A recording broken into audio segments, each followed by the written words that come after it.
People Minus X by Raymond Z. Gallun. Chapter 1. Ed Doukas was writing letters. Someone or something was also writing, unseen but at his elbow. It was perhaps 15 minutes before he noticed. Conspicuous at the center of the next blank of sheet of paper he reached for, part of a word was already inscribed. Nippe. The writing was faint and wavering, but in the same shade of blue ink as that in his own pen. Ed Doukas said, "Hey?" to himself mildly. The frown creases between his hazel eyes deepened. They were evidence of strain that was not new. The stubby forefinger and thumb of his right hand rubbed their calloused whorls together. Surprise on his square face gave way to a cool watchfulness that in the last 10 years of guarded living had been grimed into his nature. Ed Doukas was now 22. This era was hurtling and troubled. Since his childhood, Ed had become acquainted with wonder, beauty, hate, opportunity, and disaster on a cosmic level, luxury, adventure, love. Sometimes he had even found peace of mind. He put down his pen, leaving the letter he had been writing suspended in mid-sentence. "Pardon the preaching, Les. Human nature and everything else seems booby-trapped. They drum the idea of courage and careful thinking into us at school, because so much that is new and changing is a big thing to handle. Still, we'll have to stick to a course of action." Now Ed sat with his elbows on his table, that other, no longer quite blank sheet of paper held lightly in his hands. He sat there, a stocky young man, his hair cut short like a hedge, the clues of his existence around him. Student banners on the walls, a stereoptic picture of his track team, in color of course. Ditto for his astrophysics class, his bookcase, his tiny census psych set, and the delicate instruments that any guy who hoped to reach the next human goal, the nearer stars, had to learn about. His girl's picture, part of any use pattern of life for the last 3 centuries, smiled from beside him on the table. Dark, strong as girls were apt to be these days, beautiful in a rough-hewn way. But even with all that strength to rely on, he was worried about her more than ever now. Times were strange. He glanced at her likeness once. Then his gaze bounced back to the paper in his hands. His nerves tingled at the eerie thing that was happening there. He didn't know whether to feel afraid of it or hopeful. Man was stumbling toward ultimate mastery of his own flesh and the forces of the universe. But the distance remained enormous, though technical science was moving forward, perhaps too swiftly, on all fronts. Part of Ed's fear before the unknown was like the stage fright of an inexperienced actor. You never quite knew what was ahead or how to judge anything strange that you saw. Nippe.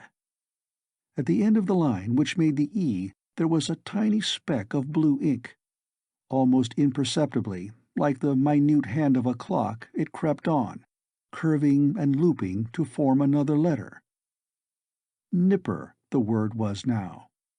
This could be somebody's funny gag, Ed thought. Somebody with a gadget. The world is full of gadgets these days, maybe too full. It occurred to him that a pal might be playing a joke with some simple device bought in a novelty store. But probability leaned toward something deeper and more costly. Who knew? Someone might have invented a way to make a man invisible. You didn't deny that anything could be anymore. "Speak up," he ordered softly.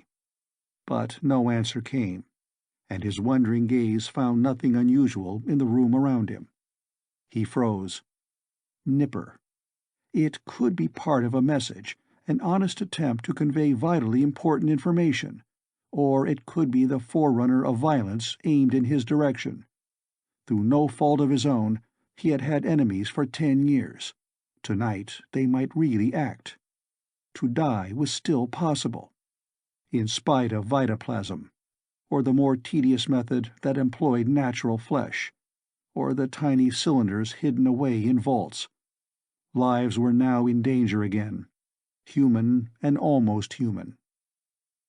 For a moment, Ed wanted to give a warning and to call others into consultation.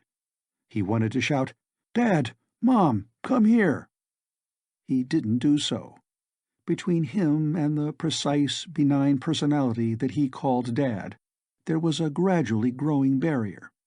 And for his mother, beautiful and young by art and science, he had that feeling of male protectiveness that takes the form of keeping possible dangers hidden. Ed decided to work on his own. Being essentially careful and slow-moving when it came to delicate processes, he had not touched that creeping droplet of ink. Its secret might thus be destroyed. No, he'd never do a thing so foolish. Swiftly, he folded the paper and fastened the writing under his microscope. The ink speck was almost dry now, and nothing was hidden in it. The line of the writing itself was odd under magnification. Here and there it showed tiny, irregular dots at spaced intervals, connected by fine, dragging marks. That was all. Of course, he realized that "nipper" might be only the first cryptic word of a message, and that he had only to wait and see what would follow. Until he began to wait, however, the significance of the word itself eluded him. A child's nickname was all that it suggested. But now his mind bore down on it, and he had the answer almost at once. A small boy climbing the wall of a pretty garden, and his casual christening by a pleasant stranger who met him thus for the first time. Among more vivid and significant details, the memory of the name itself had been mislaid, but Ed Doukas knew that in his boyhood one person had always called him Nipper, Uncle Mitch Prell, and nobody else. Now it seemed like a secret sign. Ed gulped, his reaction suspended somewhere between shocked pleasure and a frosty sense of eeriness. To have a friend, whom he had loved as a child, vanish into space and into apparent non-existence after becoming a fugitive, and then to have what seemed to be this friend try to communicate again after 10 years, and in this weird manner, well, how would you say it? Ghosts, of course, were pure superstition. But in this age one could still react as if to the supernatural, with tingling hide and quickened heartbeats. In fact, with the vast growth of technology, more than ever was such a feeling possible. "Uncle Mitch," Ed Doukas called quietly. Again there was no reply.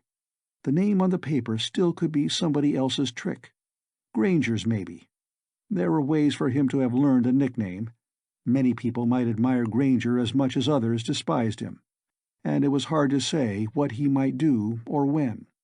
Or how, for that matter. He was clever, and wrong. There was still another thing to remember. Ed did not altogether love the memory of his uncle, Dr. Mitchell Prell, for this famous scientist was marked with the stigma of responsibility for a terrific mishap. No, Prell did not bear the burden alone. There were other scientists, it was said, who had poked too roughly and with too sharp a stick into nature's deepest lair. Nature had snarled back. Ed had grown up with the public hate that had resulted. He had fought against it, yet he had felt it, until sometimes he did not know where he himself stood. Now he waited for more writing to be traced on the paper under the microscope. A minute passed, but there was nothing more. He did notice, however, that the letters of that one word matched roughly the austere handwriting of his uncle.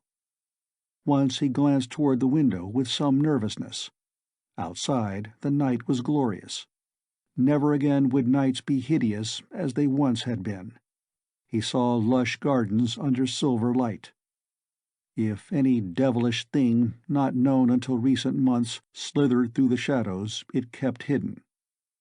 Ed saw other neighboring houses. New trees had grown to fair size in 10 years. Older and larger trees remained lopsided and gnarled, but their burn scars had healed. Otherwise, there was nothing left to monument the past, except perhaps the sullen mutter of voices in nearby streets. But Ed Dukas's mind, triggered by the name Nipper and by awareness of Mitchell Prell, slipped briefly away from the present. He had often explored memory to find understanding. At school, after the catastrophe, psychiatrists had made every kid do that, so that neuroses might be broken or lessened or avoided, so that animal terror would not draw a curtain over a mental record of an interlude, so that memory might not be lodged, like a red coal of hysteria, in the subconscious. Like a trained dog leaping through a flaming hoop, Ed Dukas's thoughts plunged back to that zone where his earliest memories faded into the mists of infancy. A birthday cake with 2 candles, a fountain splashing in the patio of this same house, a dachshund schnitz which a little boy put in almost the same category as the flat, rubber-tired robots that clean the rooms. Where was the distinction between machines and animals? Flowers, hummingbirds, and butterflies in the garden, the echoes of footsteps on stone floors, toy spaceships and starships at Christmas. The starships were things yet to become real. There was endless interest in life then. But even in those days, there were signs of cautious and puzzled guidance. There was the census-psych, of course. It was a wonderful box of dark wood in the living room. A soft couch folded down from it. There you lay, and for a moment strange golden light flickered into your eyes. You went to sleep, but you did not really go to sleep, for you became someone else, maybe a cartoon character in a world where everything looked different. Funny things happened to you that frightened you at first, but then you laughed when you found that there was no harm in them. Or, instead of being in such a crazy fairyland, you might be a real boy in space armor jumping across the surface of a huge chunk of rock called an asteroid, while stars and a blazing white sun stared at you from blackness. You were very busy helping others to roof the asteroid with crystal, and to put air underneath, and to build houses and factories where people might live and work. Always more and more people spreading out and out to populate the empty worlds of space. But you were never on that census-psych couch for very long, or too often. You would wake up, and there was Mom saying, "Enough, fella. A little of that sort of thing goes a great way, even when the experiences are rugged and educational and not just whimsical nonsense." Ed Doukas would be angry and puzzled, for it had seemed that those visions, going on without end, could bring joy forever. "You'll understand sometime, Eddie," his mother would say, consoling him. "What happens to you by census-psych is just make-believe, what we call recorded sensory experience. Some of it really happened to other people. Some of it is just made up. It can teach you things, but too much is very bad. Not so long ago, folks found out." There was something tender and hard and even scared in his mother's words. Ed's dad also had his comments. Dad was something called a minerals expert. "Come on, Eddie, let's wrestle," he'd say. "Stick your chin out, boy. Let's see how tough you can look. No, not mean tough. That's better. We've got to lick the times we live in, and something in ourselves. With machines doing so much for us, life can be soft, and census-like dreams are soft. Everything in moderation. Dreams can make you feel as helpless as an oyster, until you despise yourself and the whole race. Yes, people found out. They were always meant to feel strong and proud, and they must have tasks equal to their increasing powers. Otherwise, they're spiritual rot. We've got to be ready for anything, feel our way, try to be ready to keep our balance for whatever comes, because life could be terrible too if the wonderful forces we control got out of hand. We've got to go on progressing, moving out to the planets, and then maybe to the stars. Got to go either ahead or backward. Can't stand still. And it's easy to go backward nowadays. Got to fight that, Eddie, or else there might be a kind of death." "What is death, Dad?" Ed's father would answer his son's serious expression with a gay grin. A kind of myth now, boy. Just going to sleep and never waking up. We hope it's mostly finished for everybody. Even the disease of old age turned out to be something like rust gathering in a pipe. Simple. It can be fixed up. Some people even let themselves get old. But they can be made young again, always. Eddie had other questions. "You were born in the old way, Eddie," his mother said. "But so many people are needed now to populate the solar system, so everybody can't be born from his mother's body. There's another way, almost the same, really. Babies are born, they're made, really, in a laboratory. Then they live in a youth center, like the one on the hill." Eddie saw its great white spire looming among the trees. Often he could hear voices in the gardens and playgrounds on the terrace setbacks of its many levels. The voices seemed mysterious somehow. Even then, Eddie sensed the groping and confusion that was in his parents' minds. Sometimes his mother would speak fervently to his father. "Jack, I'd never choose to live in another age. I love it, because it's rich, endlessly varied, exciting. Is that why I'm often scared out of my wits? Even disgusted often enough with my selfish self and all the automatic devices? I love my work, the planning of pleasant interiors.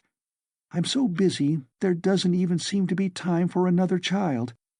Yet maybe there are centuries ahead, Jack. How does one fill centuries without getting fed up? And are we supposed to be something superhuman in the end? Or do we wind up like the ancient Martians and the beings of the asteroid planet, before it was blown to millions of pieces, wiped out in a super conflict, before they could progress very much further than we are now?" Most of this went over Eddie's head, but it left a smoky tension to lurk in his mind behind the peaceful presence of sun and trees. People had made their world more beautiful for their own relaxed enjoyment. Yet even in those days Eddie sensed the turbulent undercurrent deep inside them. Once his father expressed a vagrant thought. "Maybe we should go out to Venus sometime, Eileen. Start life over, more simply, in an uncrowded planet that's being conditioned to receive our ancient race. Maybe we'll do it in just a few years." He grinned.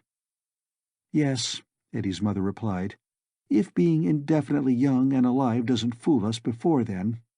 If our complicated civilization doesn't crack open and spit fire and vaporize everybody. Death by violence is still definitely possible. You know, lots of our friends are getting their bodies and minds recorded so that they can be restored in case of serious injury. Maybe we should have done it long ago." Jack Doukas met her concern with a light tease. "A woman's worry matched against the stubbornness of a man, eh, Eileen? There's something unnatural about being recorded that I rebel against. Don't be too troubled, though. The centuries won't slip from our fingers so immediately. I hardly ever touch a dangerous thing in my work. Besides, safety devices are almost perfect."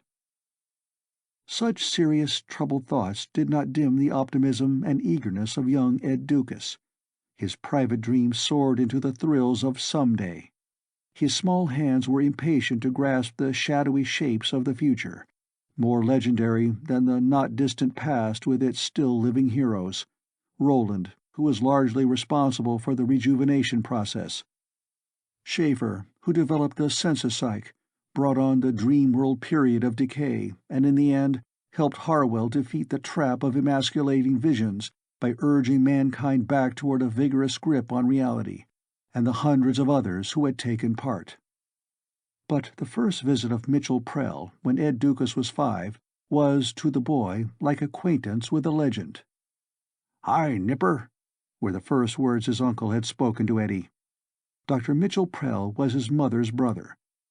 He was a much smaller man than Eddie's dad, and dark instead of blond. He was famous, and he brought gifts. "A piece of the moon, Nipper," he said. "An opal embedded naturally in gold. For your mom. And this case of instruments dug up in Martian ruins, for your dad. 50 million years old, but better than anything designed by human beings for locating ores far underground. And this for you, also from Mars. I haven't been there for a long time, but I got an old friend to send me stuff, to the labs on the moon."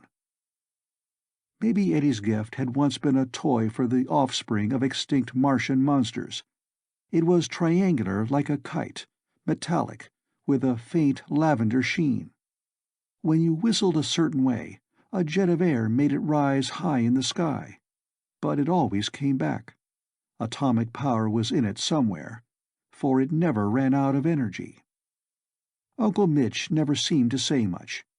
He didn't get deep into philosophy. He set up queer apparatus in his room, and a kid could look at it if he didn't touch. And to one of Dad's questions he answered briefly, "Yes, we're making headway in the labs on the moon. There'll be a motor for starships. If, in our experiments, hyperspace itself doesn't burst at the seams under that level of power. No, we're not yet trying for speeds of more than a fraction of that of light. A trip to a star will take a long time." It soon came out that Uncle Mitch had another interest. He kept in a glass tube something that squirmed and wriggled, and felt like warm flesh, though its natural form, when at rest, was a slender cylinder of pencil size. About that he would only say, "Call it alive if you want to, but not like us. Invented and artificial and far more rugged than our flesh. For the rest, wait and see if anything comes of it. Maybe it'll become the clay of the Superman. Schaefer, here on Earth, is working on it too." Uncle Mitch stayed for a week. Then he was gone, rocketing out to the labs, isolated for safety at the center of a mare on the always-hidden hemisphere of the moon. "Mitch knows what he wants, and is direct about it," was Jack Dukas's comment. "Simple, no conflicts. The scientist's approach. Wise or stupid, who knows?" Eddie was 6 and then 7. The years moved slowly, but he grew and hardened with them. By the time he was 12, sports and study and awareness of realities had toughened his body and matured his soul considerably. That was fortunate, for this was his and mankind's fateful year. The day came when the household robots were fixing up the guest room specially for Uncle Mitch again.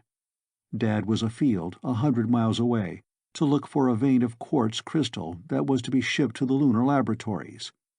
At 9 p.m., Eddie's father had not yet returned. Eddie was sprawled on his bed, looking lazily at the translucent blue font of the lamp beside it. The color was rich and beautiful, the carving snaky and odd. Here was another gift, ordered by Uncle Mitch from a friend in the region of the asteroids. The font was an artifact of a race contemporary with the Martians, who had also lost their fight to master nature and themselves through knowledge. The font had been found floating free in space, among the wreckage of a planet blown to pieces ages back. Eddie was thinking of such things. He was also thinking of neighborhood pals, to whom he had bragged about his uncle and his expected arrival. And as for what happened at that moment, there was transspatial warning, radioed out 15 seconds ahead, telling of forces gone hopelessly out of control in the lunar laboratories. But Eddie's set was not functioning, and he did not hear it. Beyond the windows of his room there was just calm, pale moonlight.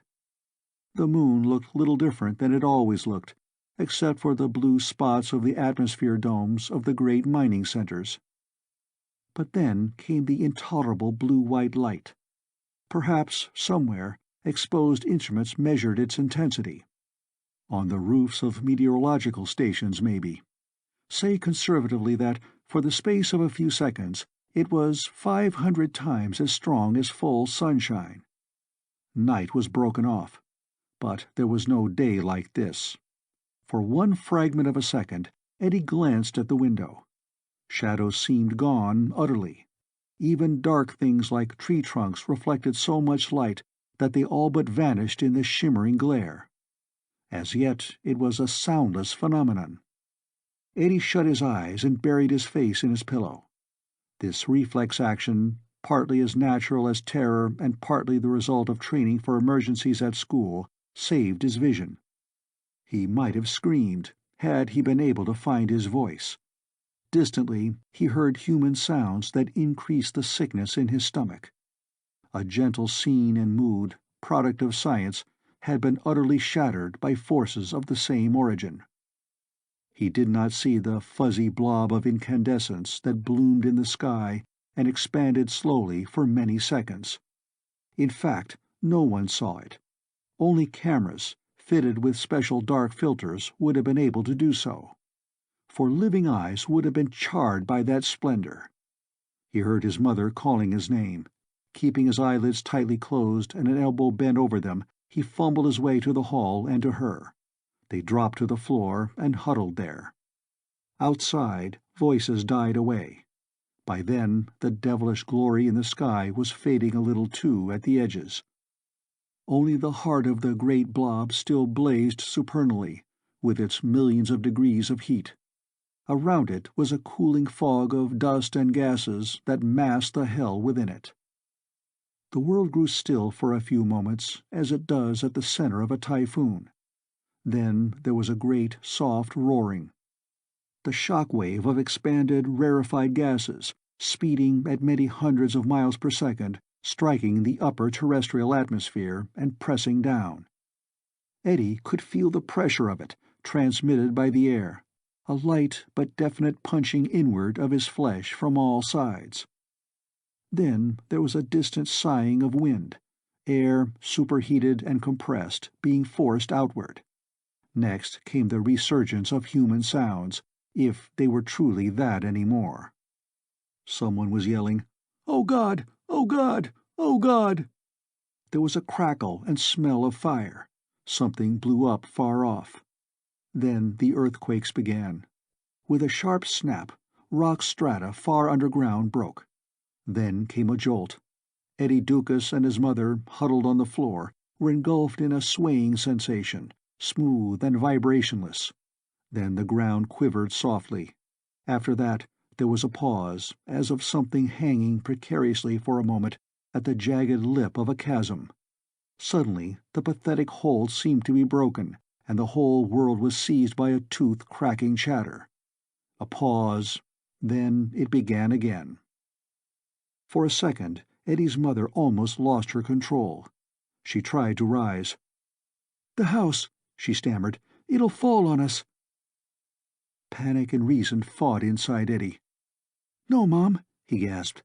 "The house has a steel frame. It'll probably hold together. Outside, we don't know what would happen to us." They both braced themselves for the next seismic burst. They were both creatures of luxury, science-made. But planning, training, psychology, science it all was too, had given them ruggedness and courage, a reserve of strength against hysteria, while the earth rattled again and again. Eddie's mom kept saying things, and it was all something like a formula that had been learned, a rote, a parroted incantation. "You're right, Eddie. We've got to think before we do anything. They always tell us that life is an adventure. We've got to meet a bigger future or be destroyed, Eddie. Everything takes nerve." At last the earthquake shocks lessened both in intensity and frequency. Maybe the worst was over. Eddie risked an eye, and then nudged his mother. Beyond the undamaged plexiglass of the windows, night had returned, red-lit from both sky and ground. The firmament was smeared with a ruddy glow extending in a great curve, beaded with the more intense blobs at several points. Dust of the moon it had to be, of its rock and pumice shell, and of its core of meteoric iron. But that sullen effulgence was fading now, as matter cooled and began simply to reflect solar light back to this dark side of Earth. Yet everywhere outside there was fire. The towering glow in the east, that would be the city 50 miles away.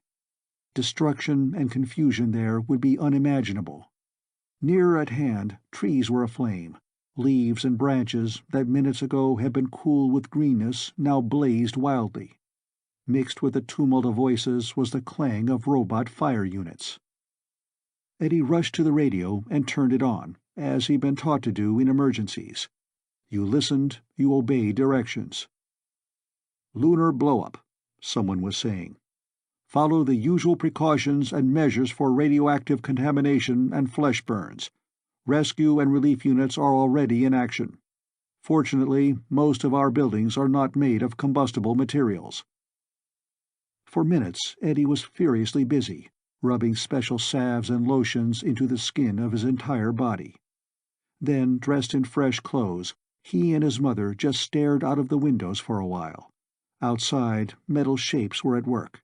Science and civilization were working efficiently to recapture their balance after an upset that might have been the end. Eddie and his mother explored the house and found it mostly intact. Then incident piled on incident in quick succession. The first of these began with a whimper at the door. Masked with respirators against possible radioactive taints in the outside air, they opened it. A blackened thing without eyes dragged itself inside, quivered once, and lay still. It was death among supposed immortals, the passing of a dachshund called Schnitz. Eddie was dazed. Child grief or man grief had no chance to come to him then. Events moved too fast. There was too much to be done. A half-dozen people in radiation armor came into the house. At once it was converted into a first aid station. Hard law and hard drills, blueprinted long before for disaster, came into play. Eddie's mother joined the crew, nor was he left out of it. There was coffee for him to prepare in the kitchen, and rugs and furniture to be cleared away and equipment to be set up. They saw blood and death, and hysteria-twisted faces. He saw glinting, complex instruments and apparatus as the therapeutic methods of the age were applied. There were blood pumps that could serve as hearts and machines to duplicate the functions of kidneys and lungs. There were devices to teleport scattered body cells from a dozen healthy individuals, converting them briefly into mobile energy, and then back into living tissue in the body of an injured person. Mostly, the maimed and burned remained stolid and calm. Luxury had not weakened them. They, too, had known their era and had had some preparation. Eddie recognized a child of his own age among those who came into his own house, a neighbor boy named Les Peyton, the son of a noted biologist. He had big ears and a freckled nose. He wasn't hurt badly. His eyes were inflamed. He hadn't shut them quite quickly enough. He had turned sullen, and his lips trembled a bit. Otherwise, he was still full of pepper. "Bragging about your Uncle Mitch now, Eddie?" he taunted. "Great stuff, that guy. He and his pal scientists nearly got us all. Better luck next time, huh?" Young Ed Doukas might have growled back, but he did not. As if he too carried a burden of responsibility, his jaw hardened and his cheeks hollowed. His back stiffened, as if to bear the load. He returned to the kitchen. He had not yet noticed any other signs of blame. It was too soon. The shock of cosmic catastrophe had deadened minds. Sometimes prejudice and hatred need a certain leisurely brooding to build them up. But another raw realization had come to Eddie. As soon as there was a moment to speak to his mother, he said, "Uncle Mitch was supposed to land in the city spaceport tonight. It's a 6-hour run from the moon, but now he'll never get here." She shook her head, and in her expression there was fury mixed with her sadness.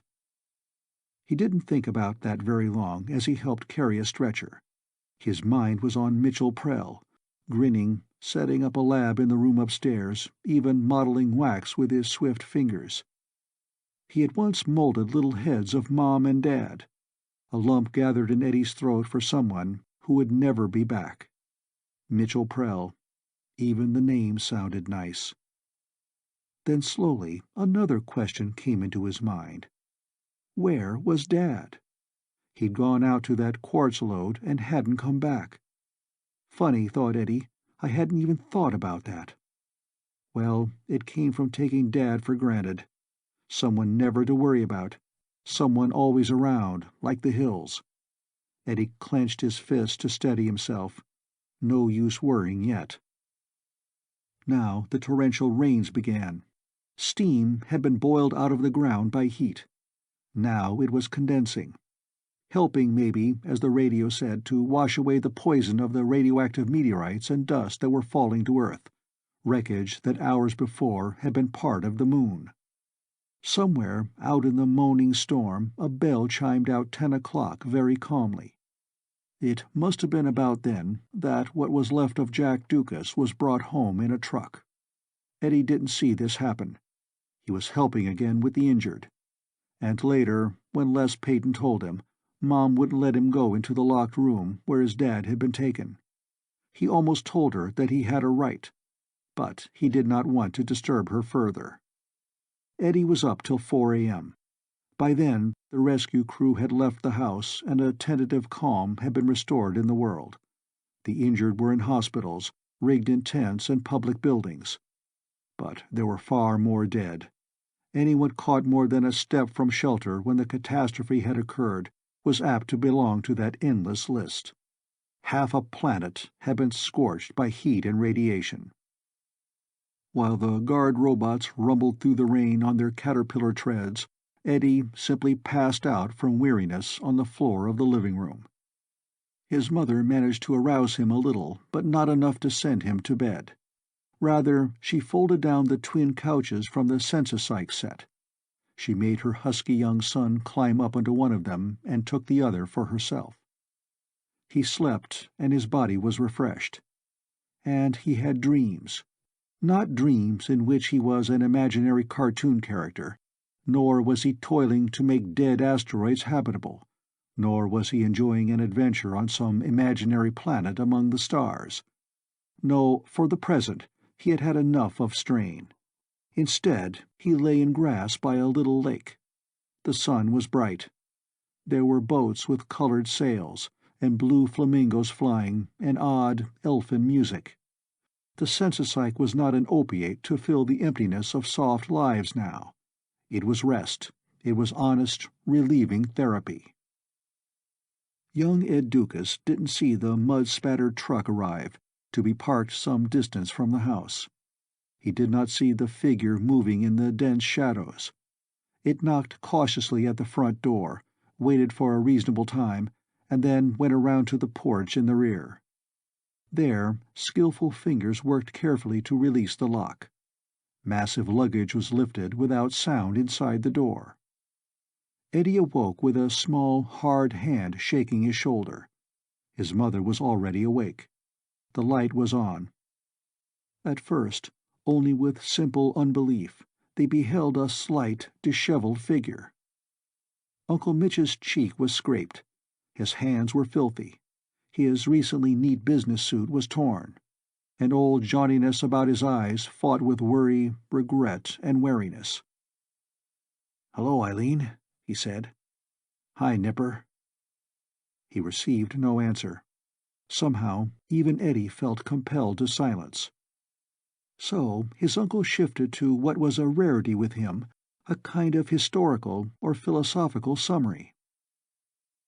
"Progress," he said with a forced laugh.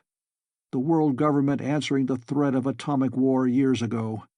Then the greatest boon of the human race, eternal youth, and death's defeat except by violence, producing the problem of overpopulation, to be relieved by the colonization of the solar system. Then peace and boredom and the Sensopsych dreams, leading to decadence, loss of pride in self, and even rebellious violence. Then the solution of vigorous, realistic action. More and more people to enjoy life, more and more colonies. Then, as we reached out for the stars, this. Life.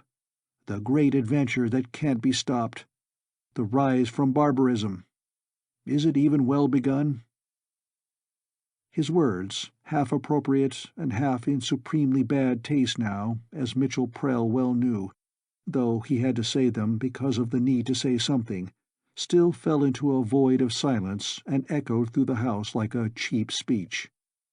Sighing raggedly, he tried again. "Yes, I'm alive, Eileen. The ship from the moon was in space before the blow-up happened. We rode ahead of the main shock wave at high speed. So we won through. From the final warning message from the moon, I gathered that trouble started in the warp chambers. The heat and pressure were restrained by the tight space warp for a while, until interdimensional barriers ripped wide open. The whole mass of the moon was in the way. By old standards, it couldn't happen. But a lot of lunar atoms went all to pieces in a flare of high energy.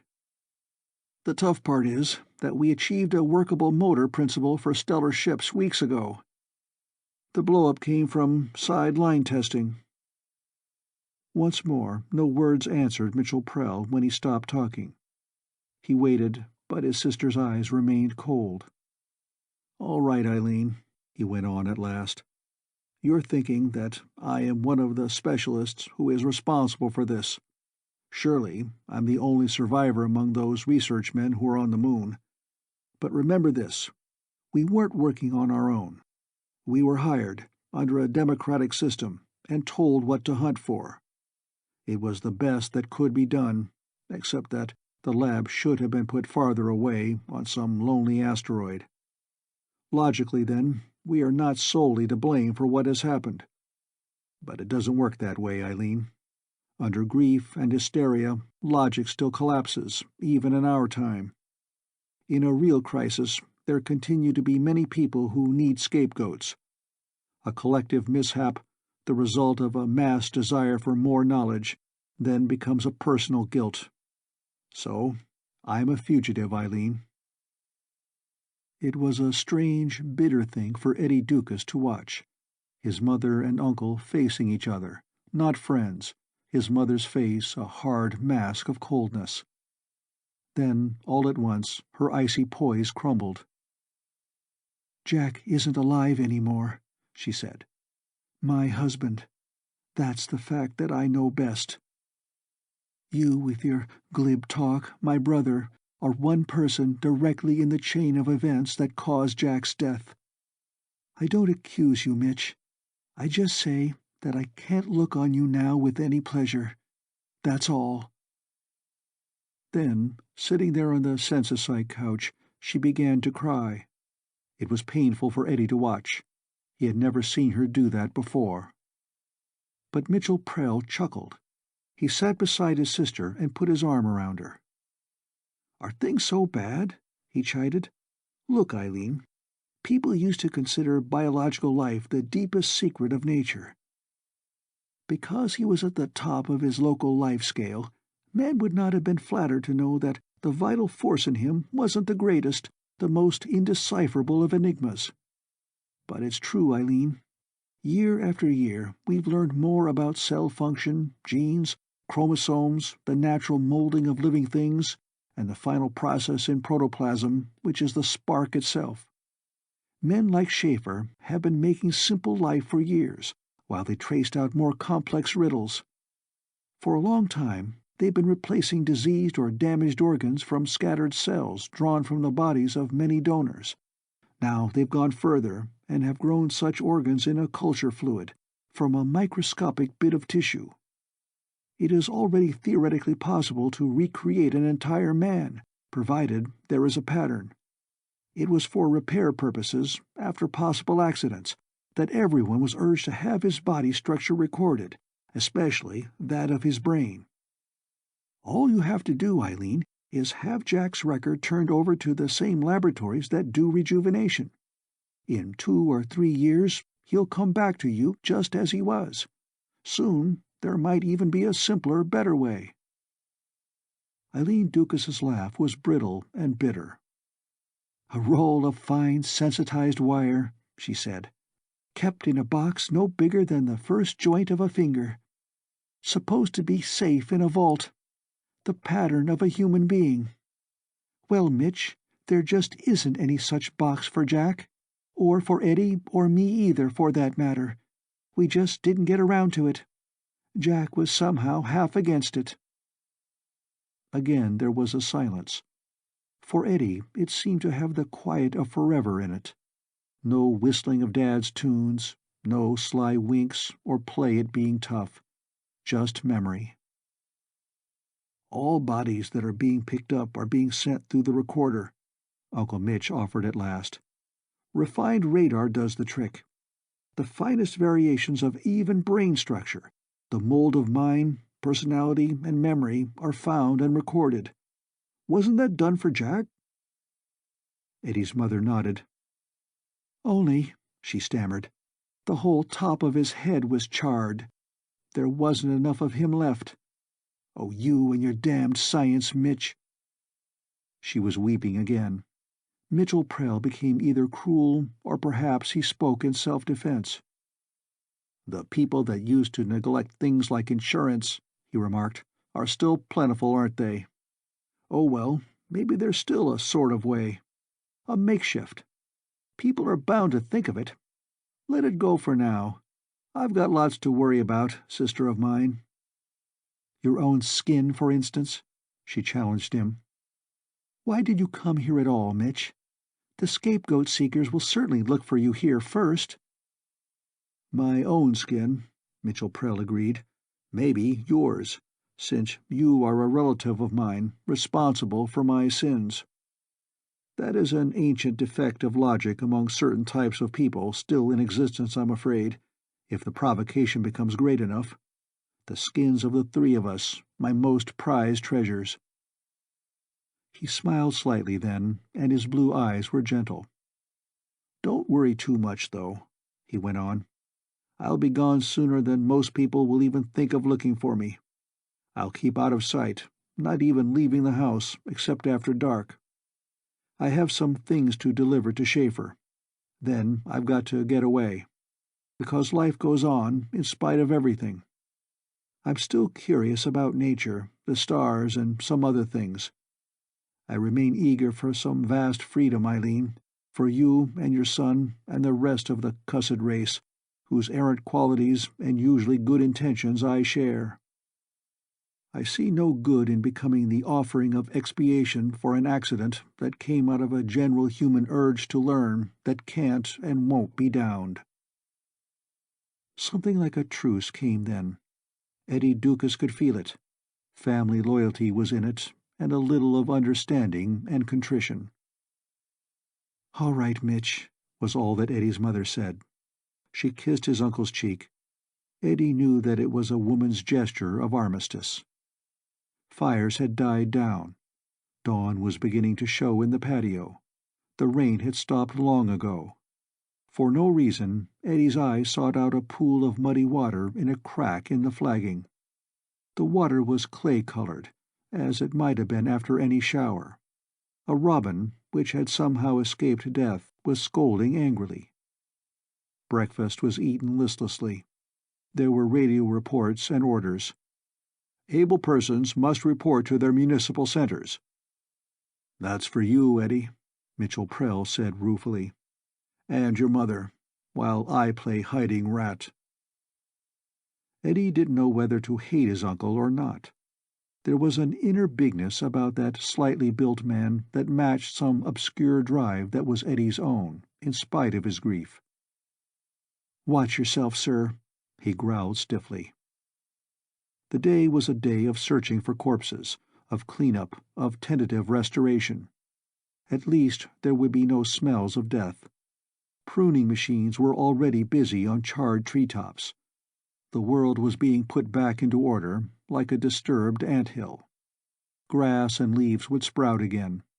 The scared faces of younger children, many from the youth center, were given small tasks to help in the cleanup, since it was not the custom now to hide reality from the young, would smile again. On that day of sweeping the streets with a broom, Eddie Doukas made and lost many a brief friendship. Hello, goodbye.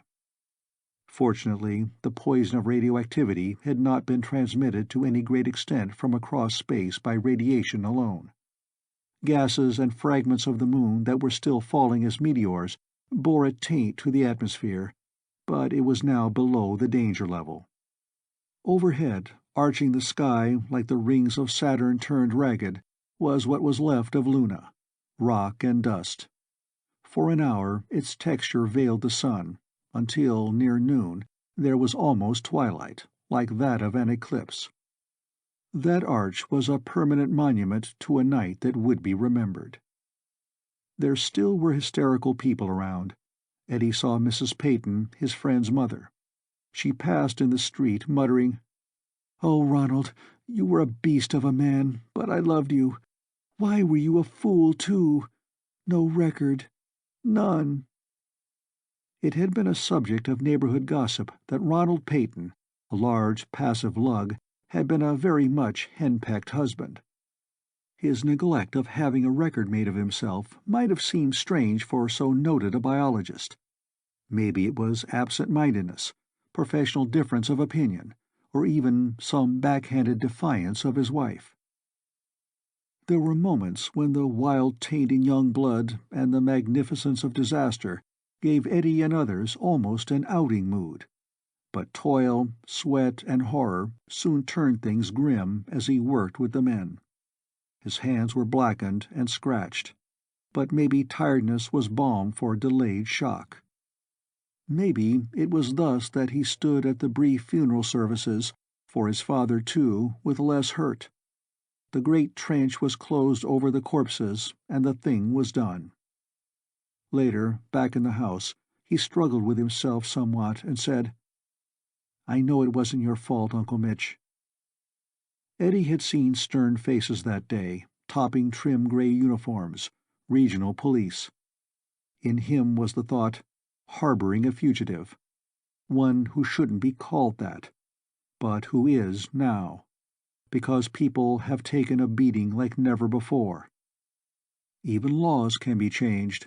Ideas of justice won't stay quite the same. "Have you outgrown my calling you Nipper?" Mitchell Prell asked him seriously. "Perhaps, but I still want to show you something."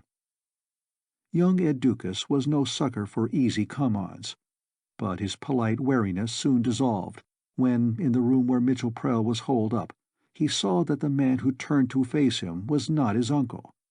The nose and lips were much heavier. Only the eyes and grin remained much the same, though their general effect was made different by the difference of surrounding features. The man looked like a good-natured mechanic. Eddie's spine chilled, but he gave a sullen snort as the man peeled his face away. Underneath it was Uncle Mitch. "A mask, Eddie. A trick for kids, you'd say." His uncle laughed. "I spent the day making it up to help me get around more easily. That's nothing. The important fact is that it's made of vitoplasm. Remember the bar of it that I once had? Crude stuff then. Better now. Alive in a way of its own. A synthetic and far tougher cousin to natural protoplasm. Far less susceptible to damage by heat and cold. Self-healing like flesh. Sustained by food and oxygen. But capable of drawing its energy from sunlight or radioactivity too. And in some of its forms less dependent on a fluid base such as water.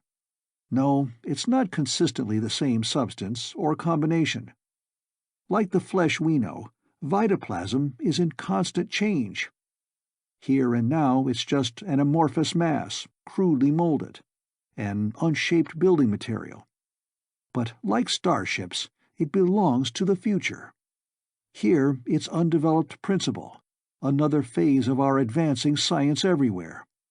You could call it the clay of the Superman, Eddie. I want you to remember all this, because I may be back from where I'm going to try to go, or I might get in touch sometime. We might need each other's help." Young Ed Doukas listened with intense interest. Perhaps his deepest drive was toward the shadowy splendor of times yet to come. They seemed a part of his growing self. They must become real, and he must take part in their fulfillment.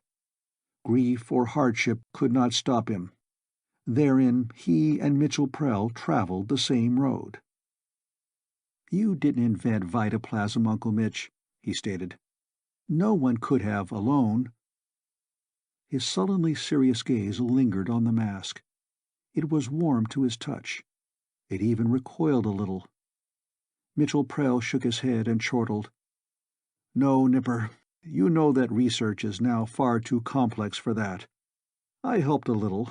Lots of men did. Maybe I've added something to what is known. I've got to give my data to specialists here before I leave." Eddie thought of a man he'd sometimes seen on television, no bigger than Uncle Mitch, and plain-looking, but great. Dr. Schaefer in his underground laboratory in the city. "You aren't going to try to reach a star, are you?"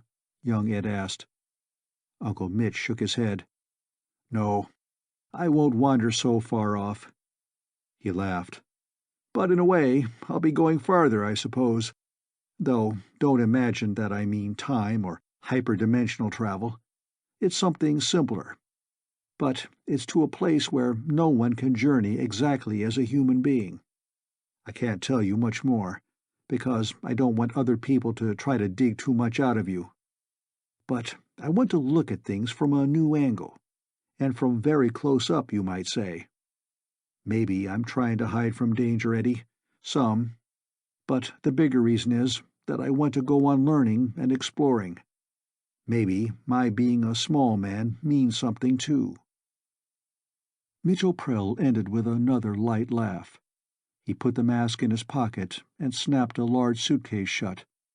When he spoke again, it was on a slightly different tack. "You probably won't see me for a while, Eddie. About your father, words just aren't any good at all. Maybe I'll ache over his end even harder than you. If anybody asks you questions about me, tell all you know. Don't try to hide anything for my sake. They'll pry it out of you anyway. And they'll only know what I want them to know. Your mother may get a letter in a few days asking you both to report to the city. If that letter comes, see that she conforms to its request. It will also mean that I've delivered the results of my experiments with vitoplasm, as far as they've gone, into the proper hands, and have probably succeeded in getting away into space. I hope that you and I and everybody make it to the big future, Eddie. That's all I have to say. Unless you care to remember a word that may crop up again. Android." Mitchell Prell grinned reassuringly at his nephew and moved to put on his mask. "You don't want to say goodbye to Mom," Eddie stated half angrily. Prell's look of concern deepened. His thin face was touched by a fleeting tenderness and worry.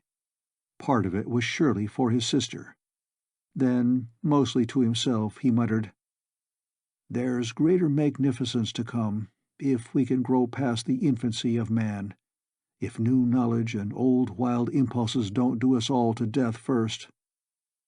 He chuckled sheepishly. "You say goodbye for me, Eddie," he urged. "I hate things like that." Mitchell Prell was gone then, out into the weird new night.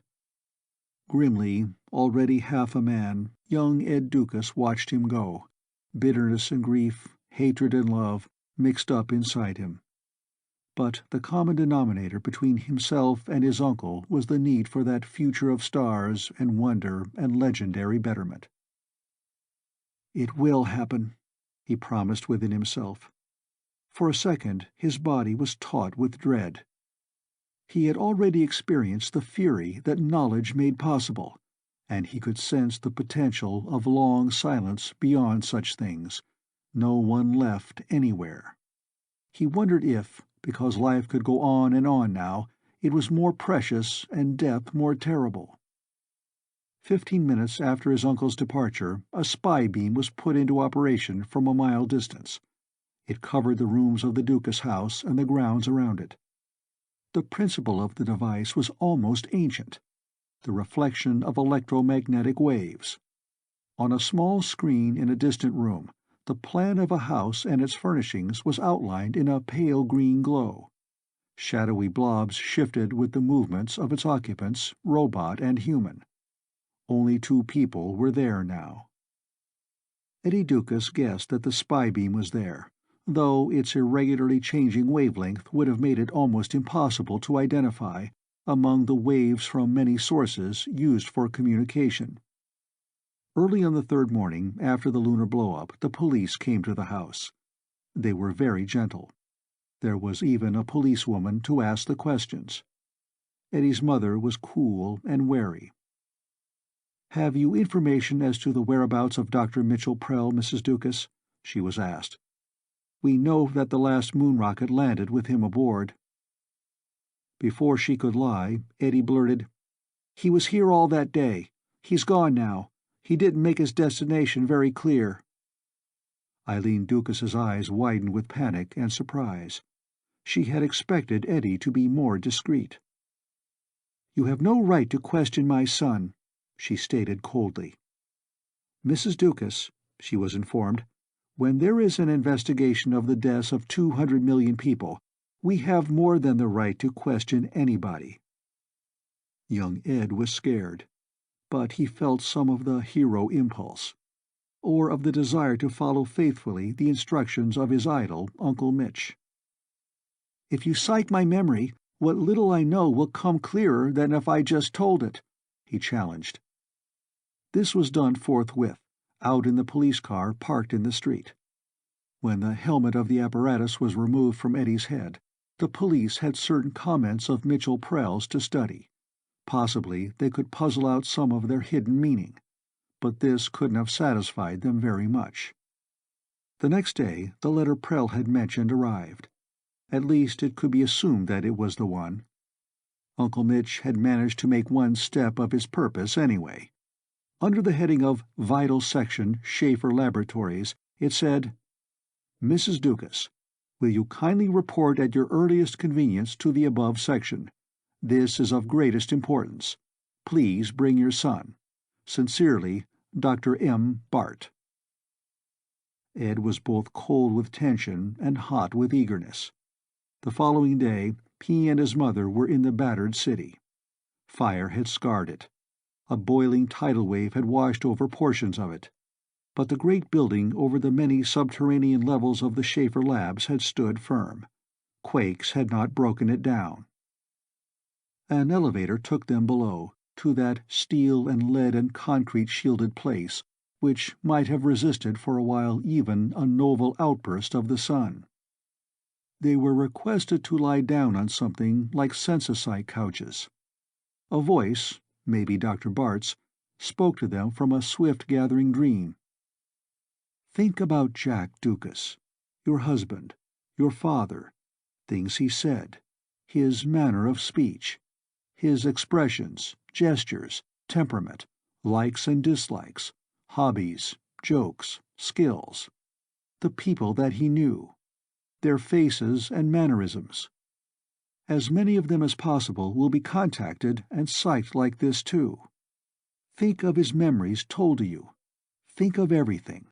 Everything. Everything." For Eileen Doukas, it must have been much the same as for her son. Pearly haze seemed to float inside Eddie's mind. Like a million bits of ancient news clippings always in motion, his recollections of his father seemed to burst in 1,000 ever-shifting fragments within his brain. He felt an awful compulsion to recall. It sapped his strength until all consciousness faded away. Yet before this happened, he knew that the probing would go on and on. The next thing he knew, he was sitting groggily in a pneumatic tube train with his mother, all but exhausted too, leaning against him. Almost as an afterthought, their own minds and bodies had been recorded there at the laboratory. They seldom exchanged questions or speculations afterward about what had happened to them. It had been a dream. Let it be a dream. Chapter 2. Life had become hard enough for Eileen Doukas and her son. While most people treated them all right, from some they even received exaggerated kindness, there was, very often, a certain disturbing expression in eyes that looked at them. Les Peyton, Eddie's friend, said once, "I promise, Ed, no more talk about your uncle from me. Finish, see? You've had enough." Eddie suppressed the anger which sprang from loyalty to Mitchell Prell, for he understood Les Peyton's good intentions. At regular intervals there were police visits at the house, and questioning. "It's partly for your protection, Mrs. Doukas," was one honest comment from the detectives, but Eddie sensed that there was more to it than that. Subtly, the interpretation of law had changed since the lunar blow-up. It went backward as grief sought people to blame.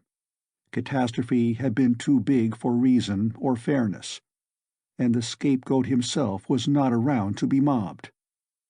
A freckle-faced brat from the youth center, her name, Barbara Day, had been drawn out of a hat, for of course she had no known parents, offered advice. "You ought to go far away, Eddie, where folks don't know you. It would be better." Ed knew that this was good advice. Many people were saying and shouting and whispering that too much knowledge was a dangerous possession, and Ed's uncle still represented such a thing. More than once Ed had to run fast, with some big lug chasing him.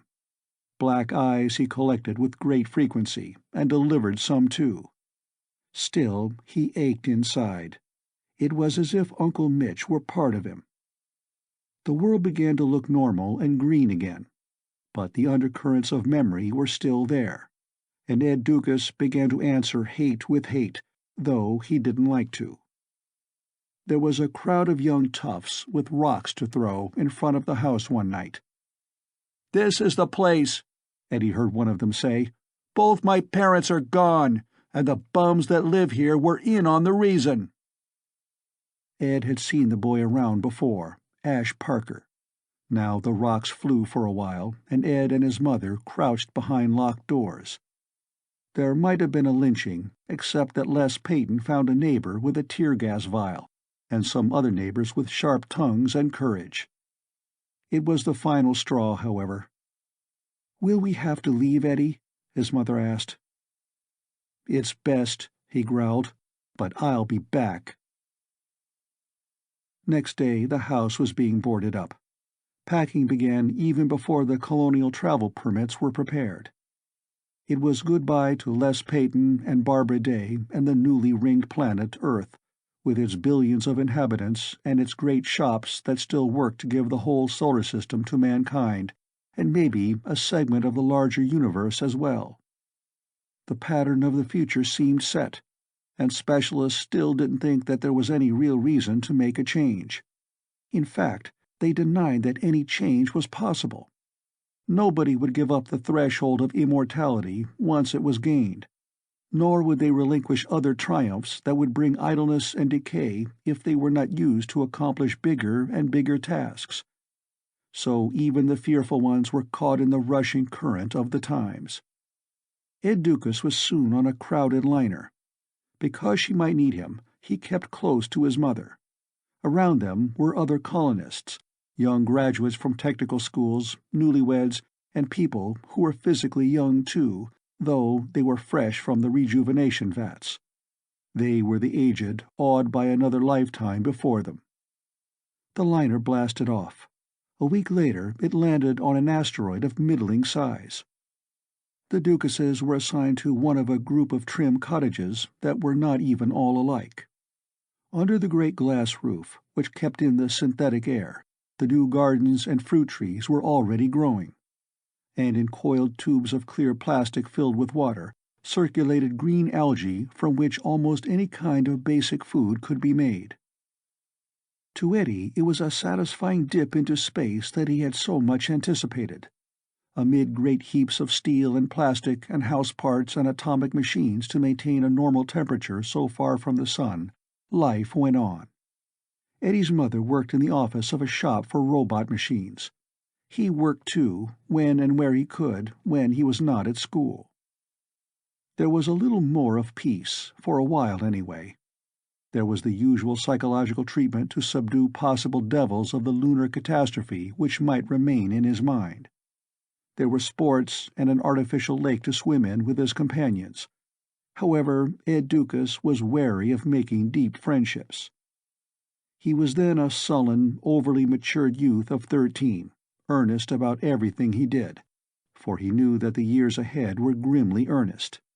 Carefully, he kept up with the reports in scientific journals about the laying of the keel of the first starship on a minute asteroid with only a number and no name. Harwell was in charge. The propellant would be pure radiant energy, the best of them all.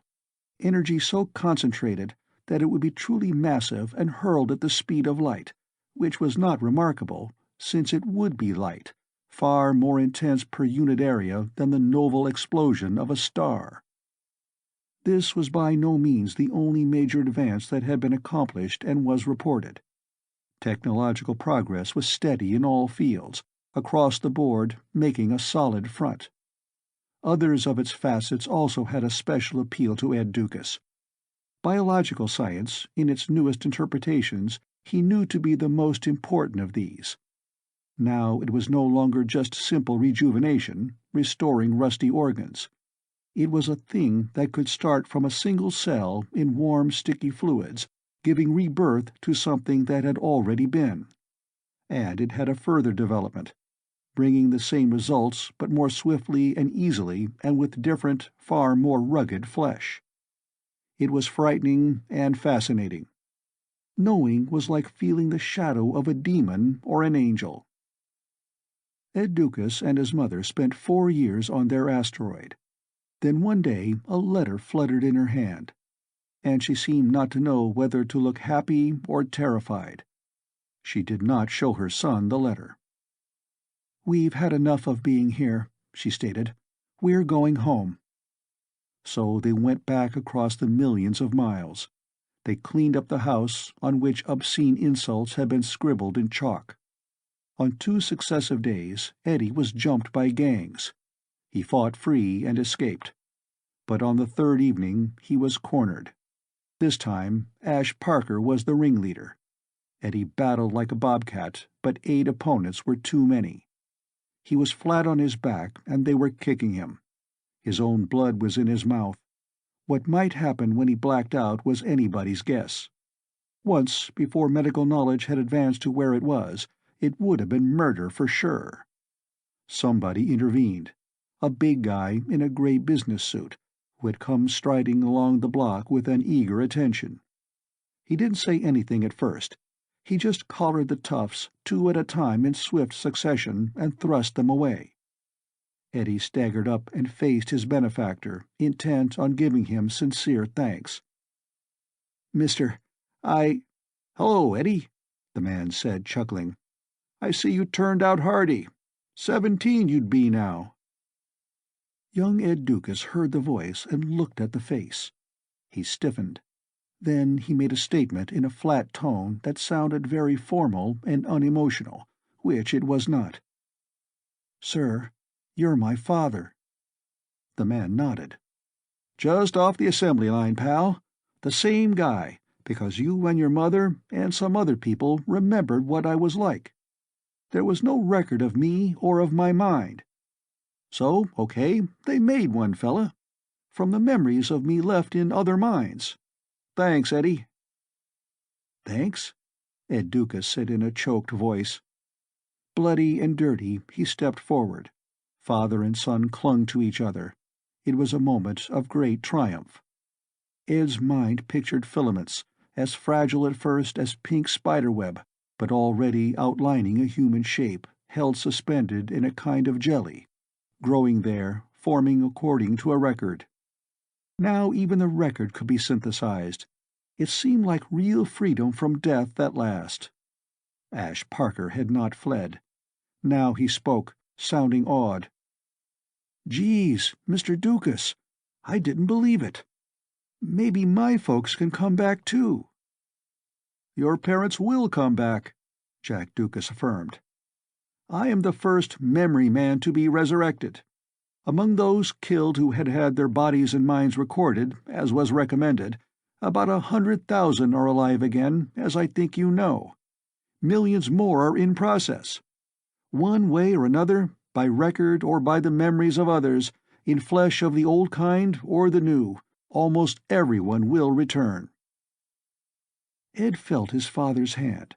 As far as he could tell, it was of flesh. Yet it could be something else. Ed nearly trembled with excitement as his eager wonder and primitive dread of the strange battled inside him. He thought again of Mitchell Prell's first samples of vitoplasm. "Of which flesh are you, Dad?" Ed asked anxiously.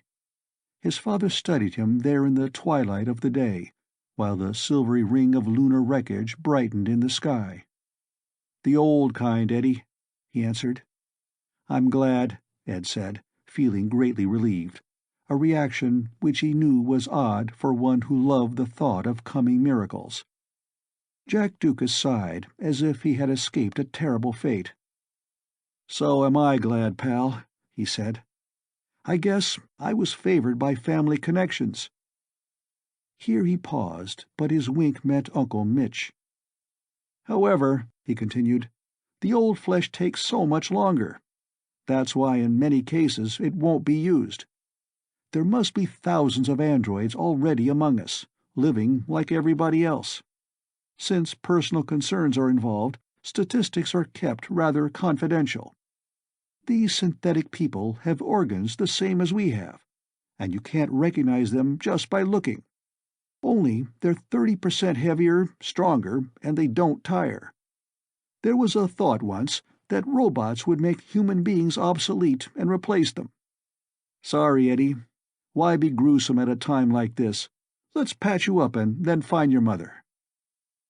Young Ed Doukas was happier than he had ever been before. For quite a while he found peace.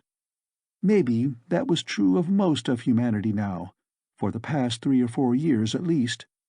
There was no sharp delineation of an interval before the smokes of doubt began to come back. Les Peyton was still around, and Barbara Day continued to live at the youth center on the hill. Often the three would meet. Their childhood was behind them. Barbara Day's freckles had faded. Her dark hair had a coppery glint. A promise of beauty had begun to blossom, and her talk expressed many whimsical thoughts. "We all know each other, Eddie," she once said, "so don't be offended. I sometimes think that you wonder whether your father is really the same person that he was, whether he ever could be more than a careful duplicate." Les Peyton frowned. "You're speaking to me too, Babs," he pointed out. "I also have a memory father. He's good to me, and mostly I like him. But sometimes I get scared, though I don't always know why." Ed's skin tingled. "Could I be myself now and still be myself in another body years later? Could there ever be two of me, truly, constructed exactly the same? I don't deny such a thing. I simply don't know." But Ed Doukas continued to wonder about his father. There were several occasions when his dad was supposed to recognize certain people, casually encountered in the street. For they knew him. Ed was present on one of these occasions. "Sorry, friend," Jack Doukas apologized to a burly, jovial man. "I guess they forgot to put a picture of you inside my head." Les Peyton's father was also subtly different from his original, though in a somewhat different way. The change was even very dimly apparent in his face. He had once been a big, easy-going, timid soul, nagged by his wife. Now his features bore a hint of brutality. He walked with a slight swagger. He did not roar, but the aura of power was there. Ed's mother explained the change to his father. "Memory seems not always to match facts, Jack. Mrs. Peyton fooled herself into believing that Ronald Peyton used to be a bully. So she even fooled Schaefer's mind machines. And lo, Ronald Peyton is a bully now, as far as she is concerned. No, don't worry about her too much, Jack. She may even like being pushed around." In the months that passed, from out on an asteroid came the step-by-step reports of the building of the first huge starship. At home, one by one, old acquaintances, or was it just their reasonable facsimiles, reappeared. Gradually, most of the dead of the lunar blow-up were restored to life, except for certain scientists who remained unforgiven. But a new type of population was creeping into the fabric of human society. Its humanness, in an old sense, could be debated. Its first quiet intrusion was marked by an awe that faded into a shrug. It began to be accepted casually and somewhat dully, as most past novelties had been accepted before. Foresight could extend into tomorrow, but its pictures remained not quite real. The skills of cool, clear thinking, which education tried to impart in an era that needed it so much, fell short again. No doubt it should have been remembered that the shift from inattention to unreasonable panic can often be swift. Even young Ed Doukas, though dedicated in his heart to new and coming things, sometimes lost sight of these deeper concerns because of his lighter interests. Without much help from art, Barbara Day turned out to be beautiful. She had a pair of suitors automatically. Ed could have had his stocky frame lengthened. Les Peyton could have had his big ears trimmed. But young men often frowned on the vanity of tampering with one's appearance. Sometimes there is even a certain pride in minor ugliness. They all had their dates, their dancing, their canoe rides, traditional pleasures inherited from generations past. And they had the age-old problems of youth approaching adulthood. But now, for them and for their increasingly complex civilization, there was a new problem: vitoplasm, which could be grown like flesh, though faster, impressed with a shape, personality, and memories. It was said that 30% of those who died in the explosion of the Moon Lab were brought back in this firmer, cheaper medium.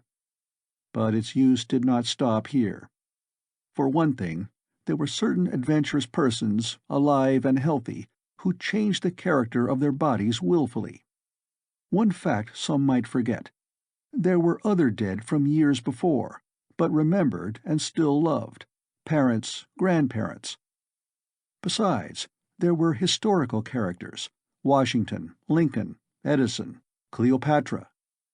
Possibly Joe Dokes could awaken from extinction, puzzled, wondering, frightened, but finding himself at least superficially the same, eating much the same food, enjoying much the same things. Then something super in his body would dawn on him, scaring him more or making him exultant.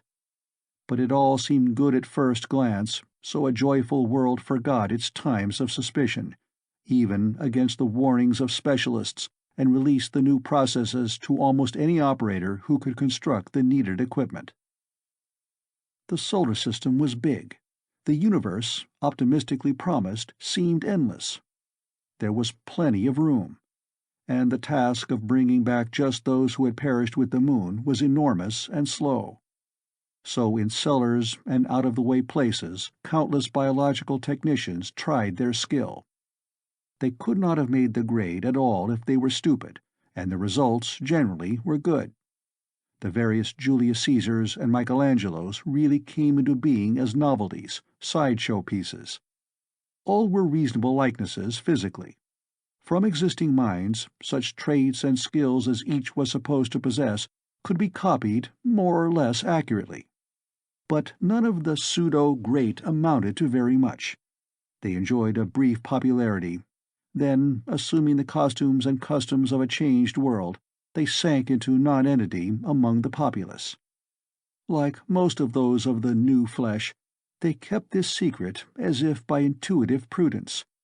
The many people restored in normal protoplasm were less reticent. That there were androids around him, known, suspected, and unrecognized as such, was a thrilling idea to Ed Doukas. It was part of the onward march to greater wonders, or so it seemed to him most of the time. Eager to understand how they thought and felt, he sought them out cautiously, not wishing to offend. Usually his efforts were met with coolness and evasion, which perhaps gave them away. But then Ed met a very special memory man. He wasn't the copy of somebody famous. He was just a humorous legend. Yet now perhaps he was the right kind of personality striking against the right sort of circumstances to produce the type of action and fire that could affect the existing era. Ed and his two friends, Les Peyton and Barbara Day, found him in a little park feeding pigeons. Or rather, he found them. For in conformity with an ancient village belief that no one should be a stranger to anyone else, he grinned at them and said, "Hello there. Nice young fellers. Nice girl. Sit and gab a while? I keep gettin' lonesome. Mixed up. Got to get straightened out. Or try, anyway. Put yourselves down. That's fine." Abashed and curious after that, Ed and Barbara and Les sat and mostly just listened. "Been around these times 3 months. Scared stiff at first. Thought I was addled. Know something? I can remember all the way back to 1870. It's a fake, sure. No, they didn't make me look young, or even give me all my teeth. Afraid of spoiling verisimilitude. My great-great-great-something grandson supposed to be said. I'm a family brag. Look what I keep carrying around with me. One of the first editions of Huck Finn. They found this tintype of a feller inside it. Illinois farmer. And look at this here writing in the front of the book. Property of Abel Freeman. So I'm supposed to be him, slouch hat and all. Funny, I can't get used to anything else. So I write just like that. This tintype and the writing are the only solid clues about what the original Abel Freeman was really like. Up to there, I'm him. The rest is mostly storybook stuff, and the idea the family has that their ancestor was a kind of pixelated hellion, the sort of folks like to tell about. Some way for a man to be born, huh? Shucks, I can even remember the night I was supposed to have died. Drunk and kicked in the belly by my own mule because he didn't like my smell. Hell, I bet in real life that mule would have plumb enjoyed whiskey." Abel Freeman stopped talking. He turned pale gray eyes set in a face that looked like brown leather toward his audience with expectant amusement, as if he understood the eerie impression he'd made on them and was curious about their reactions. Barbara took the lead. "We're surely glad to know you, Mr. Freeman," she said, shaking his big brown paw and unconsciously aping his manner of speech. "I'm sure you could tell us plumb more. What's the world ever coming to?" His grip, for an instant, was almost literally like that of a vice. But when Barbara winced with pain, his hand relaxed, and his look became honestly gentle and apologetic, though it retained a certain slyness of tricks being played, or unprecedented power being demonstrated. "Oh, excuse me, lady," he drawled. "This first Abel Freeman, he was supposed to be a very strong and vigorous man. Me, naturally, I'm even a lot stronger. Sometimes I just forget. But I try to be right courtly. There, I'll rub your fingers. Hope I didn't break no bones." Barbara laughed a bit nervously. "No, Mr. Freeman, I'm fine," she assured him, nodding her dark head. "Now, if you'll tell us—" "Oh, yes, about what the world and everything is coming to," Abel Freeman went on, his tone more languid than his eyes. "Well, matters could get mighty rough. I've been studying up, thinking. When I first got to these times, I didn't like them. Everything seemed addled. Guess I was homesick. I kind of resented being made the cheap way, too. But even way back in the years I remember, they used to say that maybe there'd be flying machines or even balloons to the moon. So I perked up and got acclimated and said to myself, 'Abel, my boy, take what's given to you and don't whine, even though you weren't asked if you wanted to come here.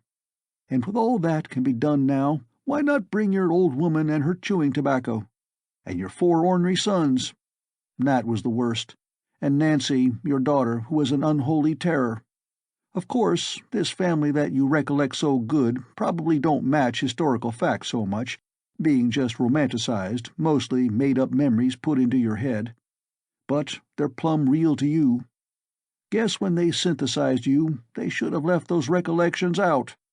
Because you love that family of yours, ornery or not, and would be happy to see its members again.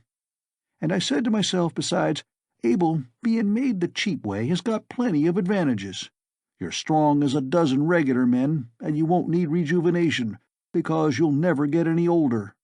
You'll heal even if you're hurt something terrible. Trouble is, your kind'll be some mighty stiff competition for the present holders of the land. Of course, people want to get along peaceably, even your sort, Abel. But plenty of folks will wind up trusting your sort no more than they'd trust a billy goat under a line of wash. Yep, I'm afraid there's going to be some mighty interesting days coming." Abel Freeman ended his conversation almost dreamily. He'd hung his slouch hat on the corner of the bench back. In his iron-gray hair the sun picked out reddish glints. His gaze, which might have been designed especially for precision squirrel shooting, wandered down a path that curved along the park lake. Ed Doukas found him a fascinating mixture of old romance and comedy, artfully concealing the most recent of wonders, the dark channels of which held the potentials of great centuries to come or mindless silence after destruction. The treachery was not in Abel Freeman himself, but in the fact of his being. Ed's mouth was dry. "You're honest, Mr. Freeman," he said. Abel Freeman answered this with a nod and a shrug. "Funny," he drawled. "Thought I saw a young feller I was sort of expecting. A congenial enemy, name of Tom Granger. Look, suppose you three sidekicks of mine get on your feet nice and easy and walk the other way on that path. It would be safer. Not too far, just a piece." This might have been an armed robber's command, but Ed sensed that it was nothing like that. Without a word, he led Les and Barbara away. There was a blinding, blue-white flash. The bench on which they had been sitting was gone, vaporized by fearful heat. Incandescent vapors rose from a big hole in the turf. When condensed and solidified, they would show little flecks of gold transmuted from soil. These were the effects of the familiar Midas touch pistol. It used lighter atoms to form heavier ones, while it converted a little of the total mass into energy. Freeman must have leapt away at just the right instant to avoid destruction. With astonishing agility, he was pursuing his intended murderer. As Freeman sprang to the youth's shoulders, they both fell in a heap on the walk and slid to a stop. Freeman's hand flicked, and the weapon flew into the bushes. By then, Ed and Barbara and Les were standing over the prone forms. Freeman was unruffled. "Friends," he said, laughing, "meet up with a young one with a sharp viewpoint and lots of guts in his own way. Yep, Tom Granger." Granger was panting heavily. His mass of black hair streamed down over his thin face. He looked scarcely older than Ed or Les, but these days that meant little. In repose, his large dark eyes might have been limpid and idealistic. Now they flashed fury. His shabbiness was affected. Certainly, in this era, there were no reasons for poverty. Now he began to struggle again in Freeman's grasp. Futilely, of course. "Yes, I have guts," he declared. "I wanted to kill you, Freeman, with whatever means that are left that can still accomplish that with things like you. I wanted the incident to get into the newscast, yes, to give me public attention, and not for any stupid vanity, but for the best purpose there ever was. I wanted a chance to be listened to, while I tell what everyone must have begun to sense by now. Damn you, Freeman, let me up." Abel Freeman smirked indulgently and obliged. Granger rose lamely but gamely. "You seem to be impromptu acquaintances of this Abel Freeman," he said to Ed and his companions. "He has feelings, he thinks. He's even a good person. In some ways, he's just an interesting rogue of the 19th century. But he's a device, and unless something is done, we'll be as obsolete as the dinosaur. Our science serves us no longer. It serves other masters, nearer to its meaning. Others than I have realized it. In every 2 houses, this side of the world, there is already an average of one of these creatures of vitoplasm. Is Earth to be kept for us, and for the joy of being human, or are we to become, basically, and no matter how humanized, mere synthetic mechanisms, trading our birthright for a few mechanical advantages?" The shot from the Midas touch pistol was drawing a crowd. An approaching police siren wailed. Suddenly Granger fixed his eyes on Ed in surprise and recognition. "Doukas," he said. "Let me see. Edward Doukas. At a time when the world was more reasonably watchful, your house was under surveillance. As a possible means of contacting one Mitchell Prell, who had his hand in what once happened to us, and perhaps in what is happening now. How does it feel, Doukas, to be so close to such a celebrity? Maybe you're shy." Flattening out Granger again would have been no useful answer to Ed's memories of bitter wrongs. He smiled briefly at him. "Come see me some evening when you don't feel so much like making a monkey of someone, because someone has just made a monkey out of you," he said. Then he hustled his companions away. "There's no good in getting involved in public confusion," he told them. "Anyhow, not till we talk things out and get them straight." 10 minutes later, they were in a quiet restaurant. "Abel Freeman," Les Peyton said. "He was quite a surprise at that." "Rather, more of a pointing out of facts we already knew," Barbara remarked. "The old robot peril come true," Les said pensively. "Humanity threatened to be replaced, not by clanking giants of metal, simple and melodramatic, but by beings much more refined, though they are perhaps much the same thing. My own father is one of them." "There's truth in what Granger said," Ed pointed out. "There's that dread of being shouldered out of the way by something strange and tougher. I can feel it too. Granger can certainly make use of it preaching. He's clever, but he's the worst kind of fool." "Yeah, hammering on the detonator cap of the entire Earth," Les said, breathing softly. The three friends, sitting around a table under soft lights and in pleasant surroundings, looked at one another. The food before them was good, the music was quiet and soothing. But at eye level, in the air where their glances passed, seemed to hang all the elements of the complex civilization to which they belonged. Its luxury and beauty, its climbing technology that could conquer death and reach for other solar systems, but by the same or related forces could dissolve worlds, especially if mankind at the top lost control of itself. "I thought things would go along smoothly and reasonably," Barbara offered. "There's certainly plenty of room for both people and androids. I took all of that more or less on faith. But I'm afraid I'm wrong. After all, how can human beings live beside beings that blend indistinguishably with the mass, and yet are stronger, quicker?" Ed remembered signs of friction that he'd heard about, a minor riot here or there.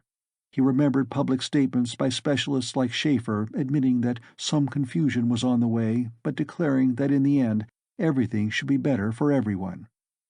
Those specialists had the calculators, the great electronic thought machines, digesting trends, making profound predictions. But then there was another thought. Had many of those scientists already converted their own bodies to a stronger medium? Ed saw that Les Peyton had a faint sweat of strain on his forehead, though he knew that Les was no nervous coward. His sullen poise just after the lunar explosion long ago had proved that. "Maybe the worst of all," Les was saying, "is the sense of being carried along, swiftly and helplessly, by things that are too big and complicated. You wish you could find a ledge somewhere in the time stream and stop for a while to get your bearings. Sometimes you feel that you are in a one-way tunnel where you have to keep moving. Is there light at the end of the tunnel? Maybe it's just a matter of personal adjustment, a taking of whatever comes." "I feel as though we're at the threshold of some terrible danger, Ed," Barbara said. "What can we do about it?" He saw how strong and earnest she looked, and it reassured him. He touched her hand briefly. "I don't know exactly," he said, "but I'm for holding course toward the bigger future that stirred me up with big dreams of the planets, of the stars. And I'm in favor of being reasonable. I've seen too much hate and fear and unreason in people. The way things are, it doesn't have to be a lot of people anymore, just a few gone a little crazy. The moon blew up by accident. A world was gone.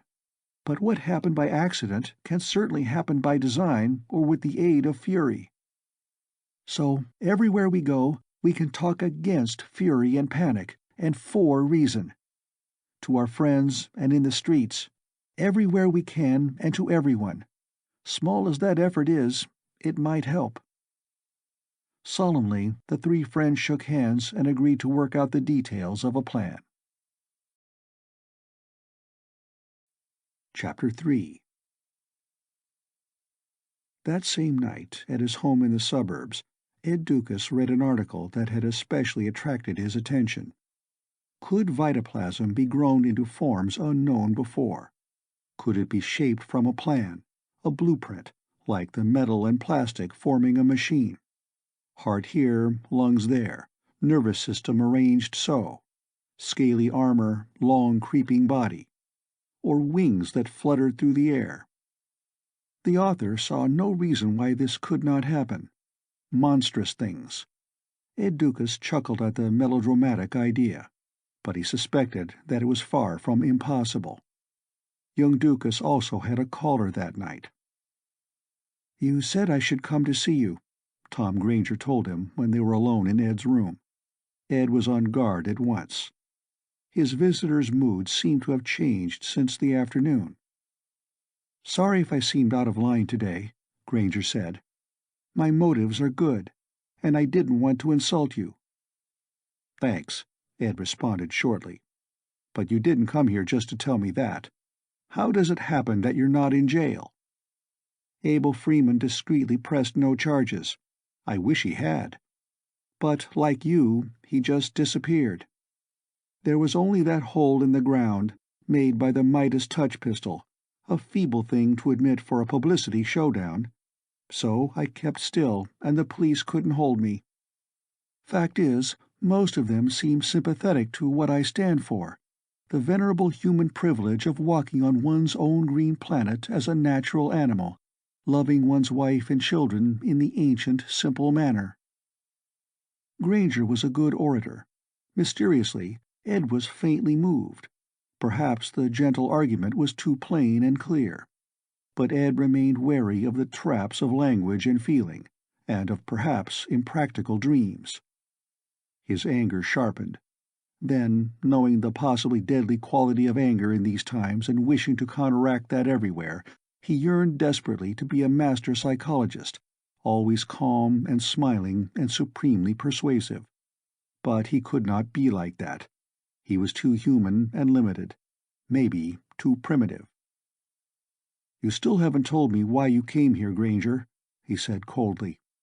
"Why have you passed up a chance for public shouting to come and talk to me?" Granger smiled. "You're clever enough, Doukas, to know that to win the nephew of Mitchell Prell over to my way of thinking could be to my advantage before that public. Or that, if I can't make friends with him, at least knowing him better might help. Even the latter circumstance could be like having a finger on a whole set of advantages when the showdown between human beings and androids finally comes. Oh, I admire Prell, a great man, if he was a man when last seen. But his kind of greatness is poison, Doukas, though millions with short memories have foolishly forgiven him. But if he ever turns up again, you'll know it, and so perhaps will I, before he can do any further damage. You surely must realize that he bears a double guilt, for the blow-up and for the development of vitoplasm." Granger's smile was savage and hopeful. Ed laughed in his face. "You think that secretly I might hate Mitchell Prell, eh, Granger? But he was the idol of my childhood, a whimsical, friendly little man. So I'm stuck with loyalty. But even if I hated him blackly, I wouldn't come over to your side. I don't like the way you think. Until the blow-up happened, it was bravo for science and empire. Afterward, your hysterical soul was free from blame and white as snow, and he was guilty. Maybe I judge you wrongly. I hope I do. But the way I add it up, it's not the androids or any other new and inevitable development that is the big danger.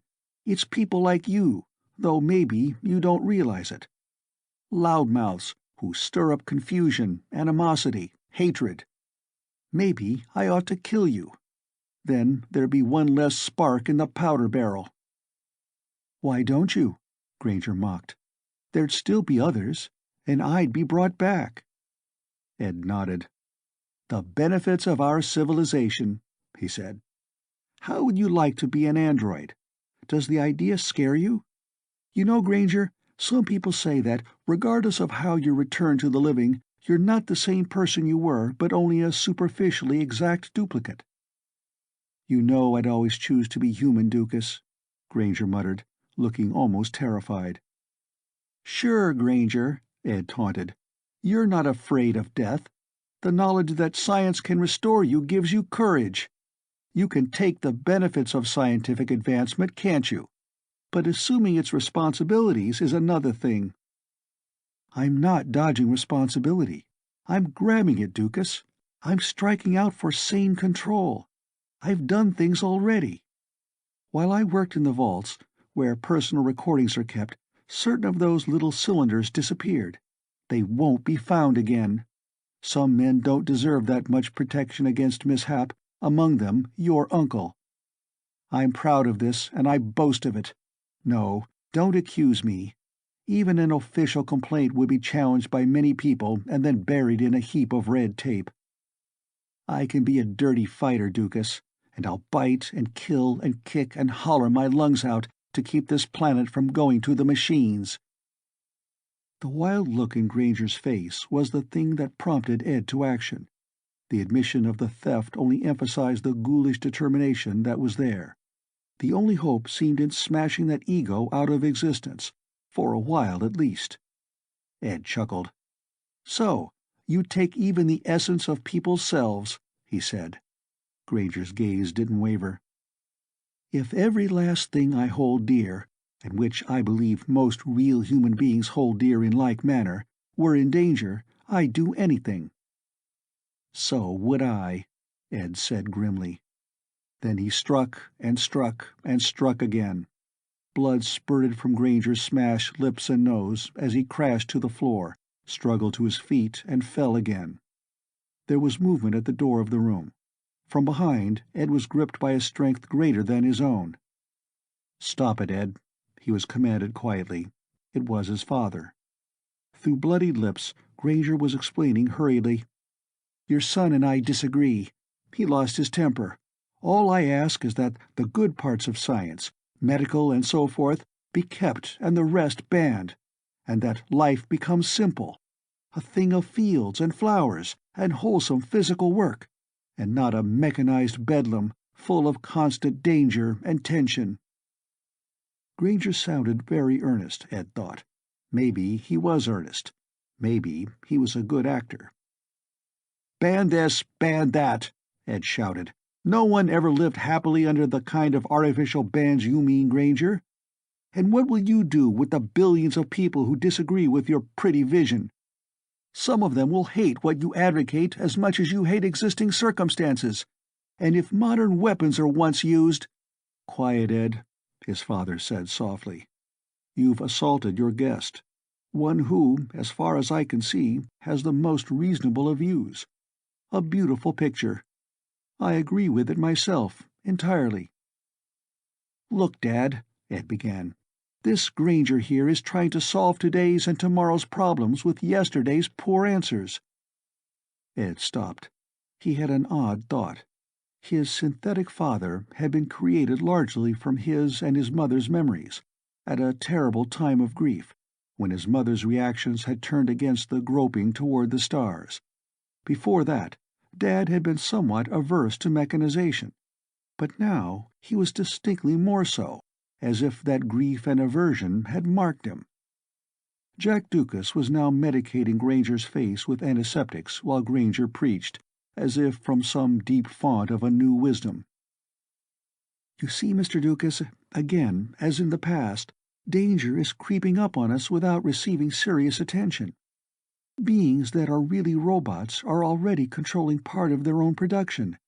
Their creation everywhere should be banned or stamped out. Existing androids should be converted to flesh or destroyed. I'll go now. Thank you for your help, but I think I'll get in touch with your son occasionally. He needs guidance." Ed nodded grimly. "Perhaps I do," he said. "Maybe everyone does. You watch me, and I'll watch you, eh?"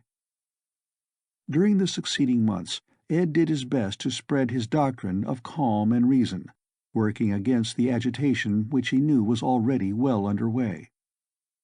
Les Peyton and Barbara Day were with him in this. All over the world there were others, mostly unknown to them, but with the same ideas. Use your head. Don't put fear before knowledge. Do you know an android? What is his name? Maybe Miller or Johnson. You must know a few. And do they think so differently from yourself? Yes, there are problems and no doubt prejudice. It may even be justified. But the answers to our difficulties must be cool-minded. Everyone knows why. Ed and his companions talked in this manner to their acquaintances, spoke on street corners, sent letters to newscast agencies. And they won many people over. The trouble was that they, and others like them, could not reach everybody. Their Earth remained beautiful. There were hazy hills covered with trees. There were soaring spires. The unrest was an undercurrent. This was a time of choosing of sides and of build-up, while there was a sense of helpless slipping onward toward what few could truly want. Voices with another, harsher message were raised. Tom Granger was hardly alone there either. Tracts were passed out as part of their method. What is our heritage? The right to be human. Technology versus wisdom. Perhaps directly out of such a mixture of truth and crude thinking, the assassinations began. There were thousands in scattered places. One day, Ed Doukas pushed into a knot of curious onlookers and saw the body of one of the first of these. There, in the same park where Ed had first met Abel Freeman, it had been found in the early morning. A Midas-touch blast had torn it in half.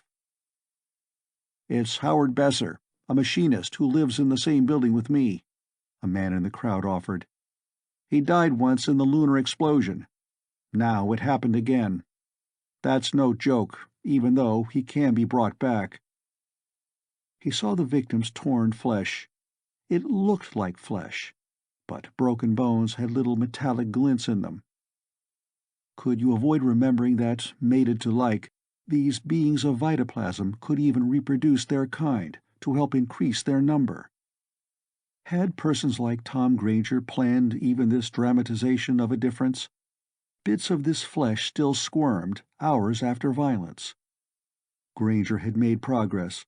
Growing public attention had won him the privilege of orating on the newscast.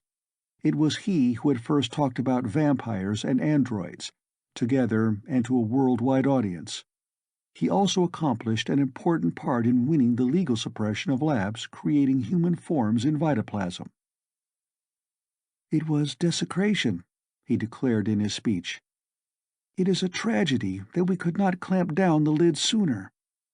There are an estimated 70 million of these improvements on nature now in existence, and there are many hidden establishments still producing more.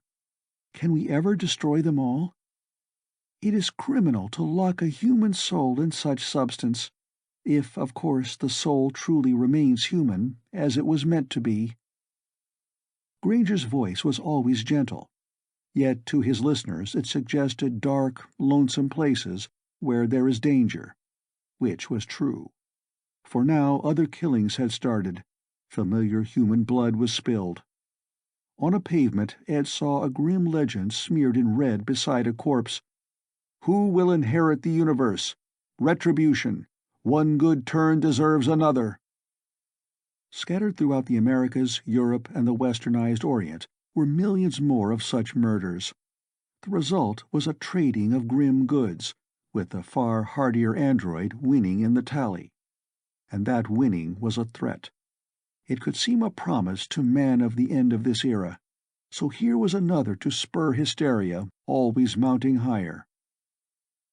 Ed Doukas and his friends stayed on at the university. They studied with the efficient help of the Sensopsych machine and its vividly real visions, which could demonstrate as real experiences almost any skill, from the playing of an antique Viennese zither to the probing of the inner structure of a star. They also put in scattered hours of work in the factories, whose products still aimed at empire in the spatial distance. But above all, they kept on with their appeals for reason. Their success was great. In the main, people were reasonable and clear-headed, but a total winning over was far from possible. Noted men such as Schaefer were shouting on the newscast, shouting for calm, increasing the tinny babble of the choosing of sides. More and more, Ed Doukas began to lose faith in the big future. "Maybe we should have kept still," he said to Les Peyton and Barbara Day. "We only added our small faggot to the fire." His friends laughed with him, ruefully, as they walked together across the campus. Some minutes later, Les Peyton nodded to them, and with a half-smile said, "So long for now. Don't lose any sleep. Not over worries, anyhow." He sauntered off. In matters of love, Les was a good loser. Barbara Day had taken a little apartment on a tree-lined street. It was nice to walk there in the twilight. Not far from the apartment, a half-acre of ground had been allowed to grow wild with trees and bushes, for contrast to the surrounding sleek neatness. There, in the thick shadows, Ed Doukas saw sinuous movement. He had a fleeting glimpse of something long and winding, and perhaps half as thick as his body. Then he saw it again, saw its weird glow, saw the interlocking hexagonal plates that covered it everywhere.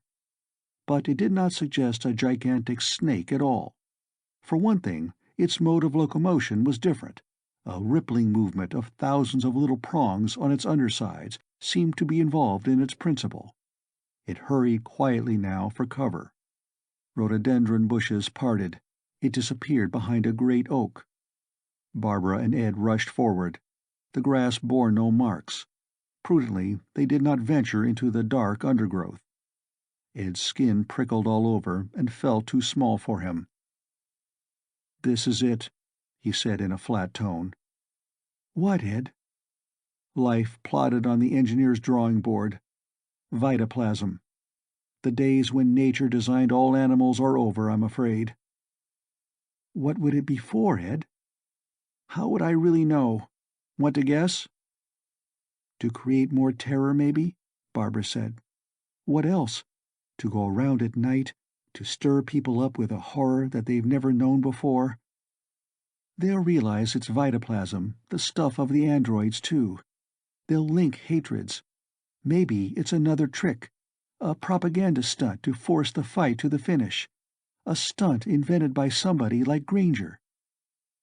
"It seems to fit the pattern," Ed said hoarsely. "You're probably right. But this thing could have been made by the other side, too, the android side, as a means of reprisal. I've admired them, but I don't especially trust their judgment either." Ed Doukas felt sick. He wondered now how much longer anything on Earth could last. Barbara touched his arm gently. "Ed, we should notify the police, for the safety of the neighborhood." "Of course. And you won't stay out here alone tonight. You'll put up at a hotel, or I'll bunk on your floor." Barbara managed to laugh. "The building is stout. My window is high. There are plenty of tenants. I'm not dangerously stupid, and I don't swoon. But I rather like the idea of having you close by." Ed Doukas had no trouble convincing the police that he had seen something extraordinary, which was proof enough that there had been other calls previously. Ed slept a few hours on a divan, listening, while outside, armed men patrolled the streets and watched the backs of buildings, which were kept brilliantly illuminated. Floodlights lighted up that shaggy wood lot like day. Low, flat robot vehicles plowed through it. Nothing was found. But miles away, nearer the city, there were a dozen dead, all of them of the older order of life. They were crushed. Not a bone in their bodies was intact. They had been dragged from their beds while they slept. Horror swept through the city. The monster or monsters had been seen. They were of the same substance as the androids. Therefore, this was an android attack, clear and simple, to minds blurred by fear and fury. Scared, angry faces surrounded Ed Doukas in the streets the next morning. The coldness in him was like a stone behind his heart. He seemed to be hurled along by time, helpless to change its course. Even Barbara looked sullen and confused, though, walking beside him, she tried to sound cheerfully rational. "You know, we could all be changed over into androids. I wonder if you or I would ever want that. I think that even you are not especially sympathetic to them, except as something new and potentially great. Damn, I wish my wits were clearer. An android is a refined machine, you might say. But to be a human being is to be a thing of soul, is that it? A creature of tradition and pride, of sentiment." Ed Doukas shrugged. He felt bone and brain weary. That same day there were bloody riots in scattered localities, much worse trouble than before. It seemed like the start of an avalanche. That afternoon another incident happened. Les Peyton came to meet his friends again in their favorite restaurant. They sat chatting glumly and listening to the newscast. The androids, the phonies they were already being called, were slipping away to the hills, for safety and also, no doubt, to gather their own not inconsiderable numbers and to entrench themselves. Les Peyton was called to the phone. He came back after a minute, saying with a puzzled expression and almost a cynical smile, "My father committed suicide. He left a note. Eternity is a joke, and I'm sick of being a robot. But what's the good of being a man either, now? Burn himself wide open with a Midas touch pistol. I guess the ultimate cruelty would be to bring him back." That night there were 3 times as many crushed bodies as the night before, but there were far more deaths caused by other violent means. 2 weeks passed, each day worse than the preceding. Neighbors started hurling imprecations at neighbors. "Test tube monkey! Obsolete imbecile!" Once there was a news report. "Equipment found. A power generator of a type and output similar to that for a starship, but obviously for another purpose. Meant, it seems, to power high-energy weapons of the beam type. Is this an android or a human assembly? The equipment was ordered, dismantled. It was found in a large basement in the city." And Tom Granger began his broadcasts again. "Androids, your numbers are relatively few. You could not win against us, and we would take you back, kindly, to become people again. Most of you once were human beings. You were meant to be that." Granger's tone was softer. It was condescending. Ed Doukas phoned Granger at the newscast studio. After a long wait, he managed to contact him. That Granger agreed to speak to him at all was no doubt due to Ed's relationship to Mitchell Prell. "Granger," he said, "I'm pleading. Please, forget that you know how to say anything. No, I don't want to offend you, but it's just no good. I'm not guessing. I've seen. To some, you may be a great leader. To others, well, you're a lot less. So do us a favor. Again, please. Go away. Disappear. Take a long, silent rest in a place unknown." Ed Doukas was desperate, grasping at straws. For a fleeting moment, his hope almost convinced him that his mixture of begging and ridicule might work. "Do I know you? Oh yes, Doukas," Granger mocked. "We should converse again when we both have the time. You still need instruction, I see. You are an incorrigible lover of fantastic novelty, Edward Doukas. Now you're frightened." "Yes, I am frightened," Ed replied calmly now. "If you weren't a fool and a fanatic, you could guess that millions of androids, supermen some call them, could not be weak." "Goodbye for the present, Doukas." Granger broke the connection.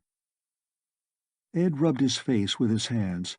He thought of the sinuous thing he had once seen, and of the killing that it, and other things not necessarily of the same shape but of the same substance, had done. Could Granger be one of those who sought to stir up more dread and fury with lab-created monsters of vitoplasm? Should he try first to find out who was using and directing them? It would be slow work, so that same afternoon he chose another path which might lead to quicker results. He went looking for old Abel Freeman, who he guessed was of the sort to be a leader among his kind. By asking around, he located the house where Freeman was said to live. but the picturesque android had long since vacated his lodgings. Ed gathered Les Peyton and Barbara. "Freeman will be in the hills somewhere," Barbara pointed out, "with others like him. What if, for a lark, we rent a helicopter and see if we can find him? What can we lose?" "We're near the end of our rope," Les said. "I'm willing to try anything." It was a crazy stunt, but they agreed on it. Ed had picked up some information about where Freeman might be found, plus a few facts of his recent history. Naturally, Freeman had a bad reputation. Arriving over the wooded mountain country where Freeman had often been seen in the past, Ed let his craft settle into various forest glades, one after another.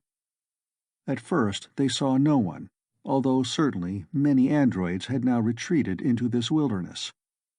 However, after they had made a dozen tries in as many places, Freeman himself suddenly appeared, dirty, covered with burrs, but dressed now in coveralls of modern vintage.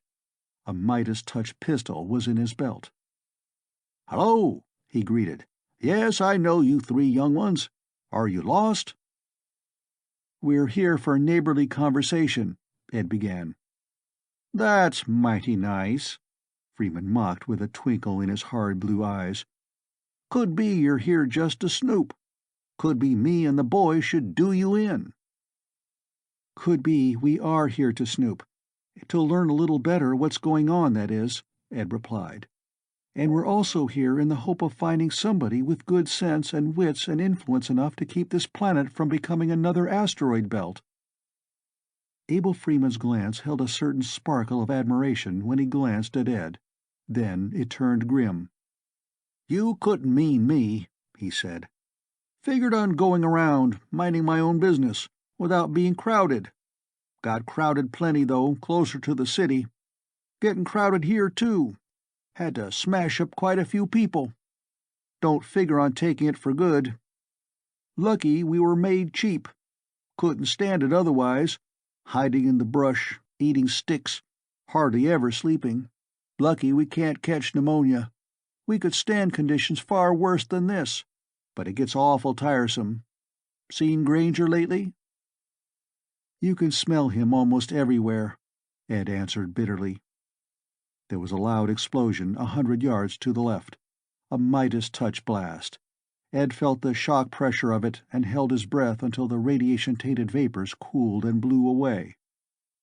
"That's Nat, the Hellcat of my boys," Abel Freeman remarked casually. Then he shouted, "Nat, you damn fool! Don't you know there's company?" Then Ed and his companion saw them, a beetle-browed foursome peering from the brush. The Freeman boys. They looked like a quartet of Neanderthals. But in a way, they were less human than Neanderthal men, for they were the crystallization, via science and vitoplasm, of someone's romanticized and comic conception of the vigor of his ancestors. Behind them now appeared a girl with pale golden skin and eyes whose slant suggested the beauty of a leopard. This would be Freeman's daughter, the inestimable Nancy. There was also a leathery crone, mother of the pack and wife of Abel. Nat Freeman fired the Midas touch again. Obviously, he wasn't trying for accuracy. In fact, he must have miscalculated some, for the wind blew the radioactive vapors against Les Peyton, standing a little to one side.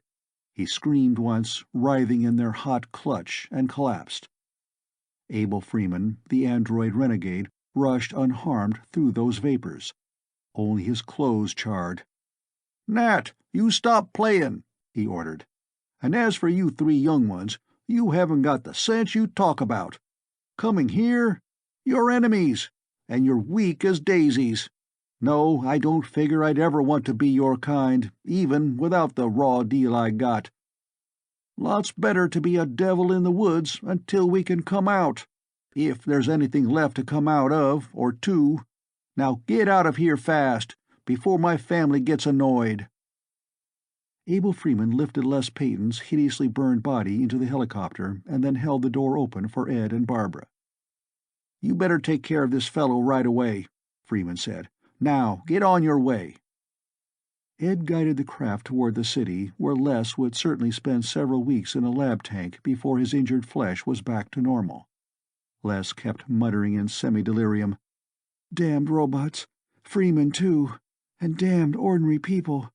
Got to pick between them, don't we? So maybe zero will cancel zero. Can't stay on the fence all the time. Sorry, when the going gets rough, I'm for the people. Peaceful common sense. There just isn't any." Les's voice sounded like a dirge for two races. Barbara said, "Maybe he's right. There isn't any sense left. Only a picking of sides for battle.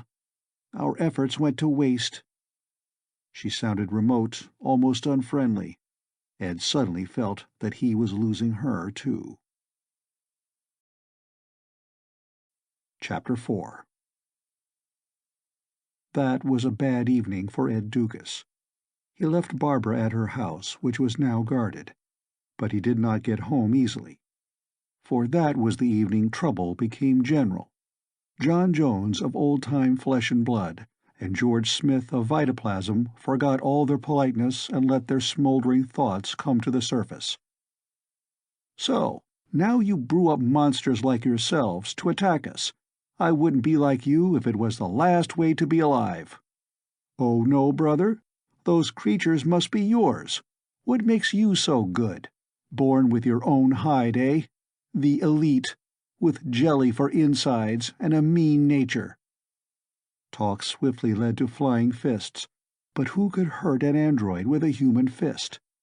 Before their hard knuckles a human jaw could become mush. Still, there were heavier primitive weapons. Then, by progression, weapons that were not so primitive. Ed didn't try any more to quell the trouble. He watched it, walked around it, and away from it. The wise and careful thinking that he had been taught to believe in seemed to have deserted his kind. The stars were only a remote fancy, lost in the chaos of local emotion. Feeling beaten, Ed finally got home. This was the evening when he told himself that anything could happen at any moment. That morning might not even come. On the newscast he heard the report that the first starship, to be aimed perhaps at Proxima Centauri or Sirius, was within weeks of completion out there on its asteroid. There were infinite heights to this era of his, and terrifying depths. This was the evening when, fearing that the spoken word could no longer be heard through the din of clashing hatreds, Ed Doukas decided to write letters. He meant to begin with a letter to Les and then write to his father, whose eyes had been turned backward toward archaic simplicities. He wanted to write to Granger, asking again for calm. But he had only completed a few paragraphs to Les when that kid nickname of his appeared on a blank sheet of his paper. From nowhere, Nipper. Only Mitchell Prell, unheard from for 10 years, had ever called him that. His uncle. A likable little man, tainted by accusations, but part of the once thrilling thoughts of the future. Mitchell Prell had belonged to the onward surging and reaching of science, and its stumbling. The lunar blow-up had come as a forerunner of the first leap to the stars, and the human and android animosity had resulted from the mastery of the forces of life. Wonder becoming horror, white turning black, till you hardly knew what to believe in except that, being alive, you had to go on trying to make things right. For an hour Ed Doukas sat in his room. Nothing more appeared on the paper which he had clamped under his microscope. Nipper. That was all. Silly name of his childhood. Often he looked around him, as though expecting someone to appear. Several times he said softly, "Uncle Mitch, you must be here someplace." There was no answer. The muttering tumult in the streets, the shouts, the occasional rush of feet, the curses and yells, masked the arrival of Tom Granger. Ed was startled from his preoccupation to find Granger almost at his elbow. With him was a man who looked like a plainclothes police official. In the background, grim and frightened, was Ed's mother.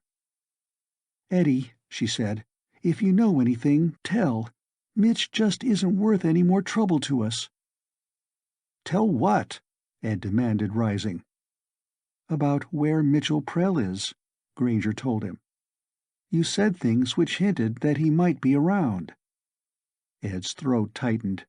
It was still a minor shock to remember that the probe beam had probably been used on this house sporadically for years.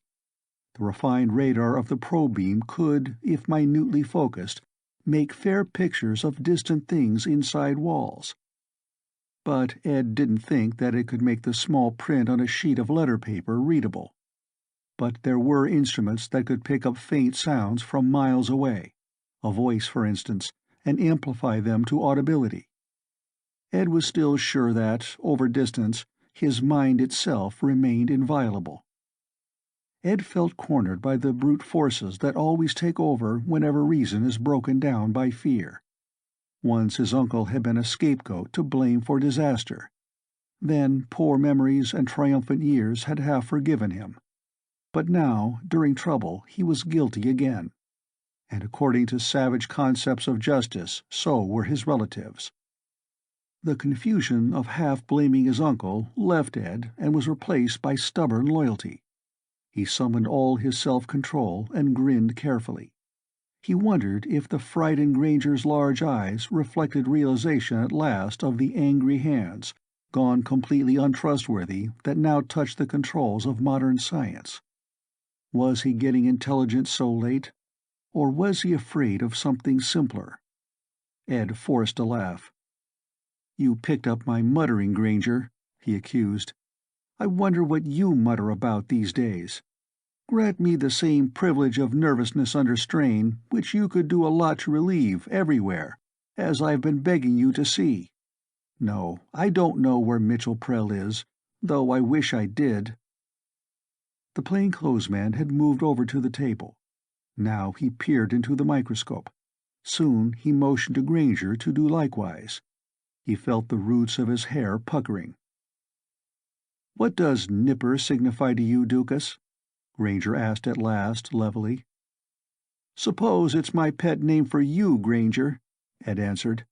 "Your friend can take the paper along. The police laboratories might make something else of it. Maybe I doodle with a bum pen and absent-mindedly stick the doodle under a microscope, and right away somebody wants to make a story of it. You want to psych me? I've humored that kind of whim from the police before. This time, for cussedness, I'll stand on my rights and demand that they get a court order before they meddle with my most private possession, my memory. Especially since hotheads and hysterics seem to have taken over. But wait, Granger. I'm sure that sensible people are still in the majority. They haven't reacted very much yet. But they will, with matters as bad as they are now.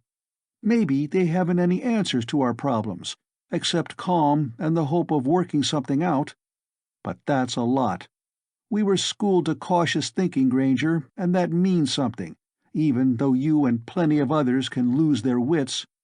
Maybe the sensible people will finally shut you up." "We'll take the paper along all right," the plainclothesman said. "And you too. We already have the court order you mention." "Doukas," Granger said with a show of great patience, "will you ever realize? We're facing a soulless horror. We must be harsh if we need be. But you should be glad to give your absolute cooperation. It's your duty. We have always felt that Prell is alive somewhere. Twice he has been part of disaster, even if unintentionally. We must stop him before he can bring us greater, unknown dangers." Ed eyed this thin, wily man who had managed to assume a certain unofficial power in the world. And again Ed had trouble judging him. Perhaps he was entirely insincere. Yet he had, too, the marks of the rabid crusader following obsolete themes that needed revision, following them blindly, with both a kind of courage and the crassest stupidity. "Tell me something, Granger," Ed said. "I'm curious. And I know I have a duty, however different from what you mean. Did you have a hand in the creation of the monsters of vitoplasm? I mean the real monsters, not just the androids, the phonies. The use of terror is old in war and politics. stirring up fury with the blame carefully implied elsewhere. Granger's features stiffened, as if he had been insulted, or perhaps he was just acting. "I would not dirty my hands with the things from hell, Doukas," he snapped. "Unwise as you are, you must know that. Now I think the police want to take you away." Ed's mother stood in the doorway of his room without saying a word. She looked strong, yet bitter and scared. He knew that her loyalty was with him, though her views differed somewhat from his.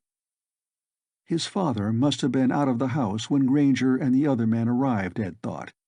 Did his going out on this chaotic evening mean anything special? Wanting to be loyal, and at least half sure that the wish was returned, Ed didn't care to complete the thought. He was concerned about his mother, yet he said, "Try not to worry, Mom. Go to bed. They'll have to guard the house. I can still insist on it, and I don't think I could be held very long, even now." "Your father will come to you as soon as he knows, Eddie," she said. So Edward Doukas was carted off to the local Bastille. A helmet was put on his head. But what was learned from him about the whereabouts of Mitchell Prell must have been both confusing and disappointing. Certainly, though, it must have intrigued the police, as did that single name on the paper, which told them nothing under the most careful scrutiny.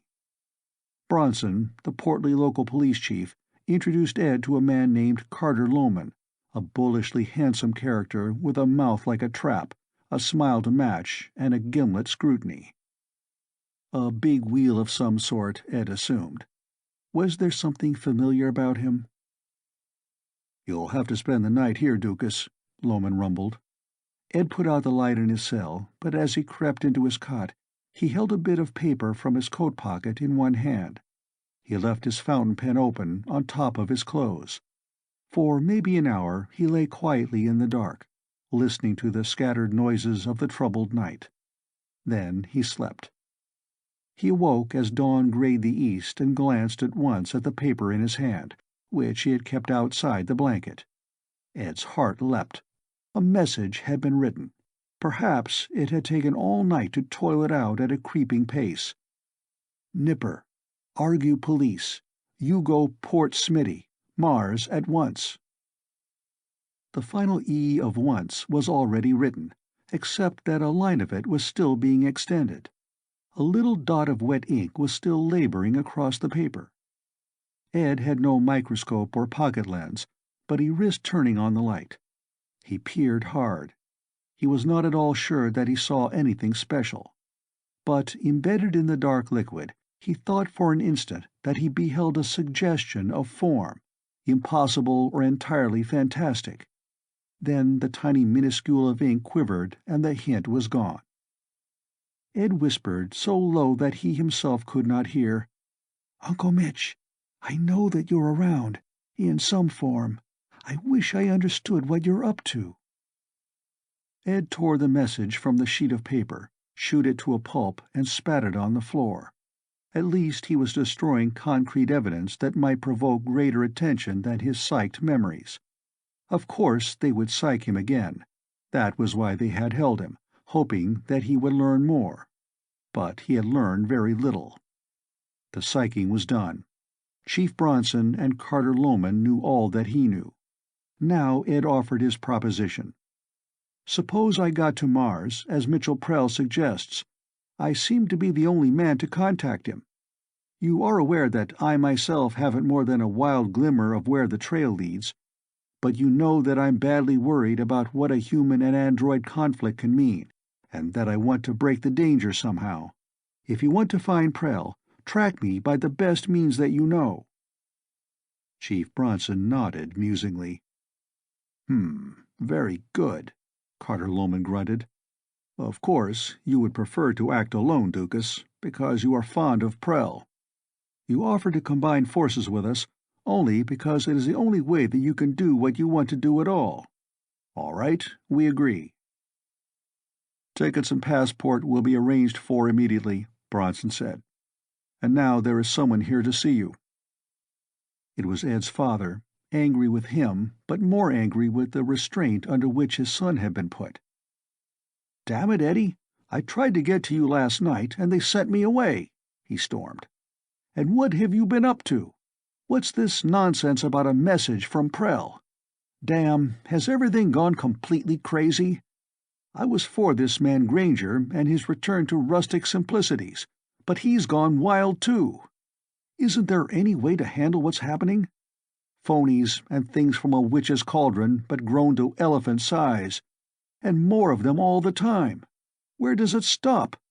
Well, it helps a little that lots of people went out last night breaking up fights. Even some phonies did that, they say. But should we believe it? Scientists were on the run everywhere, as maybe they should be for inventing so much new trouble. The Schaefer lab is barricaded. I'm glad for your sensible people, Ed. But can they hold the peace for more than a little while? And would it do any final good if they could?" Jack Doukas, the memory man of old-time flesh, was more like a dad to Ed again, and Ed was almost as glad for that as he was for the awakening of the forces of calm and order. "Thanks, Dad," Ed said with a cryptic meaning of his own. "It's a small lessening of danger, anyway. It's a fact, though, that the situation at the moment is an explosive magazine which one well-placed idiot could set off. And it's hard to see how there could ever be less than many. Say that our population is split 3 ways: android, human, and that mixed-up group which is trying to keep them from each other's throats. It's hard to see how the latter can succeed for very long." For a moment Ed and Jack Doukas were almost close, in spite of differences. Ed was a little reassured. "I'm going out to Mars, Dad," he said, "with police cooperation. Maybe to find my uncle. And, who knows, maybe even to find some useful answers." Jack Doukas shrugged. "More science, no doubt," he said. "Well, anyway, good luck." The brief spell of companionship was broken. For a moment Ed was tense with the thought of precious time possibly wasted, chasing off to the Red Planet, when perhaps he should be trying to hunt down the perpetrators of offenses to a new biology in vitoplasm. He knew that time remained still desperately short, with nuclear hell building up. But a choice had been made, and he sensed that it was the best one. Ed and Barbara went to see Les Peyton that morning. He lay in a bed, his body encased in an armor of plastic, under which fluid circulated. He had mended enough to listen and speak. Ed partly explained his intentions. About them, Les showed a mixture of a sick man's insight and weariness. "I hope we'll see each other again, Ed, and that the world will still be around, and that you won't be changed too much, strong, weak, big or little. Because I've got things figured out for me at last, Ed. Granger is right, as far as I am concerned. I was a romantic kid, but now I've had enough. The stars are still farther out of reach than we realize. Got to fight the murdering phonies and all of the phytoplasm menace, no matter what. Because there never was a menace like it, not to me." Les grinned wanly. "So long, pals." In a park some hours later, Barbara and Ed walked in the beautiful dusk, while the arch of silvery murk that had been Luna masked a few of the first stars. Something with long, webbed wings was visible in silhouette against it for an instant, another creature that never existed before. It added a chill to their low mood. Ed was thinking that he must say goodbye to Barbara too very soon, and to all the chaotic wonder and charm that was Earth. Earth maybe in its last days. Barbara said, "I wish I were going along, Eddie." "So do I. Babs, go out to the asteroids. Like my mother. It's safer there." "I meant my wish, Ed," Barbara protested earnestly. "Of course, a girl is sometimes rated as a nuisance that a man has to take extra pains to look after, no companion for one to concentrate on the dangers ahead. Maybe it's true." He looked at her sharply and gulped hard, but gay little bells seemed to tinkle in his head. "Maybe a lot of things," he commented. "But I think you, as much as anybody, know what we're up against. Possible death, of course, which could be permanent. or some fantastic loss or change of identity. How can we guess just what? If you take all that mystery and hardship too, well, I won't say no. But if you were Mrs. Ed Doukas, we could have Bronson provide your tickets to Mars." Her smile came out like the sun. "You're heartlessly matter-of-fact and unromantic, Ed," she told him. He drew her into the shadow of a tree. A couple of minutes later, when he released her, they both looked dazed, as though, crazy as life was, it still could be heaven. She was beautiful. He had never seen anyone so beautiful. 15 hours later, they were aboard the Moondust. Chapter 5. As the ship rose on its column of fire, some of the old love of distance and enigma came back to Ed. There was also a sense of adventurous escape, like that of city workers of centuries ago, when, chucking business and office routines, they had rushed to the country on weekends to regain a little of primitive nature while they scorched a steak over smoky fire in the woods. On the Moondust there were more women and children than men, refugees from danger. But would old Mars be much safer? Didn't it now belong to the same human civilization with its dark undercurrents? The Doukases were smoothly hurled across the vast trajectory to Mars. They landed at a high south temperate latitude, not far below the farthest extent limit of the polar cap, though now, in summer, it had dwindled to a mere cake of deep hoarfrost a few hundred miles across and on high ground. Around this remnant stretched a yellow plain made up of crusting mud, swiftly drying lakes scummed with the Martian equivalent of green algae, and white patches of ancient sea salt and alkali. But Port Smitty itself was in a wide, shallow valley or canal a bit farther north. Its many air domes, necessary to maintain an atmosphere dense enough and sufficiently oxygenated to sustain human life, loomed among vast greenhouses and thickets of tattered, dry-leaved plants. The central dome was topped by a statue of old Porter Smith, this region's first human inhabitant.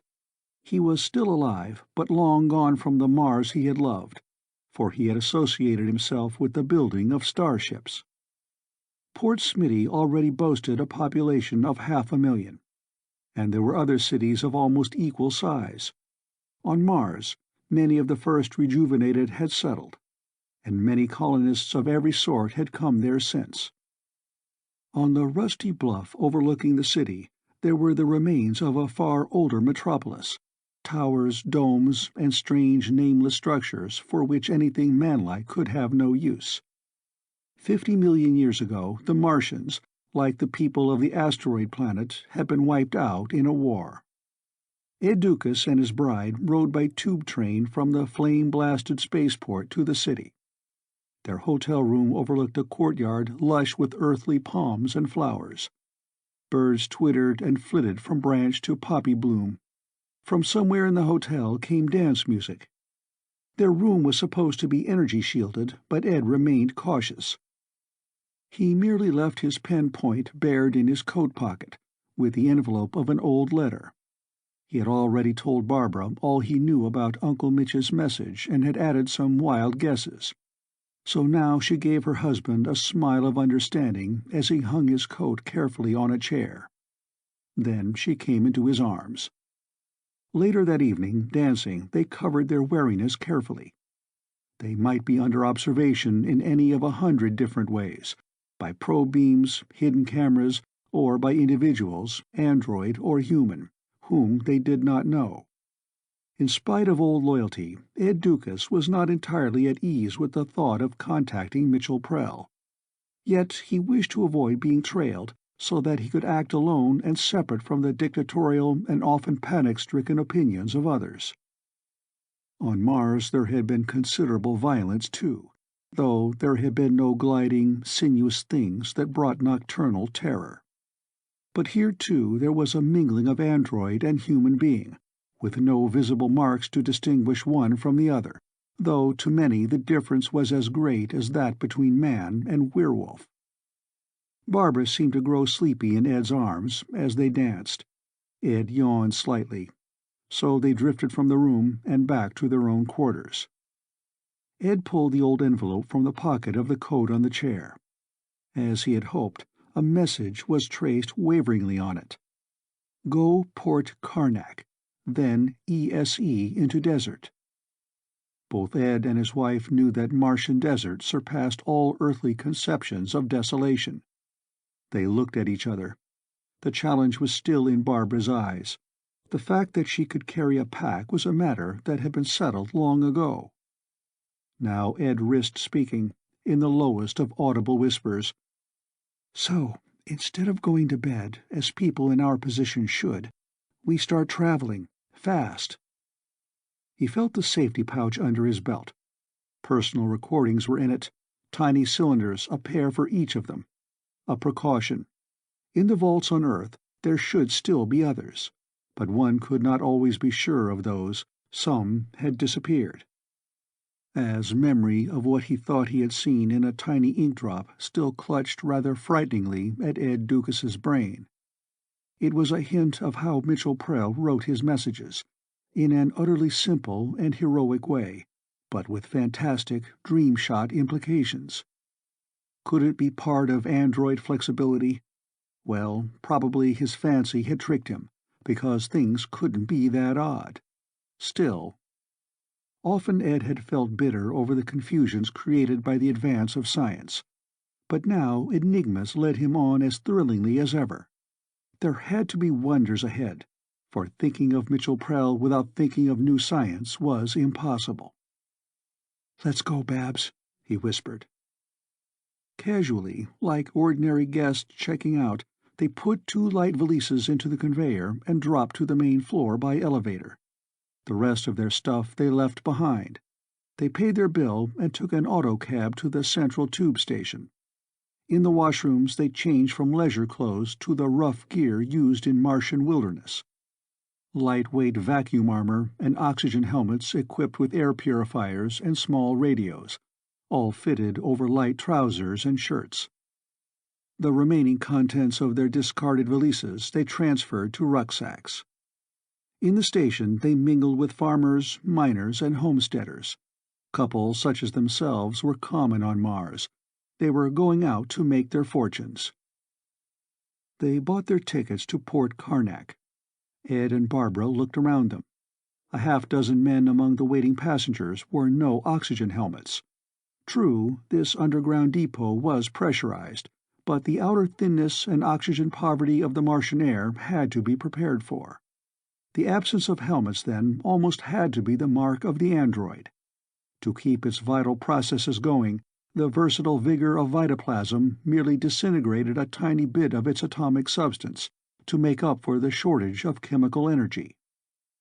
Ed and Barbara boarded the train with the crowd.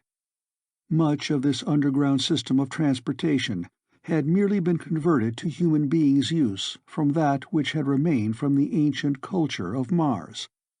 Behind the projectile-like couches, close-fitting in the tubes, air pressure built up. Acceleration was swift. Covering the 1,000-mile distance to Port Karnak took 20 minutes. Once arrived, Ed bought the additional equipment they needed. Then, in a small restaurant, they ate a last civilized meal. They took an autobus out along a glassed-in, pressurized causeway and descended at the final stop, beside a few scattered greenhouses, the outermost of which provided the city with fresh, earthly vegetables. Here the desert was at hand, utterly frigid at night, under the splinters of stars. Deimos, the farther moon, hung almost stationary in the north. Irregular in shape, it looked like a speck of broken chinaware, just big enough to make its form discernible. Probably it was a small asteroid which the gravity of Mars had captured. The Doukases began to plod. The desert came under their boots, and the solidity of the ground gave way gradually to a difficult fluffiness, like that of dry flour. It was millions of square miles of dust the color of rusted iron, which in part it was. Dust ground to ultimate fineness by eons of thin, swift wind. Under the dim light of the sky, colors dropped in tone to a monotonous grayness that only faintly revealed the nearest dunes, and showed plumes of soil moving on the wind like ghosts. The dust made a constant, sleepy soughing against their helmets like an invitation to death. Barbara pressed Ed's gloved hand as if in reassurance, and he pressed hers in return. Maybe they had eluded all pursuit or probe-beam tracking. Certainly, the blowing dust itself would be an effective screen against the most refined radar device. Yet to vanish from the view of men could mean another kind of danger. It came to Ed that even when Mars had teemed with millions of its own inhabitants, perhaps no one had trod within a mile of where he and his wife were now walking. The Doukases marched on for an hour without saying anything. But during a momentary rest, Barbara gripped Ed's arm, thus establishing a firm sonic channel, so that they could talk without using their helmet radios, which might betray them. "I hope we're not too crazy, Ed," she said. "Going out into a wilderness like this on the basis of a couple of strange notes, and with blind faith that somehow we'll be guided. I hope. Her tone was light and courageous, and he was the more than ever glad. "Think of our muddled homeworld, and make that a prayer," Ed said. "We might be doing something to help."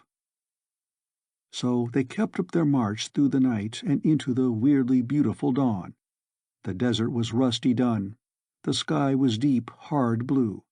The dunes were dust-plumed waves, in which a footprint was quickly lost. The rocks were wind-carven spires. Earth was the bluish morning star. It looked very peaceful, denying the need for haste. Its ring was a nebulous blur. Barbara and Ed sucked water into their mouths through the tubes which led from their helmets to the large canteens on their rucksacks. They swallowed anti-fatigue and food tablets. For a moment they even removed their oxygen helmets. There was no great harm in that. Only the distension of blood vessels under swiftly lowered air pressure, and an ache and ringing of eardrums, and of course the stinging dryness of the Martian cold against their cheeks. 48 degrees Fahrenheit below zero it was just then. "No more clowning," Ed said as they replaced their helmets. "We might get dazed by oxygen starvation and forget what we're doing." They kept up their march through the morning, past the almost warm Martian noon, and on into the frosty chill that came long before sunset. They were still plodding on when it was dawn once more. In spite of anti-fatigue capsules, they were getting pretty groggy. In his breast pouch, Ed had his pen and the envelope on which the latest message from Mitchell Prell had been inked. Now, surely, there had been time enough, so he ventured to disturb the writing materials. There were more words on the envelope. "True on course. Keep moving." So they continued to follow the pointer of their small gyro compass, set to stab precisely toward east-southeast. Ed no longer questioned an odd miracle. It was simply there, and he was grateful. An hour later, Barbara glimpsed fluttering movement nearby, a fleck of bright yellow. Then it was gone behind a large chip of stone. Then it appeared again. Ed saw it too for an instant. It fluttered, it chirped plaintively. It was an impossibility in the wastelands of Mars, or anywhere else on the red planet, outside of an air-conditioned cage. It was a small earthly bird, a canary. Barbara stared at it. Her blue eyes were bloodshot and scared. The tired droop of her cheeks deepened. "Darling," she said rather lamely, "I think that fatigue is about to get the better of us." "Think again," Ed said. "I guess you're right," she answered. "Even without vitoplasm, it's not much of a stunt to give a guided missile or a spy robot the form of a little bird with television eyes. And a Midas touch weapon or something equally unpleasant built into it. At the hotel in Port Smitty, it was unrecognizable among the other caged canaries. Here, though, it's unmistakably identified, which means that whoever is guiding it, The police looking for your Uncle Mitch or friends of Granger's or whoever else don't care any more that we know what it is. We're helpless now, they think." A dull fury came to Ed Doukas. He might have guessed that all chances of their eluding surveillance would have been countered carefully. This bird-like mechanism must have followed them all the way from Port Smitty, keeping just out of sight. Then a more hopeful idea hit him, but reason conquered it. "No," he said aloud, gripping Barbara's shoulder so that she could hear. "If the pseudo-canary was Uncle Mitch's guide for us, it would have revealed itself sooner, and the messages on paper would not have been necessary." In a flash Ed drew his own Midas touch and fired it at the place among the broken rocks where the canary had just vanished. At a little distance there was the usual spurt of incandescence, fringed now with red dust. But from the projecting boulders near its base a small yellow form spurted with a faint and musical twitter of mockery. Then a heavy voice spoke, one which neither Ed nor Barbara recognized just then. "Better luck next time, robot lovers. Lead on."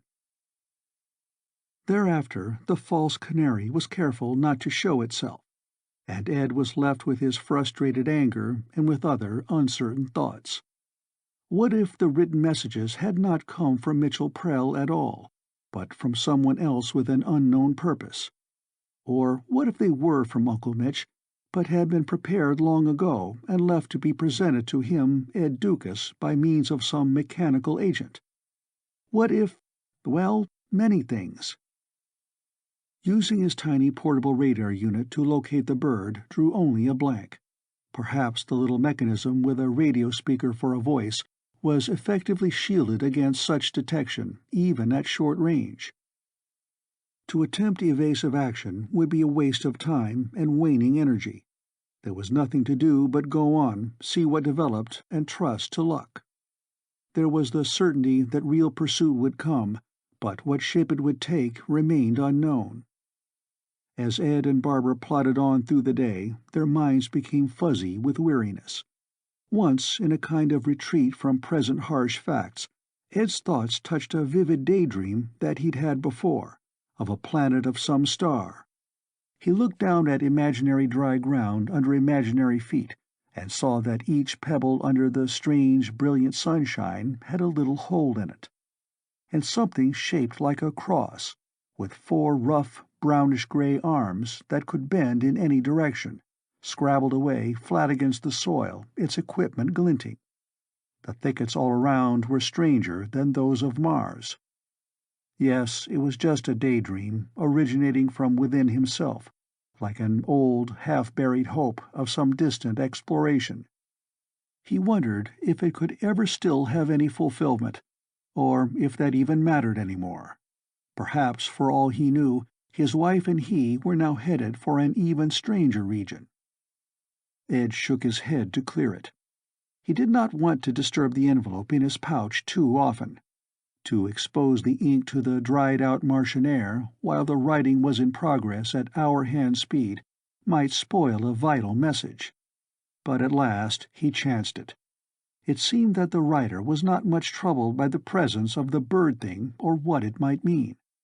Barbara and Ed read avidly, "Base of capped granite rock before you. Lab." Barbara nodded toward a formation which loomed a half-mile ahead in the freezing cold of late afternoon. The slab, balanced crosswise on a slender pinnacle, identified it beyond doubt, though there were other similar spires around it. It cast its shadow on the sunlit dunes. Or was all of that dark, irregular patch shadow? Ed Doukas and his bride had not enjoyed the luxury of natural sleep for a long time, but summoning their flagging strength, they hurried forward. Ed felt that at last he was approaching the solution of 10-year-old enigmas. The darker area at one side of the capped rock was not all shadow, but the Doukases had scant attention for the bluish masses of plushy stuff that grew in this aridity. At another time it might have been fascinating, for it was vegetation related to the android, as moss is related to a man. It was a growth of vitoplasm, Another of Mitchell Prell's experiments. But Ed and Barbara had no chance to ponder this. They located an 18-inch cleft at the rock's base. Edging into it, they found an irregular stone pivoted on steel hinges. To their touch, it closed behind them, and bolts clicked. From the outside now, the outline of the door would seem merely a pattern of natural cracks in the granite pinnacle. Atomic battery lamps lighted the passage, and there were more heavy doors, some of them steel, for Ed and Barbara to bolt behind them. The place was like a small, secret fortress. At the bottom of a spiral stair, beyond a small airlock, was Mitchell Prell's latest and perhaps last workshop. He must have blasted it from the crust of Mars without help. It was a series of a half-dozen rooms and was no larger than a fair-sized apartment. Smallest of all was the combined sleeping room and kitchen, and there the evidence of months or perhaps years of absence was plainest. The bunk was thick with dust, and food remnants were blackened on the unwashed plates. The air, of earthy density, smelled of decay and a strange pungence. The floors and walls were crusted with patches of the tough, bluish growths seen outside. It was suggestive at once of both fungus and moss, but was really like neither. It had a pretty color under the lamps, which had certainly been burning for a long time. Ed and Barbara removed their oxygen helmets and began a swift exploration of the premises. The rooms had all the marks of lone bachelor occupancy by a man too fearfully busy with his own deep pursuits to waste time on more than the barest attempts at housekeeping. Apparatus was everywhere. There were even recognizable parts of a helicopter, the one, no doubt, which had brought Pell and his equipment to this refuge. At first they thought that he might since have fallen victim to some violence or accident, and then they found his body in a rectangular plastic-covered tank, submerged in a cloudy, viscous fluid. It was a standard sort of vat, much used in laboratories in repairing extensive injury and restoring a destroyed body from a personal recording, either in protoplasm or vitoplasm. Nearby there were 3 similar vats, which, when opened, proved to contain only fluid. Barbara and Ed looked for a long moment at Mitchell Prell's forever young face. It was peaceful in death that was not quite death, for of the latter you could never be sure any longer unless it was the death of the species. If there were guile behind that gentle face, it did not show. If there were darkness of purpose or stubborn unwillingness to recognize errors that he had committed in a civilization that tottered as it reached for greatness, it could not be seen. For in this refuge one fact was plain. Mitchell Prell had gone on with his work in a super-biology. Ed wandered over to a beautiful microscope of a standard make. Its attachments also started out from a familiar design. It was fitted with dozens of special screws and levers. When Ed and then Barbara peered into its eyepiece, they found that each of these screws and levers could manipulate a tiny tool, almost too small to see with the naked eye. There were minute cutters, calipers, and burnishing wheels. Set up under the microscope, there was even what seemed to be a tiny lathe. In fact, there was an entire machine shop on an ultra-miniature scale. And there were tiny, tong-like grasping members, intended to serve, on such a reduced scheme of things, as hands, where the human hand, working directly, would have been hopelessly mountainous. In addition to this equipment, there were exact duplicates of the vats across the room and their attendant apparatus, except that each entire assembly was less than a half-inch long. In one vat there was a human figure much smaller than a doll, yet perfect. Barbara laughed nervously. Even in this century of wonders, the human mind had its limitations for making swift adjustments. The laugh was a denial of what her eyes beheld. Ed Doukas's wide face looked at once avid and haggard. Beside the tiny vats there was also another microscope, complete in every detail, yet of the same relative dimensions as the little figure in the vat. But this lesser microscope was of the electron variety. It had to be, for at this reduced size, light waves themselves were too coarse in texture to be effective for close-range work. Ed turned slowly toward his young wife, whose eyes were alert and wonder-filled in spite of her weariness. He noticed the pleasant wave in her hair. He noted the charming curve of her brow, the tiny and pleasing irregularity of her nose. And what was all this attention but a clinging to an object of love when facing a strangeness so great that it scared him as he had never been scared before? Ed Doukas knew that his face must have gone gray. Now his words came slowly and precisely. "Babs, I've told you that I watched part of Mitchell Prell's first message being written. That in the moving speck of wet ink, for an instant, something looked like the man the size of a mote. I thought I'd imagined it. But is that what Uncle Mitch is now? An android so small that the only way for him to write a note to a person of usual dimensions is to surround his own body with a droplet of ink and to drag himself across the paper, making the lines and loops of script?" Barbara looked at him obliquely, doubting his seriousness. "Aw, now, Eddie boy, take it a little bit easy," she said. "Please do." He didn't answer her. He let his unchanging expression and many seconds of silence do the answering for him. His pulses drummed in his ears. At last he said, "No, darling, I mean it. There's no reason why an android no bigger than the smallest insects can't exist. And the signs of what Mitchell Prell did in this laboratory are plain enough.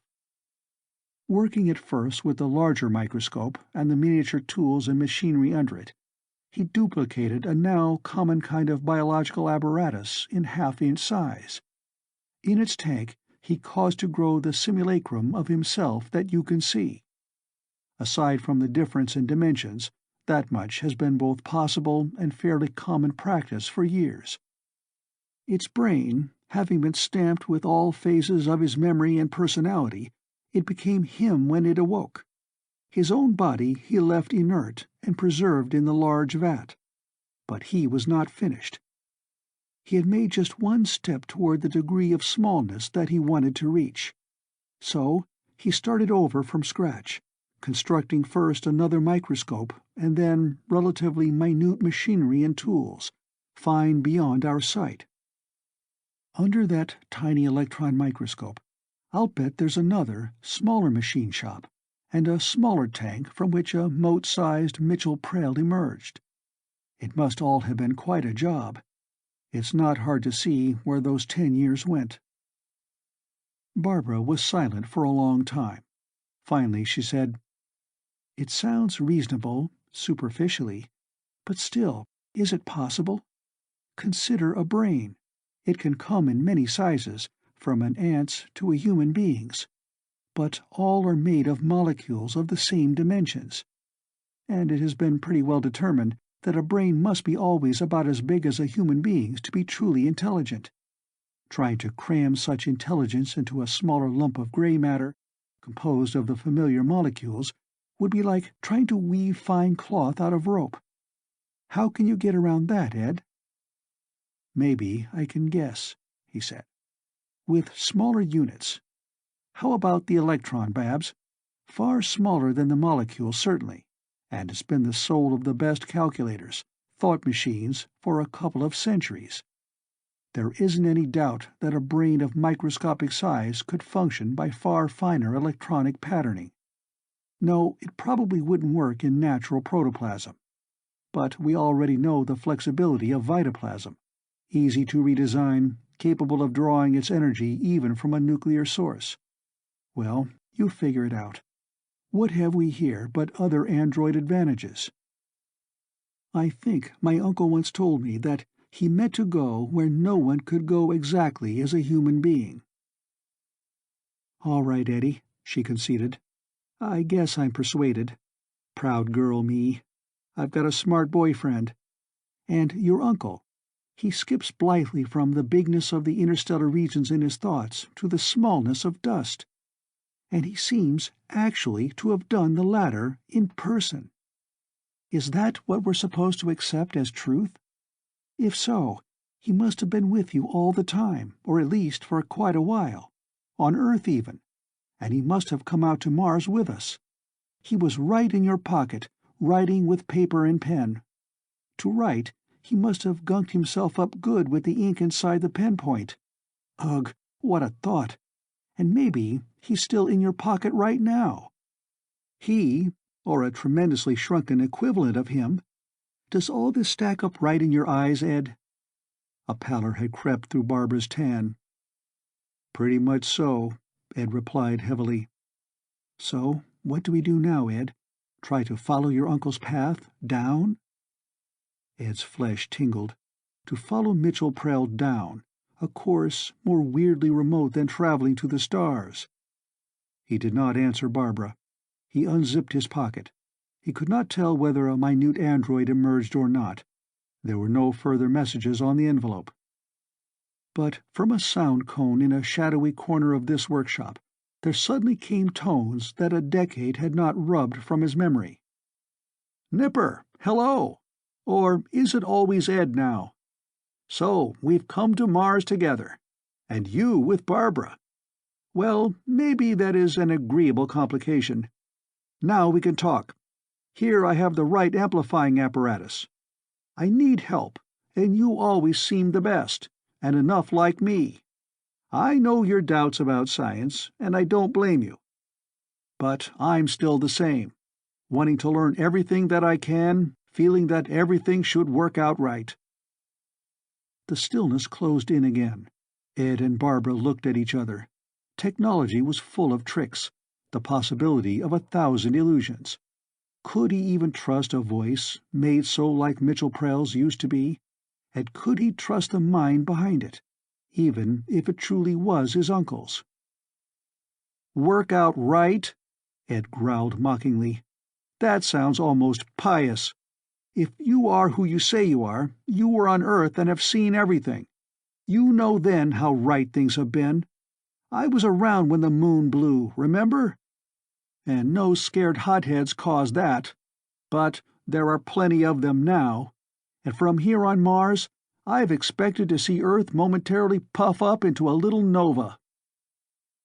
There was a sigh from the sound cone. "So I'm to blame, at least partly, for helping to give those fools something to be furiously right or mistaken about," Mitchell Prell's voice replied. "Well, I was what I was, and I am what I am, Ed. I'm sorry about many things that happened, but I can't erase them. I've urged you to come here to help me try to counteract them. I don't think you'll stay angry with me, Ed. Come where I am, you and Barbara. It can be done quite quickly now. I have 2 forms prepared. They will take the lines and personalities of anyone. Just set the dials above 2 of the unoccupied vats at 100, full energy. Lower yourselves into the fluid. Clothes or lack of them won't matter. Your own bodies will sink into suspended animation." Again the voice from the sound cone faded out. Ed's and Barbara's eyes met in a tense congress of thought. They were being asked to leave their natural, physical selves behind and to become beings of vitoplasm. To many, that was horror in itself, even without a radical change in size. Then there was the fear of loss of identity. To be an exact duplicate in mind and memory might not necessarily mean to be the same person. Here was a metaphysical problem elusive and hard to answer. What others of experience might have told you could never quite satisfy you. You had to learn for yourself. Beyond all that, there was that drop, down and down into tininess, to where physical laws themselves must seem warped by the relativity of size levels, and to where nothing remained quite the same. Could one's mind even endure the difference? For a moment Ed felt cornered and panicky, but something eager and questioning came into him. For the first time he wished that Barbara had not come with him. Finally he said, "I've got to go down, Babs. There just isn't any other way." "What's sauce for the gander is sauce for the goose, Ed," she said. "With us, that was settled a while ago." He didn't protest. She was resourceful. She'd be a help, not a trouble. And he knew that love of adventure was as strong in her as in himself. So the decision was made. Suddenly they heard a distant clink and hammering. Metal against stone. The canary had followed them to Mitchell Prell's underground fortress. And, of course, the little mechanism had been merely a scout for some larger party farther to the rear. Again the words came from the sound cone, but in a whisper. "I was pretty sure that you'd be followed, Ed, but we should still have considerable time. It'll be hard for them to break into here without destroying everything, and I think they'll want to see what I've got." Ed Doukas had never before considered his brilliant, tireless uncle in any way impractical, but now he was sensing a certain inadequacy and felt that Mitchell Prell truly needed him. If it was Mitchell Prell, of course, if the voice itself wasn't a trick. But now Ed was at least more confident that he was not being fooled. What doubt remained had to be part of many calculated risks. "All right, Uncle Mitch," he said. Barbara smiled at him rather wanly, but her eyes held a glint. He kissed her. "So, here goes, eh, Eddie?" she said. "Be seeing you, sweetheart," he said, taking her in his arms. Chapter 6. Stripped of their boots and vacuum armor, they set the controls and lowered themselves into the gelatinous contents of the tanks. A warm, tingling numbness flowed into them at contact with a viscous, energized fluid. Weariness stabbed into their muscles. Their knees buckled, and they sank deeper into the gelatin. "All okay, Babs?" he asked. "Okay, Ed."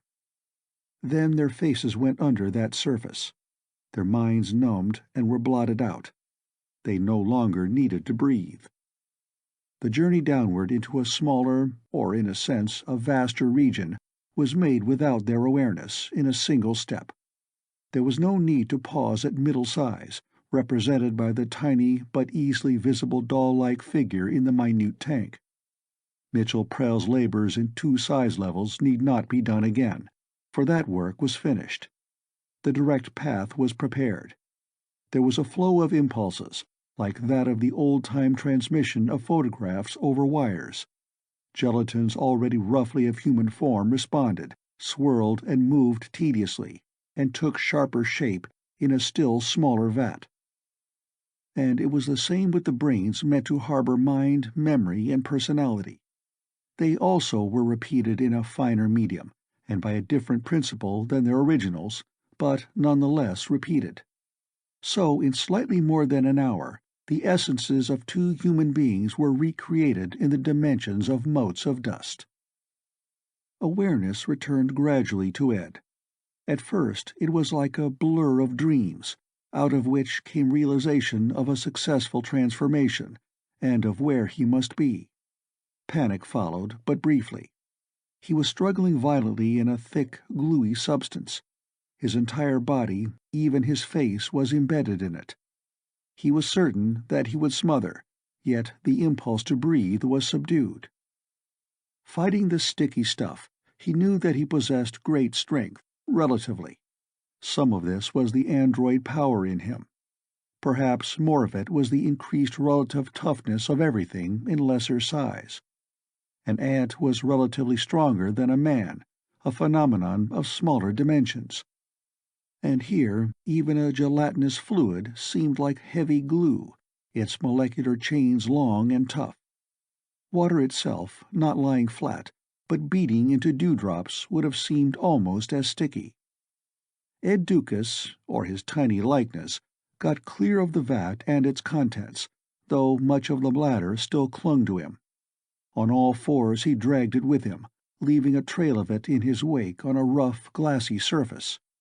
He kept spiraling around and around until he rid himself of most of the gelatin. With avidness and wonder and dread, his mind scrambled through a moment of time to grasp the truths of his present state and to test them.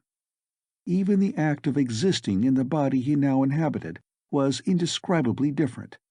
His mouth was almost dry inside.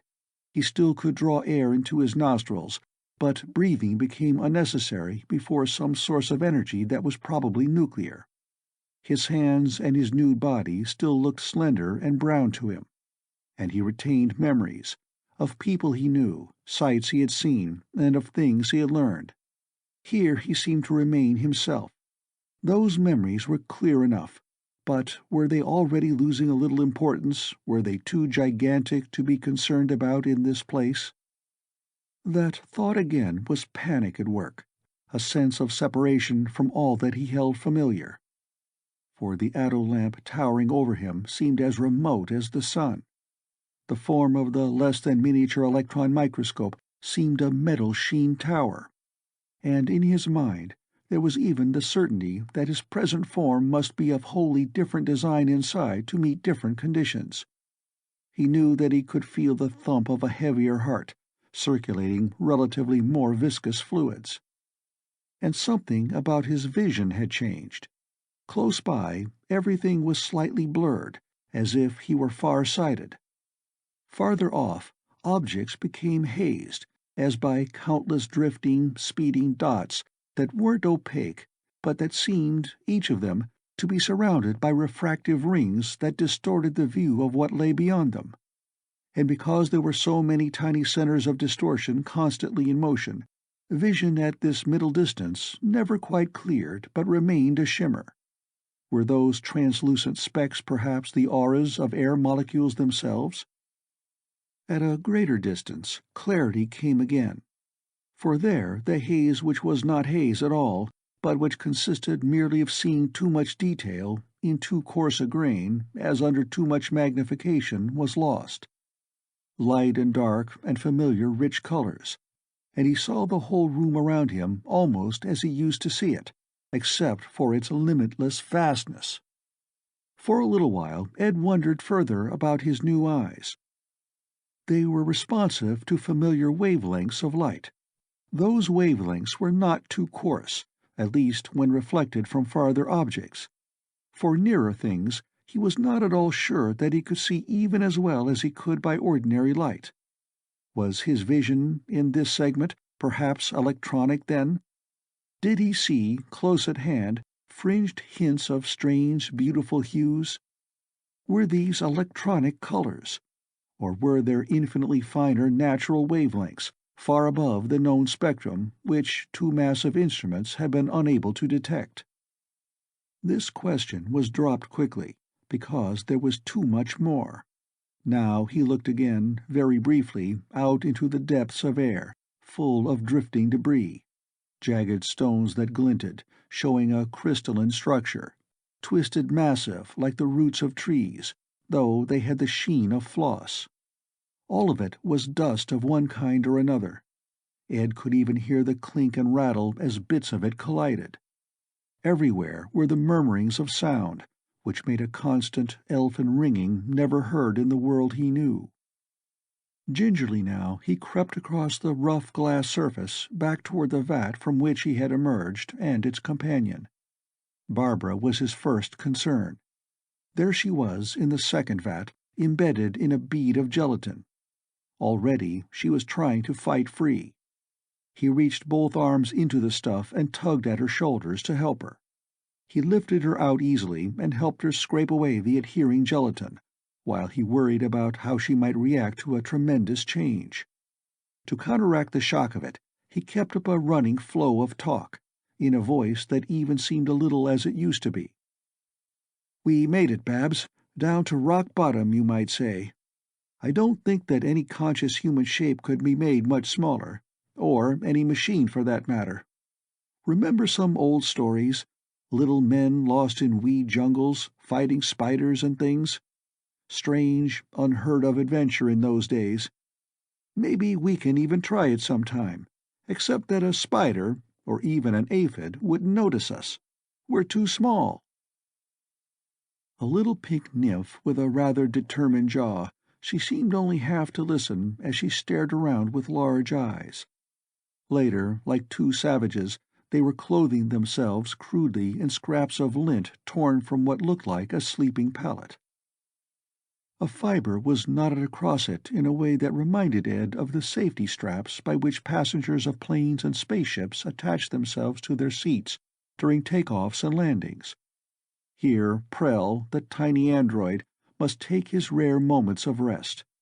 Some of the lint was far finer than spiderweb, but it was still coarse to Ed and his wife in their present state, as they wound its strands around them. "You look beautiful, darling," he said.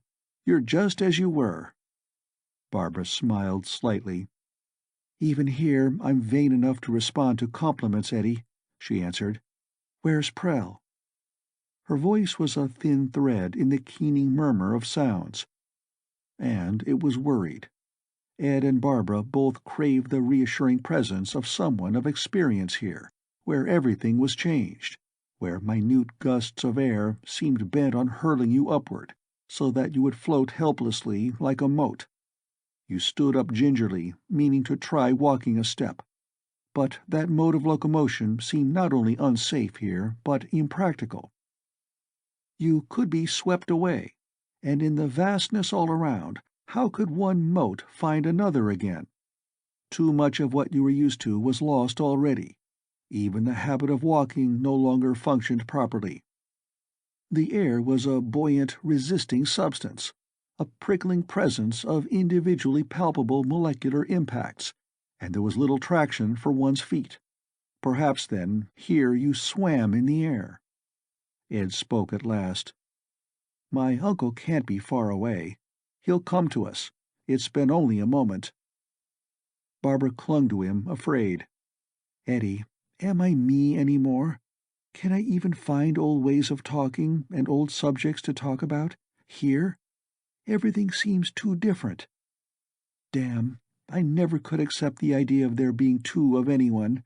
Us up in those other tanks, giants asleep, and yet us here.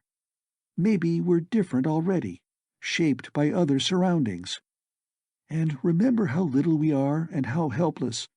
Moving a couple of inches would be like walking a mile. And we came here to see if we could find a way to straighten out the giant affairs at home. We're androids now, aren't we? A special kind. But we still have the capacity for the old emotions. Damn it again, Eddie, everything around us in this place is so strange. But it's beautiful, too." He patted her shoulder and said nothing, but her thoughts paralleled his own. Suddenly there was a rumble, like distant thunder. In a more familiar size level, it would have been a clink and a thud, coming through many yards of granite. They both recognized it. Ed even chuckled. "Whoever or whatever was following the canary machine," he said. "Remember?"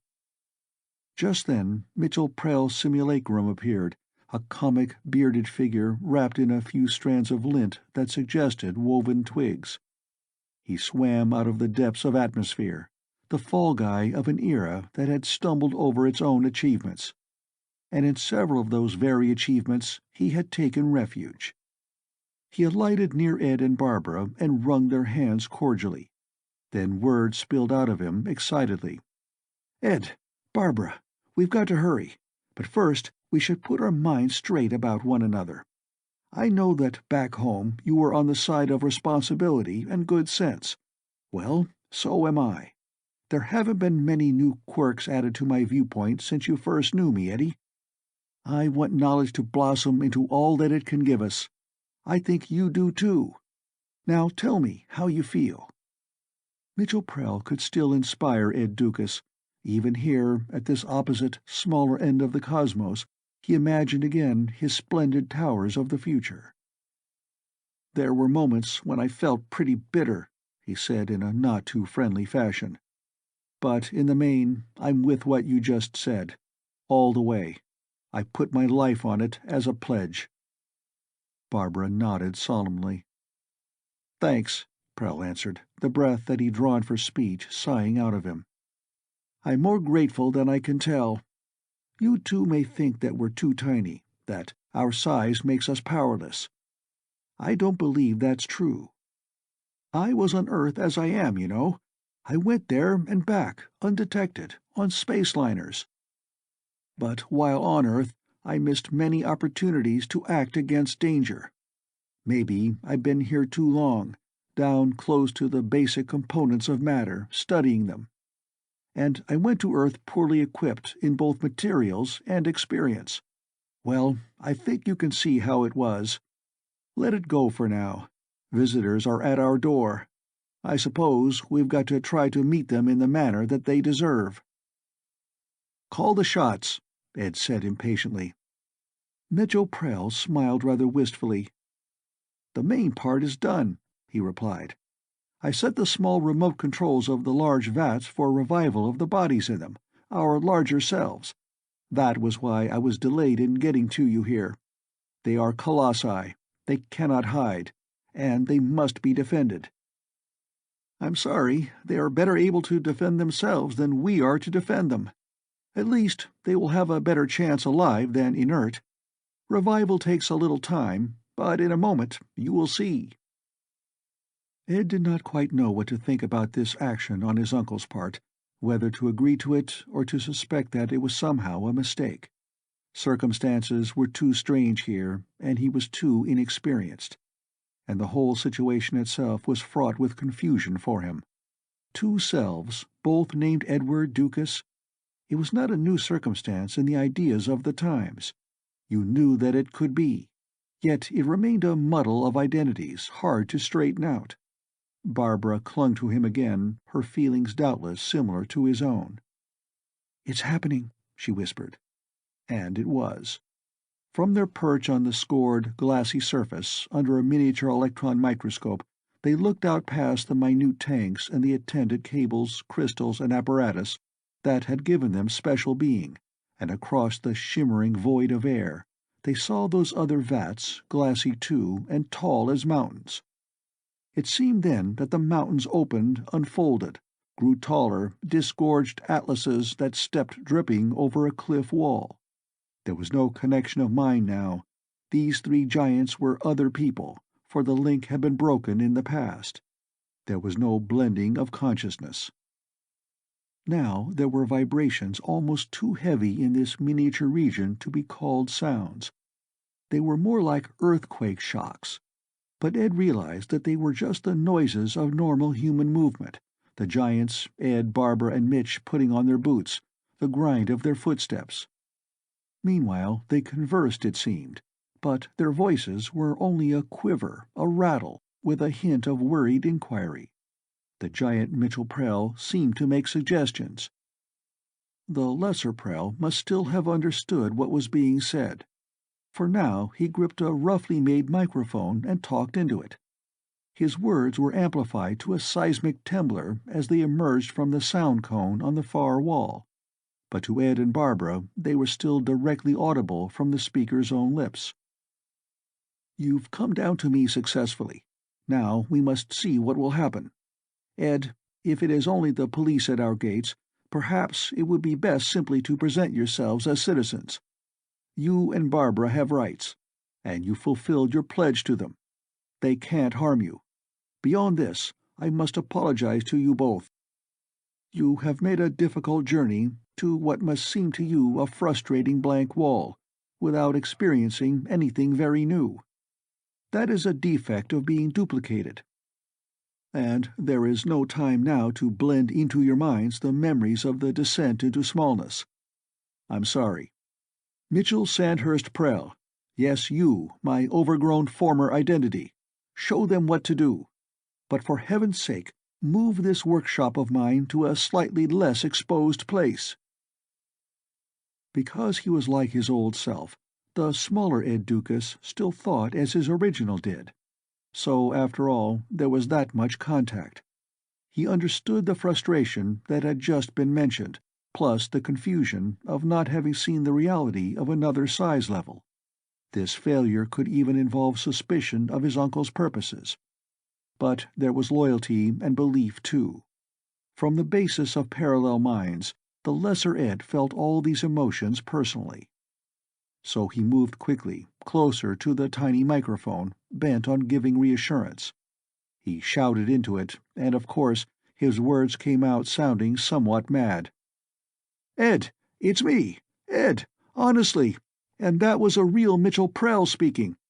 Take care of yourself and Babs, because you're me, or still part of me, and we both love Barbara in any form. Hello, Barbara, darling." There was no time to say any more, for now there began a steady, heavy vibration, growing gradually stronger. In a moment he guessed what it was. A huge, high-speed drill had been brought into play against granite. Very soon now these caverns would be invaded. And more was happening. There were more seismic tremblers. A colossus moved nearer, bringing its shadow. Its wet clothing seemed to be woven of cables instead of thread. The face, briefly glimpsed, was a huge, pitted mask, bearded with a forest of dark and tangled trunks. A wind came with him, caused by his motion. He was that other Prell. "Hang on!" his tiny android likeness yelled. Ed of the dust-grain region drew his Barbara down. They flattened together and clutched part of the intricate but roughly made apparatus attached to the vats from which they had emerged, just as the glassy floor under them tilted and they were almost swept away by gusts of air. Wires had been disconnected, and now the whole assembly, large microscope with the miniature machine shop, middle-sized tank and middle-sized doll figure under it, and the lesser electron microscope with its similar though reduced equipment, was being carried and hoisted. It was set on a high shelf, and what must have been a translucent jar was placed in front of it to hide it casually. Maybe there was no time for anything else, for that rough vibration of the drill was becoming rapidly more pronounced. "They ought to put on oxygen helmets," Barbara shouted in the quaking tumult. "These vaults will be unsealed, and they aren't built to live in Martian air." Maybe the three giants even heard her, through the mic and the sound cone, but they would know anyway. From the twilight of the jar's shadow, Ed could still see the immensity of the room. The colossi were donning their heavy gear. The vibration had become a gigantic rattle with creaking, crackling overtones, audible only to micro-ears. Ed felt almost shaken apart and dazed by it. Any instant now the drill would break through into the room. But he didn't anticipate much real trouble. It wasn't reasonable. He felt fairly sure that it was the police who had followed his larger self here. They had their duty to give protection, not harm. Their power might be warped by the fears and prejudices of the times, but not beyond reason. He knew that there would be a jolt when the drill came through, so he scrambled over to the pallet and pulled from it a long bit of floss, thicker to him than a rope. Quickly he bent one end around his waist and knotted it, and fastened the middle of it around Barbara. The far end he passed to his uncle. "Tie on," he shouted, "so we don't get separated, and hold tight to anything solid." The breakthrough came, and it was not too bad. It felt like a monster ram hitting the world one sharp, stinging blow. Then the spinning mountain of the super-hardened drill bit, all of a yard across it must have been, braked quickly to stationary. There was no tumultuous outrush of air of earthly composition and pressure. The drill hole had evidently been capped. Ed saw the colossi there in the room, the originals of himself, his wife, and his uncle, grimly clad for Mars. They had taken up positions a little behind this obstacle or that, not ready to trust entirely, but more or less sure. He knew how it was, particularly with his other identity. There had to be this tense moment before someone, known or unknown, spoke. They were armed. At the hip that was still his own in a way hung the Midas-touch pistol that he remembered, though it was expanded seemingly a millionfold. The outcome was different from what he could have hoped or expected. There was no voice of challenge or greeting from behind the drill. He could not see beyond the dark space around its jagged rim. There was only perhaps a small, intuitive warning before the neutrons of another Midas touch struck, and a few of the atoms of metal and flesh and stone exploded in a narrow, sweeping curve. making a flash in which all visible details became lost, and a volume of sound and quaking in a confined space that of itself could have killed. The little Ed Doukas could be proud of his forerunner, for he was quick enough to have half drawn his own Midas touch just as the blaze of light came. It didn't do any good. The lesser Ed's android consciousness was rugged enough not to be lost, even as he and his companions, tethered like beads on a string, were sucked upward into the swirling dust of the atmosphere. So he saw how the Midas touch, discharged from behind the drill, cut slantingly, like a sword blade, across the room, its narrow beam slicing through the three giants almost simultaneously. Then, for a moment, coherence of impression was lost in a swirl and glare and tumbling motion. But when the tumult quieted slightly and he floated on choppy air currents, he saw the crumpled, mountainous forms. Mitchell Prell, colossal version, had been chopped in two at the waist. The heads and shoulders of the other two giants had ceased to be. To Ed Doukas's microcosmic nostrils, the smell of burned flesh remained unchanged. Nor was his capacity for horror any different. It came after that small, numb pause of doubt of what he had just seen. He heard the lesser Prell and the lesser Barbara shout from beside him.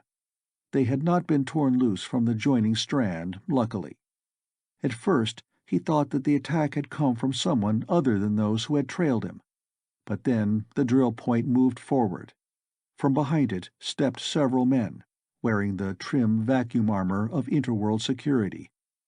Usually honorable in the past, but now sometimes made shaky and corrupt by the doubts within its own ranks and among the people about what, within the realm of human effort, was good or bad. The group had a leader. Ed and his companions drifted idly in the air near the man's shoulders, but his helmeted head still loomed in the sky of the present world. Old personality hints were hard to translate from such magnitudes, but the cocky briskness and triumph showed. There were rumblings and quakings of speech. Ed began to recognize repeated patterns in the rattle of it. Centuries ago the deaf had had a way to hear by sense of touch, and by feeling the heavy vibration, Ed knew that he was hearing syllables too heavy for his present auditory organs to detect as such. "Prell's lab. Doukas led us." Ed could still understand only scattered scraps, but the skill was coming. Now, with his body, he felt the stinging discord which must have been a harsh laugh. Now a gust of wind from a vast, swinging arm lifted the strand of floss and the three who were tied to it upward. Beyond the view window of the helmet, Ed saw the tremendous face, rolling plains and hills, pitted with pores and hair follicles, and scaled with skin, beneath which the individual living cells were easily visible, the latter mysteriously haloed around the edges with a faint luminosity. The mouth was a long rilled valley, crescented into a hard grin. The nose was a crag. The eyes were concave lakes set in rough country and islanded with iris and pupil. "You know him, don't you, Eddie?" Barbara said. Size did not hide the bullish quality or the gimlet stare. Rather, it emphasized an ugliness of character. "Of course," Ed answered. "Carter Loman, who was with Chief Bronson and who spoke to us before we left. An unidentified official with whom we made the deal to come here. Nice guy. Feels that he can be the whole of the law out here in the remote Martian desert." Again Loman addressed his henchman. Ed was getting better at understanding the vibrating words. "We'll clear everything out for shipment back home. I've got to study this equipment. But before we even open a door, we'll sterilize everything with a 4% neutron stream. That'll kill even that damned vitoplasm. Fascinating, devilish stuff. Too bad, in a way, to erase it here, because I think I know what's still around and I'd like to see. But we can't take the risk. A snake I might have given a chance, but not a robot or a robot lover." Loman paused, then spoke again, turning his head this way and that, directing his words toward the invisible. "Prell, you're dead. But are you still somehow here? What can't happen in the crazy age you helped create? On Earth, we psyched your nephew. Don't think I didn't guess what you were doing. Now we've taken your carcass into the other room to psych your dead brain. In a few minutes, we'll know. There'll be ways to stop your kind of folly." As the great head continued to turn here and there questioningly, the still-living Mitchell Prell shouted in derision, "Here I am, Crusader!" But there were no microphone and sound cone in action now, and Loman did not hear him. Maybe Barbara's present eyes were too minute to shed tears, but her face looked as though she were weeping. "Loman is the worst kind of fanatic," she said. "Sure that he's right, and blind about it. Sadistic, energetic, and I suppose clever." "I'll tell you more about him," Mitchell Prell offered softly. "His face gives a faint glow, a fine radiation that only our eyes can see. Radioactivity. It wouldn't be visible on Earth, where oxygen gives even an android bodily energy. But on Mars, or wherever else that oxygen is in short supply, vitoplasm adapts readily to other energy sources. It would be silly for him to carry air purifiers in that helmet he's wearing." Ed Doukas looked down at his own arms. Yes, they glowed too, though he'd hardly noticed it before in the light of the great atto-lamps. "Then Loman is an android who hates androids," Barbara breathed. "Well, I guess that hating one's own kind has happened often enough before. But an android in the Interworld Police? Under physical examination, he could never hide what he is." "Legally, they still have equal rights," Ed answered. "That much I'm glad for. They couldn't be kept out of the force. But there could be other twists, not so unprejudiced. A thief sent to catch a thief, would you say? Something strong and full of self-hatred, sent out to match strength? Tom Granger and thousands of others might think like that." Ed Dukas's anger broke through at last, slow and terrible. Maybe he had been too startled before for exact meanings to register. The other Barbara, whom he loved, had been murdered, her body mangled. It was the same with his own other self and his uncle's. Those bodies had been the one available route back to all familiar things and out of this weird place of expanded forms, warped physical laws, keening sounds and distances multiplied a millionfold. But now those bodies were gone. And even if beings invisible in smallness could escape death in neutron streams from Midas-touch pistols turned low, there would be little left that they, in their tininess, could work with. They would be stranded here in a microcosmos for as long as they could survive, helpless to move even a pebble. These thoughts were fringed with a homesickness that Ed had never before known. He wondered if a little dust-grain android could go mad. It was Carter Loman's fault. No, the responsibility extended further than that. To Tom Granger, the rabble-rouser, and those like him, and those who listened. And to a renegade android leader of mythical origin. Yes, it was Mitchell Prell's fault too, and his own for coming here and bringing Barbara. With his two companions, Ed Doukas floated high in the air, supported by molecular impacts, near the helmeted head of an Atlas called Carter Loman, and felt his fury and the helpless contrast of dimensions. This giant, aided by his henchmen, had all of the advantage, while Ed and his wife and uncle could be blown away merely by the wind of that monster hand in motion. Loman was throwing words at Mitchell Prell again, his voice coming easily through the thin faceplate of his helmet. It was not a true sound to micro-ears, rather it was a heavy quiver in the air, felt with one's entire body. "Prell, I'm sure you haven't stopped existing. Don't think that I can't understand how. And you did things to me. There was your moonblast, but that wasn't the worst. Everything you stand for must be stamped out, even if we all go with it." Maybe it was then that Ed's thoughts became crystallized. His anger was turned cold and clear, as if by need. Although Ed was a vitaplasm himself, he felt no loyalty to kind. In fact, he was still far from reconciled to the condition. But an enemy of reason was an enemy to all men of whatever sort. His wits were sharpened. Suddenly, a realization of the power in smallness came to him, combined with the hardiness and flexibility of flesh that made even such dimensions and powers possible. Android powers. "I guess everybody must have a breaking point of fear and exasperation," he said softly. "We were born to it. To be crowded from the earth can seem a terrible idea. But maybe even that is as it should be, and good. I can't agree that pushing everything into extinction in an open fight can be any better. We've gained too much. There is too much wonder ahead, and maybe, small as we are, we can quiet the leaders. Under the right conditions, I think we could handle these giants, even kill them if necessary. Quieting Lohman and Granger might help a little." "I know," Mitchell Prell answered. "I thought of it myself. Perhaps I didn't have the nerve to carry the idea through. Maybe that was why I wanted you to come to me on Mars, where I had the apparatus to change you.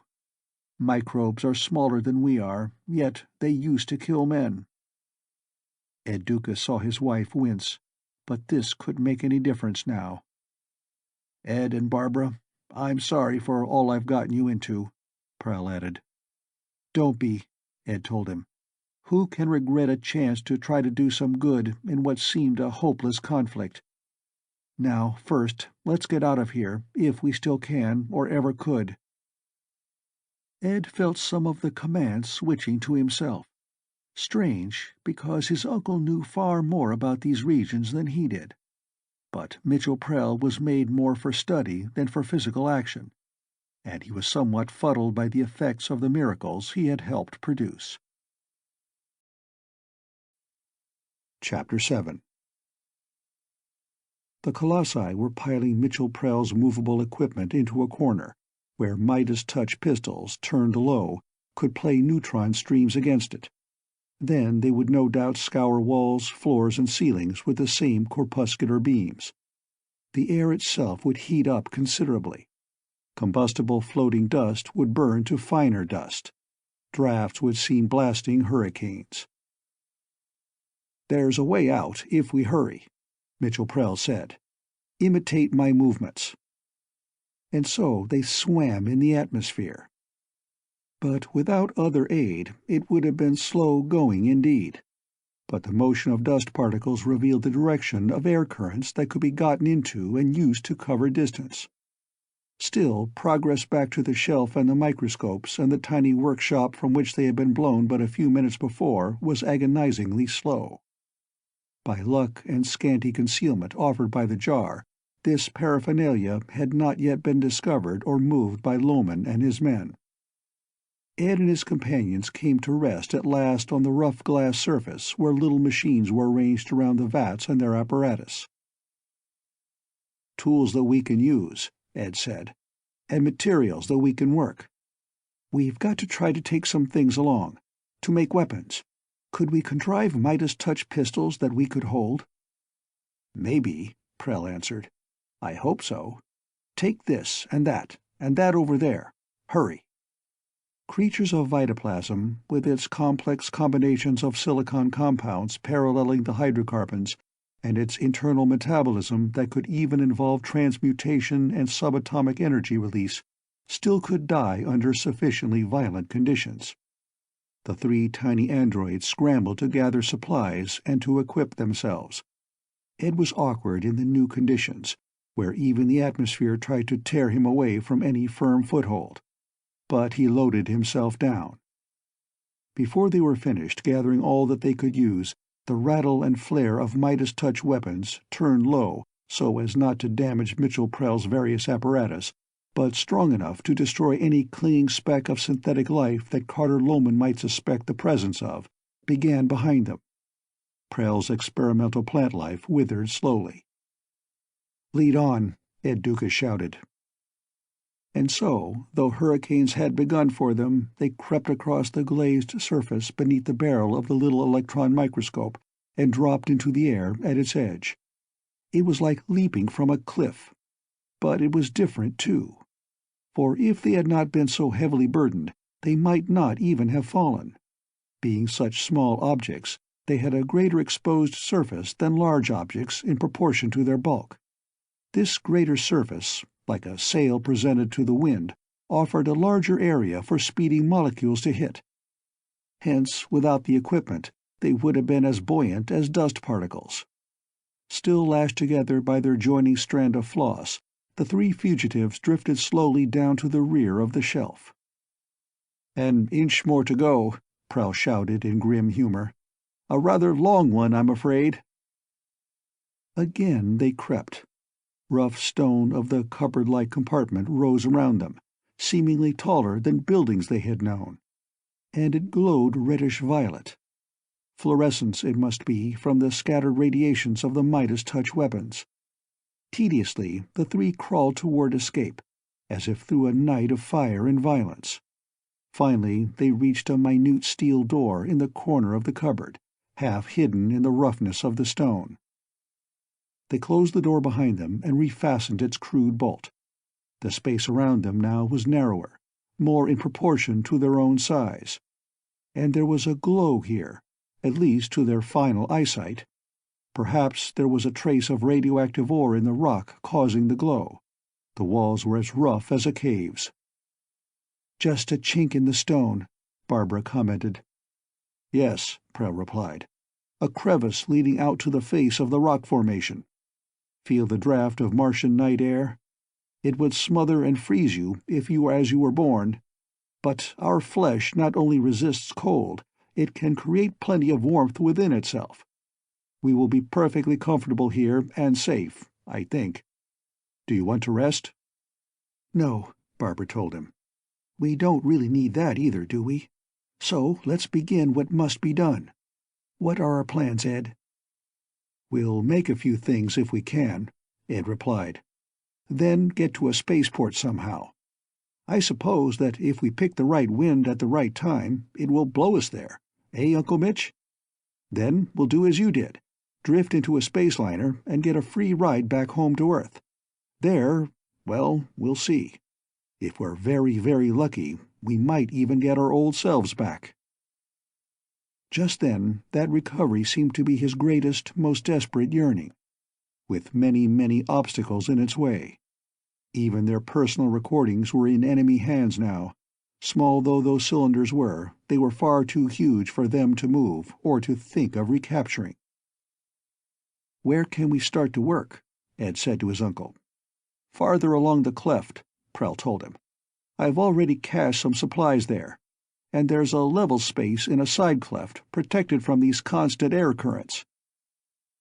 Now they leapt upward and let the draft carry them. The muted quivers of destruction in the chambers from which they had just escaped they left behind them. They arrived in the work area and got busy at once. Near dawn they felt the quiverings of unusual sounds. So they followed air currents, betrayed by drifting particles of fluorescent dust, to a crack that showed star-shot sky and the undulating desert. Thus they saw Carter Loman's caravan start back toward Port Karnak, with its booty of all that Mitchell Prell had made here, the fruit of a man's mind. But to Loman it was also the worst of the world's inventions.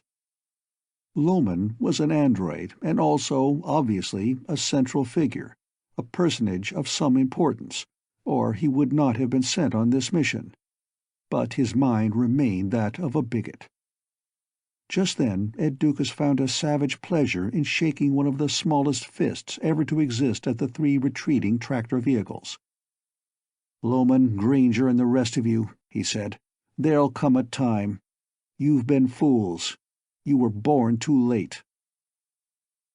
The work went on for days, more tediously than Ed could have imagined, even with only hand tools to use. The same old metal seemed unbelievably hard at this size level, and coarse in texture, as if the atoms themselves had expanded. Barbara could scrub and scrub with a bit of abrasive mineral, achieving only what seemed a poor excuse for a polish. Hammering did little good in shaping such metals, though Ed Doukas and Mitchell Prell were relatively so much stronger than they had been. Only cutting and pressure tools were effective, when aided by the softening heat of a forge, a tiny speck of nuclear incandescence maintained by a neutron stream and carefully screened, though vitoplasm, being actively or latently radioactive itself, was far less endangered by radiation than protoplasm. But at last they produced 3 rough cylindrical devices and their fittings. Ed Doukas began to adjust to littleness, but to see boulders with their stratified layers of mica floating lazily through the thin air never lost its wonder. Crazy beauty was all around, strange, rich colors, keening musical notes, fine overtones of normal sounds. Sometimes, in the daylight, near cracks open to the outdoors, you saw living things seldom bigger than yourself. Martian life. Little pincushions of deep, translucent purple, veined with red and pronged with cilia of an indescribably warm hue. These were Martian microorganisms blown in by the breeze. And once there was something else that Ed and Barbara both saw, something like the smallest of earthly insects, but not that either. A thing of steel-blue filaments and great eyes, and vibrating veins as glossy as transparent plastic. Ed knew that he could shatter it with his hands. It rested in the sunshine for a moment, then it was gone. "I suppose that there are star worlds as odd as this," Barbara commented. She was strange herself, an elfin being that floated in the air, her form dimly aglow whenever there was shadow or darkness. To Ed, she was part of his vast separation from Earth. In accustoming himself to an environment where even the simple act of walking was a memory, it seemed that Earth dimmed away, easily yet frighteningly, like a dream, until Ed knew that, degree by degree, his mind was becoming different than it had been, and he not quite the same person. And it seemed more so with Babs. "Bacon and eggs for breakfast, Eddie?" she teased once lightly. "Walks under old trees beside a river. The youth center. Teachers I used to know. Yes, I remember. But the memory tries to get dim. And I want to hold on. Got to, because there are things to be done. But sometimes I wonder if I shouldn't regret the duty. I think of swimming in raindrops or floating high over trees, being as whimsical as children and poets can imagine. We could do it. It's part of being super, isn't it? And I used to be scared of becoming an android." It was fun and relief from grimness to hear her talk like that. And now, too, he half agreed that being of synthetic substance was not so bad. Yet part of him still ached savagely for his old dimensions. And here in smallness he sometimes felt that she was changing so much that he was losing her, that she would let herself be blown away into the vastness, never to be seen again. They ate a food jelly which Prell had prepared long ago for his sojourn here, and radioactive silicates. In it you could see the thready molecular chains and the beads of moisture between. Viscosity complicated etiquette. Everything tried to stick to you. You laughed and shook it off as best you could. But even in fantastic moments, grim facts didn't truly fade. Hard work helped sustain them. Murder and loss were too new. The danger on Earth was still too plain, perhaps poised on hours or weeks of time. Speed was the keynote. Only once the 3 micro-beings peeped back into the lab that had belonged to Mitchell Prell, Colossus. It was empty now, glowing with the taint of radiation left by the Midas-touch pistols. No one had troubled to neutralize it, as had surely been done with the removed equipment. Mitchell Prell had built a radio, like one he had owned before. A flake of quartz dust, a few rough strands of metal, an insignificant power supply. Simple, compact. Certain crystals were sensitive to radio waves. And at these tremendously reduced dimensions, They could convert tiny induced electric currents almost directly into fine sound waves that infinitely refined ears could hear. So Ed Doukas heard the interplanetary newscast again. Android groups are still massing in large numbers to seek safety among their own kind, and perhaps to carry out their own plans. There is a superficial calm. Fear of consequences so far seems to have kept both sides in check. We hope that it can hold. Later there was a broadcast from Port Smitty. This information was withheld but has now been released. The mystery of Mitchell Prell's disappearance is believed solved after 10 years. What is claimed to be his body, much damaged, since he and his Confederates, one of whom is supposed to be a close relative, resisted capture and had to be shot down, was brought into Port Smitty and is now en route to Earth, along with some mysterious equipment. The man who tracked Prell down is Carter Lohman, a scientist in his own right, and who has had a brief but brilliant career in interworld security. Detailed information is under seal, but Prell, a known advocate of improved mankind, has been wanted for questioning and possible indictment for a long time. It has been suggested that his researches had gone further than most would dare to imagine. Mitchell Prell, micro-being, chuckled. "The funny part," he remarked, "is that I never became a full-size android myself. My old carcass seemed good enough, or I didn't get around to a change." But Ed didn't smile at this, and he looked savage when one of Tom Granger's speeches was rebroadcast. Prell ended, "Can we believe it? There is an evil that could restore him in known ways. Now are there unknowns too? Haven't we had enough? Some things from drunken visions are destroyed, but others come to make our nights hideous. A creature with a 50-foot wingspread swoops down on a house and people die. Are androids any different from what they create? But we are fortified, armed, and if we must, we'll fight to the last." No doubt there was truth behind the melodramatic oratory, at least as far as the horror was concerned. Barbara smiled sadly. "He's earnest, I think," she offered. "So there's that much glory and courage in him, if there isn't any control. And you keep wondering, is he half right?" "I know," Ed answered with some contrition, "but I'd rather have what he considers a scientific hell than nothing. Well, we'll soon be en route back to Earth, unseen. Then maybe we'll find out and accomplish something. Lack of sense, like Granger's, or the muddled way in which laws are often interpreted now, will never work. That's one fact I'm sure of, even in a booby-trapped situation." Ed was trying to be optimistic. In 3 weeks they had made equipment that they thought they could use. The 3 cylinders were Midas touch pistols, neutron blast guns that could explode a few of the atoms of any solid or liquid that their beams touched. They also had a dozen grenades of the same principle, and tubes to carry scant rations. There was a radio for each of the 3, for reception, but also limitedly useful as transmitters. And there were knapsacks and clothing made from litten fiber pounded and divided as Prell had never bothered to do. "We'll catch the first earthbound ship that we can," Prell said. "Queer, isn't it? If we could truly walk, going a mile would seem impossible, but the prevailing winds and a little jockeying will get us to Port Karnak. The tube train will take us to the spaceships." Prell had spoken too soon. Within that same hour, listening to the newscast, they learned, "For security reasons, interplanetary traffic has been indefinitely suspended." Ed Doukas winced as if in pain. He and Barbara and Prell looked at one another. In Ed's strange, small body, frustration and bitter anger fairly hummed. Security reasons.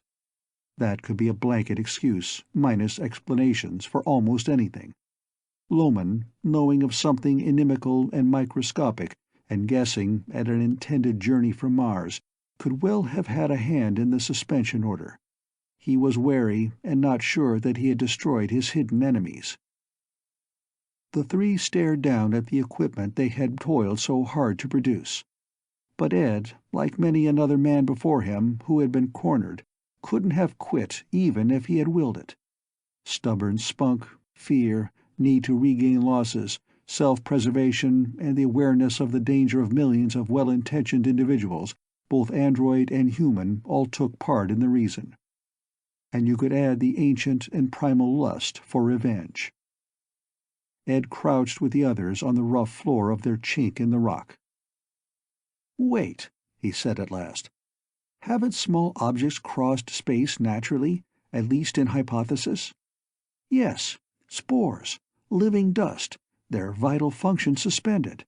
The old Arrhenius theory of the propagation of life from world to world and solar system to solar system throughout the universe. A spore, drifting high in an atmosphere, achieves escape velocity through molecular impacts and perhaps the pressure of solar light. It's driven into space and onward. Uncle Mitch, couldn't the same thing happen to us far more readily, since we're not inert and we have minds to help direct our movements? Since we have beams of massive neutrons from the Midas touch weapons? And aren't we more rugged than the first androids? Wouldn't we have a middling chance to endure raw space itself?" Mitchell Prell eyed him quietly. Perhaps even his android cheeks blanched a trifle. "Something like that occurred to me once, a long time ago, Ed," he remarked at last, his voice very calm. "I didn't think it through. I guess it seemed just too out of the ordinary even for me. And there wasn't any need to try it. Perhaps I was scared." "There's need now," Ed said. Barbara's expression was a study of eagerness and half fear. "Eddie, have you maybe discovered something?" she exclaimed. "Uncle Mitch, if there is any chance that it would work, I'm game to try it." After a moment the scientist nodded. "I believe that there's a good chance it will work," he said. Before the next sunup they were ready. Clothed in garments of lenten fiber, they looked like savages from 50,000 years before. Yet their present condition could have belonged to no primitive era. They were united by a tough line of twisted strands, and their equipment was lashed to their backs. To human eyes, they would have been as invisible as spirits. Were they to demonstrate, even unintentionally, android superiority in yet another field? Maybe, maybe not. From the outlet of the crevice in the rock, they flung themselves into the atmosphere above the gray desert. Their great advantage at this stage was that, at the Martian dawn fringe, there were many updrafts, for the air, chilled fearfully at night, was already warming. At once they were sucked upward, as if by a vertical wind. Still, the first phase of their climb took many hours. They kept watching for upward-moving motes to guide them. Short, rocket-like bursts of heavy neutrons from their Midas touch cylinders provided the reaction or kick to get them into the swiftest vertical currents. Mars dropped far below, a dun plain marked here and there by the straight, artificial valleys or canals. The relative vastness of a world to beings of pinpoint dimensions was nullified by the distance of altitude, until it looked no more extensive than it would have to the eyes that used to be theirs. Mars developed a visible curvature and a rim of haze, fired to redness by the rising sun. The sky above darkened from hard, deep blue toward the blackness of space, and the stars sharpened. The sun blazed whitely, and the frosty wings of its corona began to show. The thinning atmosphere seemed to develop a definite surface far beneath the three voyagers. They had spoken little in their ascent, but now the free movement of sound was smothered by the increasing vacuum, and there were only gestures and lip movements to convey meanings. But there was not much that really needed to be said. The plan remained simple: get into trains of upward-jetting molecules, marked by small blurs or warpings of light. Absorb some of that upward surge into yourselves. How often had this same thing happened without conscious design? Molecules move fast in a high vacuum. Molecular velocity was heat, wasn't it? But here it could not burn, for heat is chained to matter, and here there was just not enough matter to be hot. Ed thought that they must be getting close to the Martian velocity of escape now. Only 3.2 miles per second. They might have attained it more simply by making greater use of their Midas touch cylinders. There was scarcely any reactive thrust more efficient than that of neutrons hurled at almost the speed of light. But there was a pride in accomplishing it in a more difficult way. Besides, the energy supply for the weapons must be conserved. But now Prell signaled with his hand, and they began to use the cylinders in earnest, shifting their course little by little from the vertical and in the direction of the sun. For it was time to curve inward, earthward. Swiftly now, there was no molecular distortion around them at all. Sense of motion faded out. Their high velocity was demonstrated only by the rapid shrinking of Mars behind them. Unless, from sunward, there came a minute resisting thrust. Light pressure? But it would take a longer time and space than they meant to be to slow them down at all. "We've done this much," Ed said with his lips, but without a voice. Barbara nodded and tried to smile, and he reached out and pressed her hand. Prell looked awed and bemused. Ed tried then to read part of their fortunes in the reactions of his strange, minute body to the rigors of space. It was an atomic mechanism more than it was a chemical one. Therefore it needed no breath. And the strong, radiant energy of the sun warmed it a little, so he did not feel cold. Hard ultraviolet light seemed not to harm it. There was only a sensation as of the shrinking of its hide, perhaps an adaptive reaction of its demoniac vitality, to protect the trace of moisture within it against the dryness of space. The fluid within vitoplasm could be alcohol or liquid air. It was that adaptable. Prell had said this recently. Such fluids did not freeze easily, but they evaporated. So water remained the best body fluid in dry space. For in the full light of the sun, and with a nuclear metabolism, freezing was not a great danger. Several days out from Mars, the three contacted a small meteor swarm, maybe a fragment of a comet moving sunward and earthward. They moved with the swarm and landed on a chunk of whitish rock perhaps 8 inches through at its largest diameter. But to them it was an airless world into which they could burrow, blocking the entrance to their shelter with chalky dust. A fortunate thing, for in the open the sun's glare and aridity of space were drying out even their android tissues and blurring their minds. The meteor proved not quite lifeless, for on it clear crystalline needles crumbled and rose again. Call it silicon biology, proving that one could never know where something might thrive. In a fall into any atmosphere, such growth would surely be burned away without a trace. Ed and Barbara and Prell learned to understand silent speech by watching lip movements. The need for hurry still beat in their minds, but drowsiness crept over them. Perhaps another androidal adaptivity was functioning here, related to the hibernation of animals in winter. It lessened loss of vitality when conditions were not too favorable. But you could resist its compulsions if you applied your will. The meteor moved on swiftly in the general direction of Earth. The journey would take weeks, and though Ed felt that never had there been a crossing of distance as eerily strange as this one, still the passage of time and the events it held was always with him and his companions. There was a way for them still to experience real sounds even here. The quartz flake radio sets, pressed tight to their ears, transmitted vibrations through their own substance when there was no air. They heard fragments of broadcasts coming from Earth. Pictures of what was happening there came to mind. A score of monsters destroyed by hunting parties. A side issue, really, for in guard post and sketchily fortified line, man faced the hardier likeness that his knowledge had produced. When there was no clearly defined geographical boundaries to separate the poised forces, you never knew just where those lines would be. But the scared, the pleading, the exhorting voices, faint in the distance, gave the mood, if not the clear view. Tom Granger was there, and others like him. The latest claim was that vitoplasm gave off poisonous radioactive radiations, not very true on Earth, where its vital energy remained mainly chemical. Those with sense also tried to be heard, and there were other voices calling for the retreat to simplicity and the doing of work by hand. Such a pastoral of white clouds, green hills, and sunshine could have its appeal. But how could its philosophy and inefficiency feed billions? Even if it were not just a bright vision seen before the last battle. And in the midst of all this babble, there was another voice that was faint thunder. "Got things of our own now, here in the woods.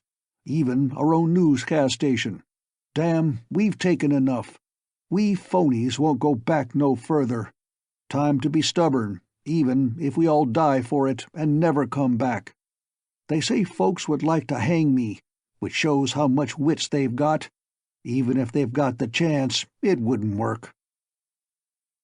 With a faint smile, Barbara's lips formed the name for her companions to read. Abel Freeman. Ed nodded, watching his uncle's quizzical interest over an individual and a legend that he had only heard them tell about.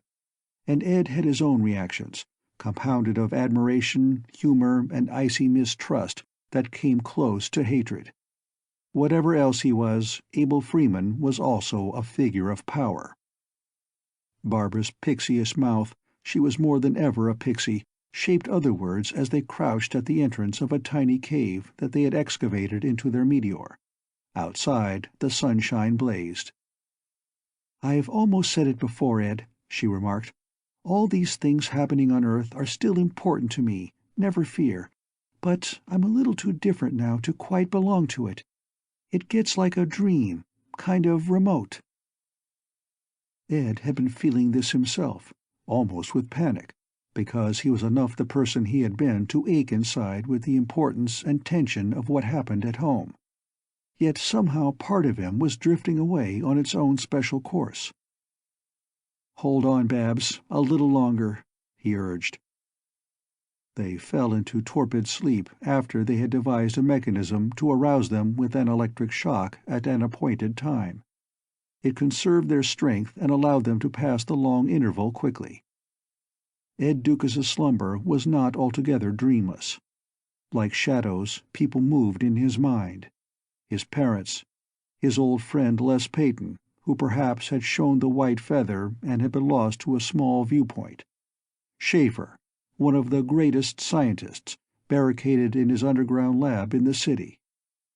And Harwell, the efficient but daring adventurer, another legend of his boyhood, who sometime was supposed to command the first starship. And perhaps most of all, there was that fantastic android bigot, Carter Loman, who aroused his black fury. Perhaps Ed slept lighter than the others and awoke more quickly to the tingling prickle of electricity, because he had to run the show. The major burden of responsibility was his. He shook his wife and his uncle awake, and pointed to the blue-green bead that was the Earth, still several million miles away. Lashing their equipment to their shoulders and tying onto one another's waists like alpine climbers, they leapt back into space once more, pushed by the neutron thrust of their Midas Touch cylinders. They had to make the rest of their trip apart from their meteor, which would not pass any nearer to Earth. When the home planet was expanded by nearness to a great, mottled fuzzy bubble, Ed tugged at the line for attention and spoke without sound in the stinging silence. "We've talked everything over before," he said, "so we know generally what to do, though only generally. We'd like to stick together, but there is just no way to do that and work fast, which may be a vital point. So we'll soon have to scatter. But we'll listen on our receivers.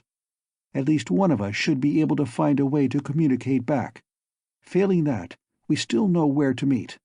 Remember, the oak by my old house, the valley made by the trunk and the lowest branch." Prell's brows knitted, his mind probably steeped in the swift, strange action to come. Barbara gave a soundless laugh. "The crotch of an oak," her lips commented. "What a trysting place! But it seems natural enough. Are we mad? Or were we once just dull? Was her gaiety just bravado, or was she as cool as she seemed? Ed hoped that she was cool. Tugging at the linen line that joined them, Ed drew himself close to her. "You don't have to speak, Eddie," she told him. "I know what you're thinking. But why shouldn't I, and all of us, be all right?" Her face had sobered. She looked strong, and so he was somewhat relieved. He kissed her. Perhaps it was odd that dust-mote beings still could do that.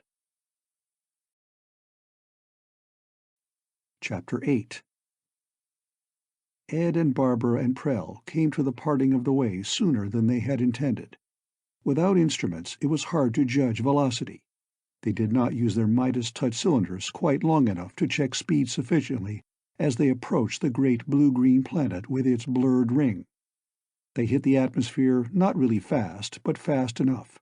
Briefly, sound was reborn around them in a shrieking whistle, like a vast, thin wind. They tumbled over, and the strand that kept them together was broken. Tumultuous currents of the high ionosphere separated and scattered them as they plummeted lower. Ed was unhurt. And did he hear, more in his imagination than his ears, hear in the muffling semi-vacuum, a distant laugh and shout, "It's all right, Eddie!" The impression faded away, like the voice of some gay sprite vanishing. He thought before of losing Barbara. Now they were two specks, separated from each other in the infinity of the terrestrial atmosphere. Even with the logic of plan and method, there was still some unbelief about how they would ever find each other again. Using his radio, he tried to call, but there was no answer.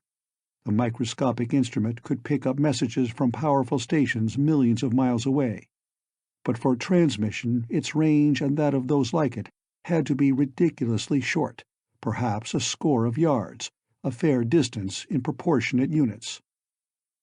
Ed was drifting now, alone and high, as his wife and uncle must be too. Well, they'd meant this to happen soon anyway. So there was no real difference, was there? Get down to work quickly, down to the surface, where the high clouds seemed to lie flat on the gray Atlantic and on the nearby greenery of the continent. Ed's cylinder flamed, forcing him lower toward the city. His first chosen task was to find Carter Loman, a key enemy. Prell's objective was Tom Granger. Then he would try to contact the androids, perhaps through Abel Freeman. And Barbara was to try to spike the trigger of violence by whatever means she could. That, in fact, was the greatest purpose of them all. Downdrafts aided Ed's descent, while he listened to his quartz chip radio. Was the one who figured as prominently as Loman in the strained news of the day ever difficult to find? Ed did not anticipate too much trouble in locating him. Many people would know where Loman was, and mention of the place would be frequent. Crowds would follow him everywhere.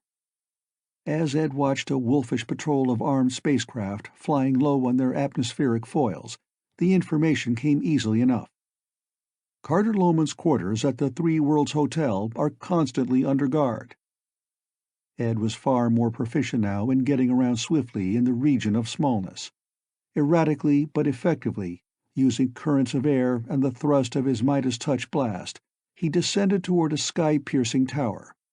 He drifted into the doorway of the hotel's sumptuous lobby, marred now by the grim additions of radiation shields. For a few minutes Ed perched on the reception desk. He was less noticeable there than a fleck of cigarette ash.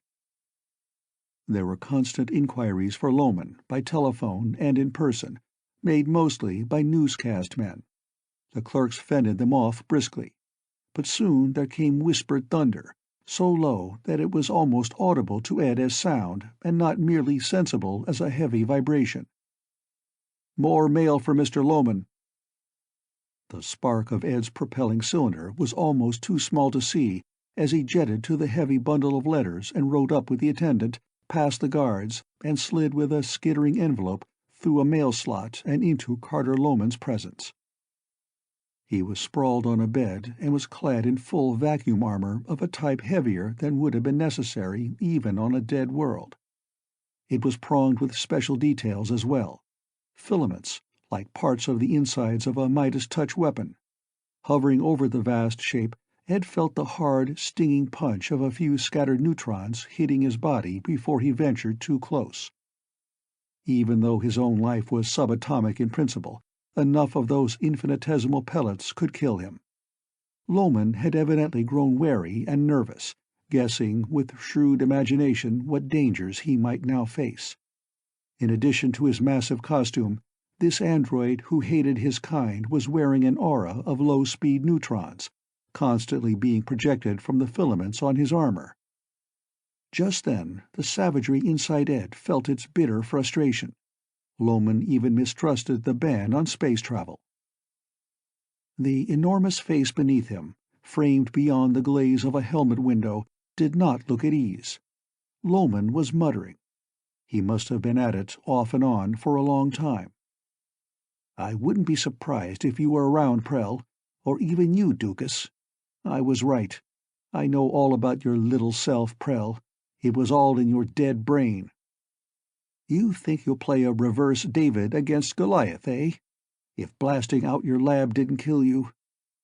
No, Ed Doukas was not so easily defeated. The aura of neutrons thrown out only by scattered filaments was probably not of continuous intensity. At certain points there might well be chinks in it, at which time he could slip to close quarters without having his own nuclear metabolism speeded up to the point of his destruction. But before he did anything final, he had to find out where Prell's stolen equipment was. Ed felt the whir of the air-filtering apparatus in the room and smiled. And there was a television globe nearby. Ed could have found ways now to make his own tiny voice audible to his enemy and to challenge him. But Ed decided against this for the present. He mustn't waste precious time, yet he suspected that he could depend on the restlessness of a nervous foe not to wait here quietly very long. Again he was right. Perched on a ledge made by an irregularity of the wall, Ed waited less than 5 minutes before Carter Loman jumped up from the bed, cursed, and dashed from the room. Ed's Midas touch cylinder reddened in his hand as he jetted after him. Of firmer flesh than other men, Loman hurried untiring, even in his massive armor and plastic helmet, down the back stairs, passing 100 levels. Then he was in a small, powerful car racing along a civic speedway that Ed remembered well. Clinging to plush that was like a dense forest under him, Ed remained undislodged by the tornadoes of air that came from speed. Around him passed beauty that he used to know, expanded so enormously that much of the familiar mood of it was lost, and he himself seemed cut off from it, like a ghost coming back. But there was other, perhaps greater beauty too, closer to the heart of what he was now. There'd been a controlled shower induced by the weather towers. Now the sun shone again, and the air sparkled, not with dust, but with countless tiny droplets of moisture, crystal globes, clear as lenses, but breaking the sunshine into brilliant prismatic hues. Ed's brief rambling of mind ended when Loman did an odd thing. He stopped in Ed's old neighborhood, after having passed a half-dozen roadblocks where uniformed men had entrenched themselves, covering their ugly vehicles with cut branches. Loman had only flashed his interworld security badge at each post to receive respectful permission to go on. Loman stopped his car abruptly before a house adjacent to Ed's own, one Ed knew well. But Ed had an odd feeling that this was not as strange as it seemed. This suburb, close to the city, harbored many of the noted and notorious. Besides, many recent turbulent events had been centered within these few hundred square miles, and Loman had been in the neighborhood before in the company of Police Chief Bronson. Also, had there always been something disturbingly familiar about Loman's manner? Ed tingled at the unraveling of an enigma as Loman hurried up the walk to the house. Loman found the door locked, but if this annoyed him, it stopped him not at all. An armored shoulder, backed up by the muscles of his kind, their power rarely demonstrated publicly, battered the door to splinters, and Loman stepped through. Ed followed him, as unobtrusive as part of the atmosphere, up a stairway and into a pleasant student room seen in colossal scale. It was Les Peyton's room which had thus been invaded without ceremony, nor was the intruding colossus the least abashed that the giant Les, somewhat thinned down and pallid after his long convalescence from a visit to Abel Freeman, was present. Ed saw his old friend's startled expression, then felt the vibration of his words. "Chummy, aren't you, bursting in like this? The police, eh? What have I done?" "My God, I've seen your picture. You're Loman." The other giant's smirk was half gentle, half bullishly humorous. "That's my name, if you prefer," he said.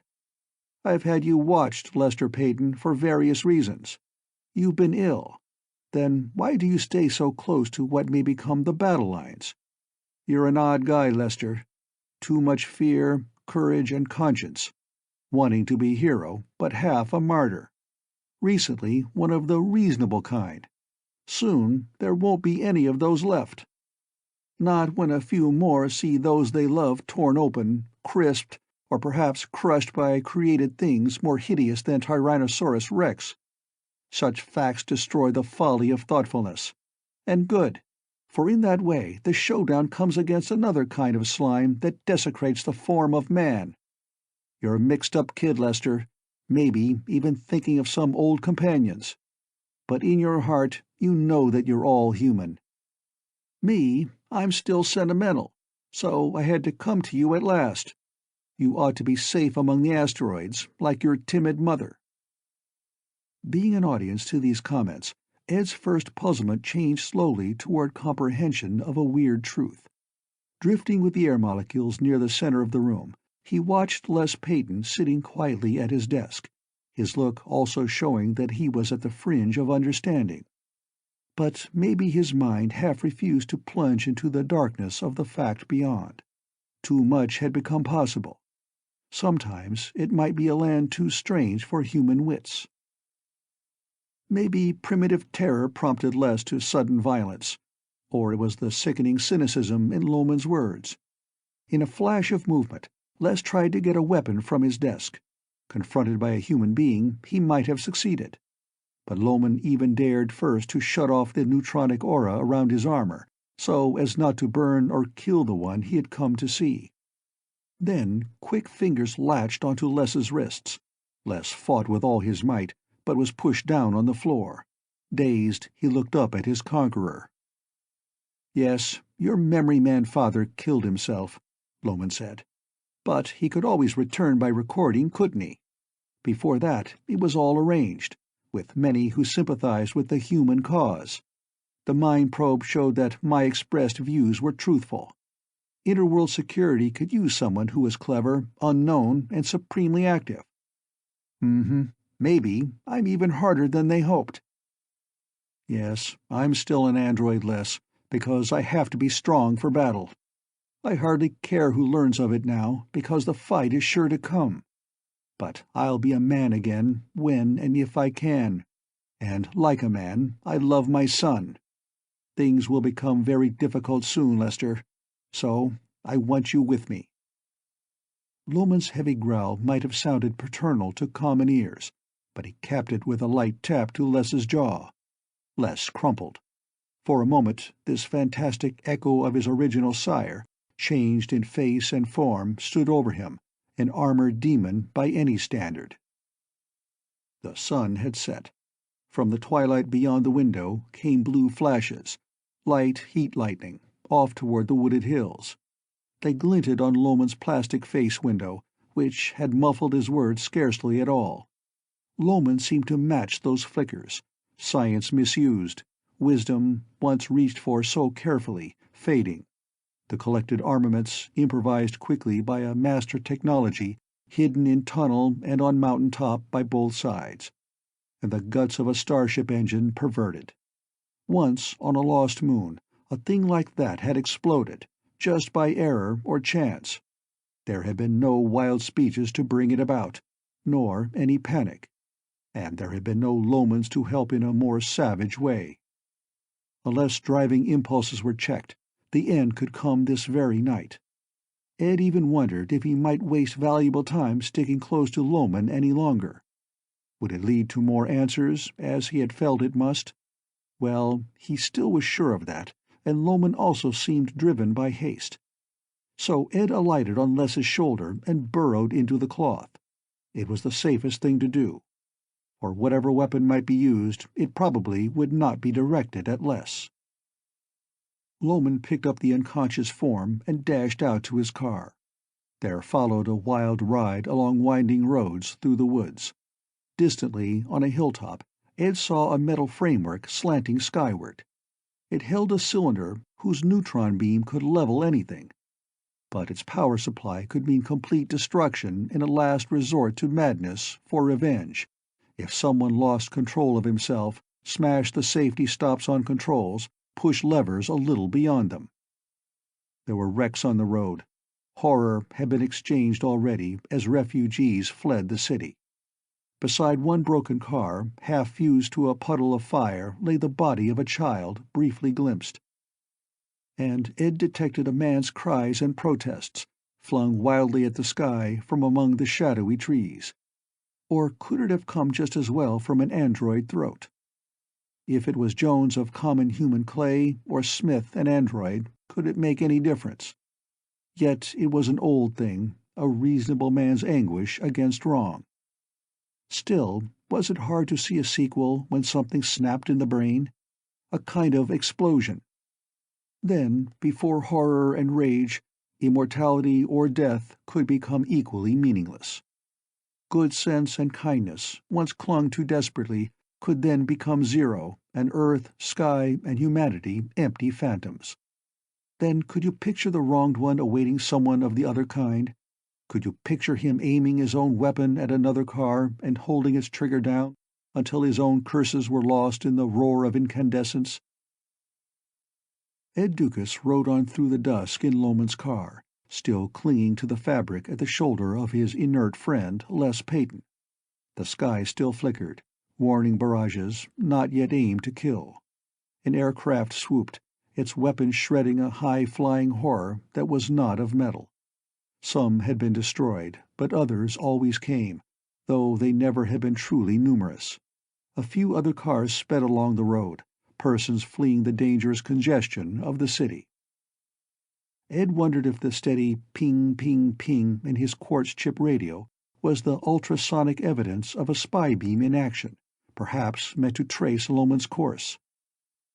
At last, the forces of law might do that to their own, if some of them disagreed with Loman's zeal or suspected that it had become too extreme. Chief Bronson, for one, had seemed like a likable man. Besides, even after a mind probe, many would mistrust an android. Ed reasoned that this must be a flight to a hideout which he had to see. The car careened for a mile along a narrow side road, where, behind high banks, the pinging stopped. Had Loman counted on their shielding effect? Deeper in the woods, a block of undergrowth folded upward on a hinge and the car rolled inside. Then the great trapdoor closed behind it.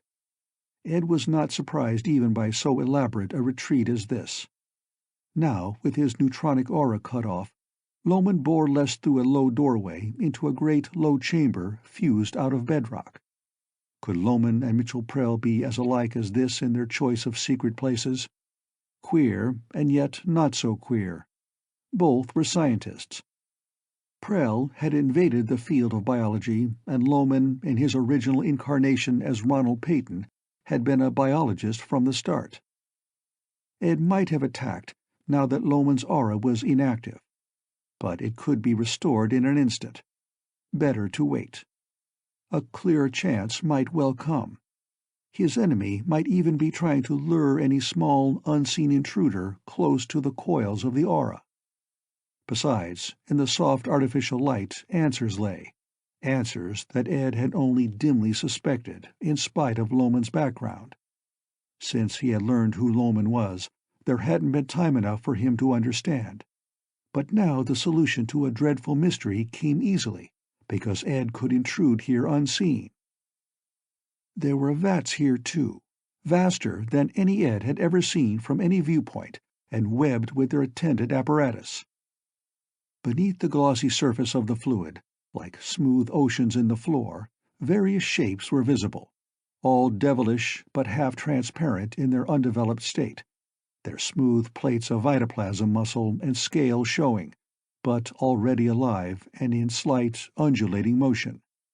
And no doubt these things were only in the embryonic state. They could grow much huger after being set free to hide and kill. Here, then, was the devil's brewpot of creation. Here the first slithering synthetic monsters must have been blueprinted and created. It was Ronald Peyton's work, the product of his skill and his secret quirks. Madness in vitoplasm, to help build hate between android and man and bring the conflict to a climax.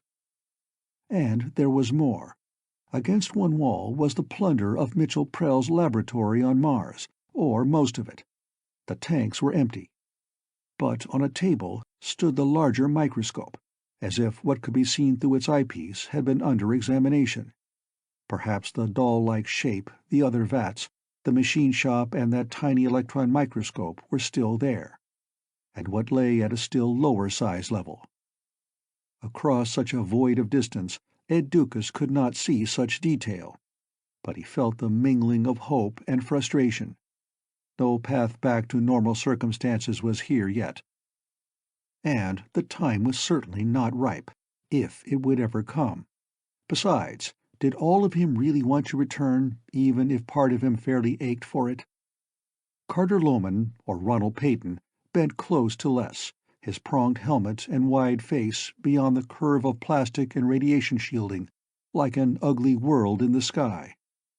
But if you had the mind to notice, perhaps Loman's expression was almost gentle just then. His voice came to Ed's senses as a subdued and modulated quake. "Lester, wake up. I didn't hit you that hard." Les seemed to have been lowered onto a couch of some kind. Perhaps he had already regained consciousness moments ago and had since been bent on quiet scrutiny of his surroundings, seeking out comprehension and the core of his own feelings. Ed could guess at some of this. An enigma revealed. Ronald Peyton, creator of monsters. Les Peyton's pseudo-father. Then for Les, horror, shame, fury. For Ed, the world seemed to rock as Les leapt. Les was not strong now and was still in his convalescence. And maybe he had been wavering and unsure, or even wrong in his past choices. But at this moment he was not at all in doubt, though the attack he made could have been pure, wild fright. "Father, indeed! I'll kill you! Phony!" he screamed. Then he was grappling with Loman with all the strength that muscle and emotion could muster. For that moment at least, he was Ed Doukas' ally, willing or otherwise, for he held Loman's attention diverted. And because of Les's attack, Loman's neutronic aura remained turned off. Ed leapt and jetted, his tiny Midas touch a scarcely visible spark as it flamed.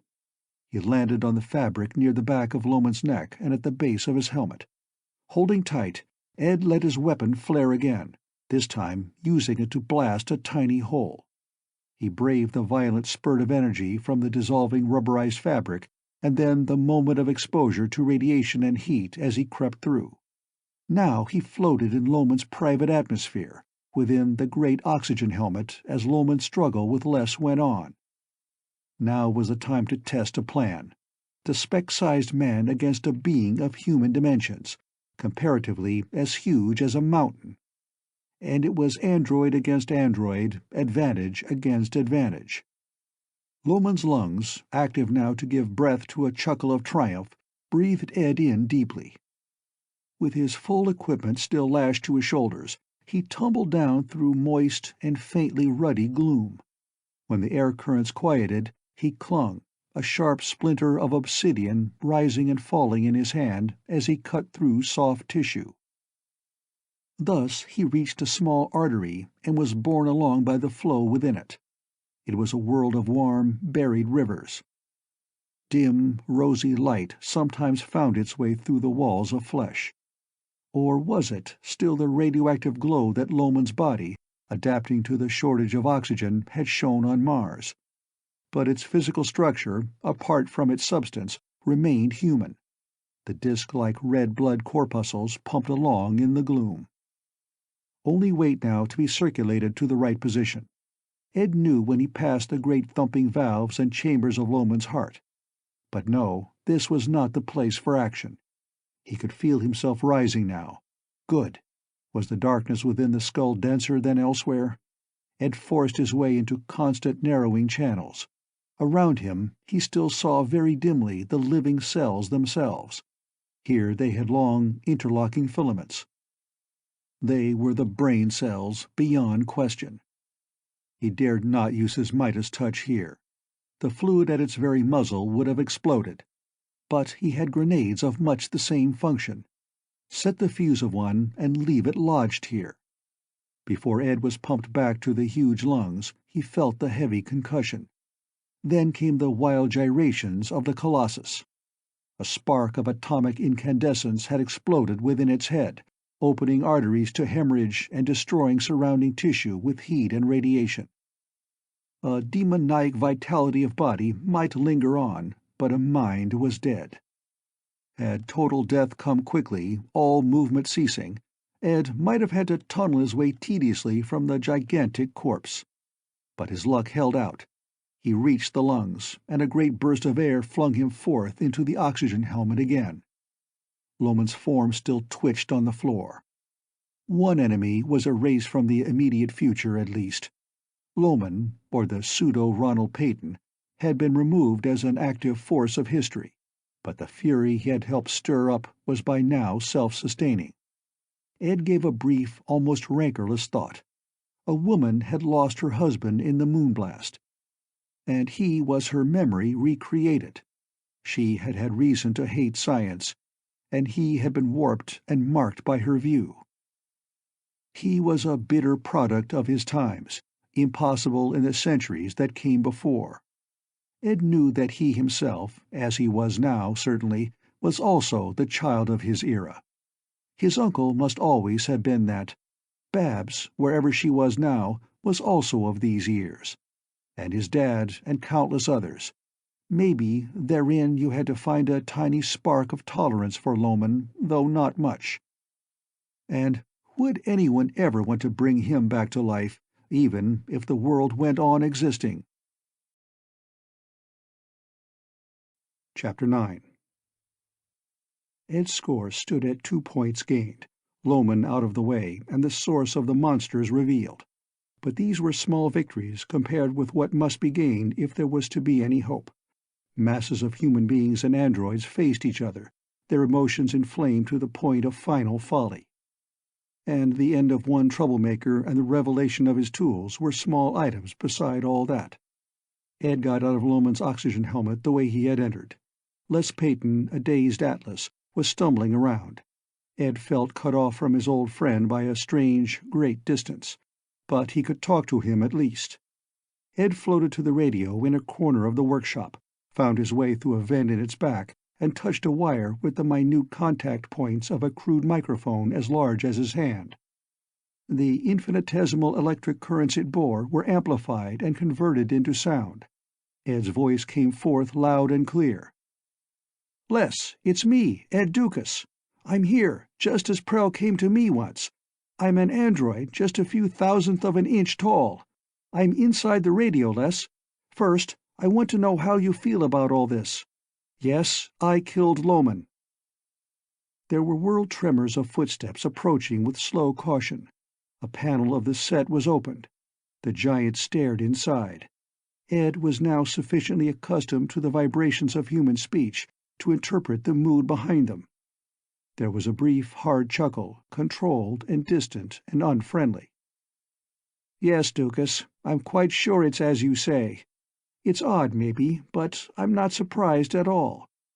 In our time, you have to accept too much. Thanks for finishing Loman, not my father.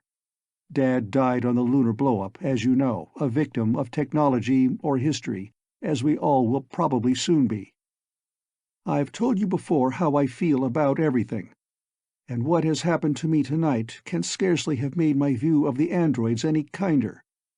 Once upon a time, in my callow youth, I thought I belonged to this crazy period. How wrong can you get? You take your strength and durability. I wonder what finer flavors of life you've lost.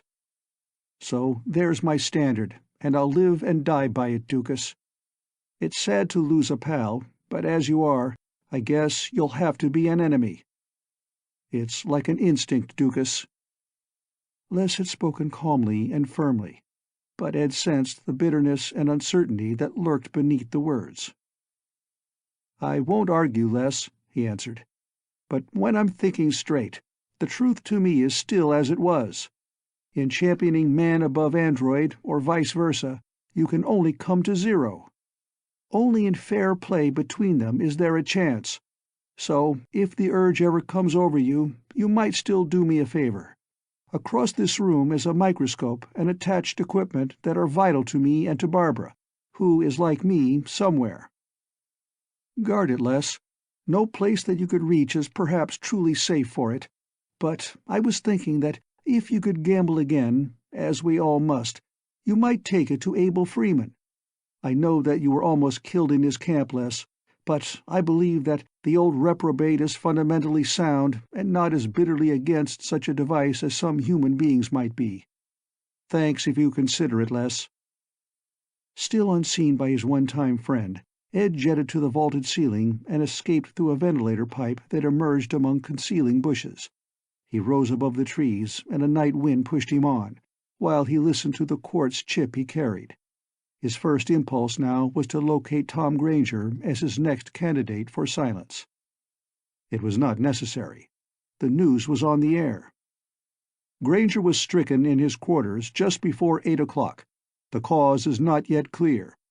He had just begun to write his new speech, "I am frightened.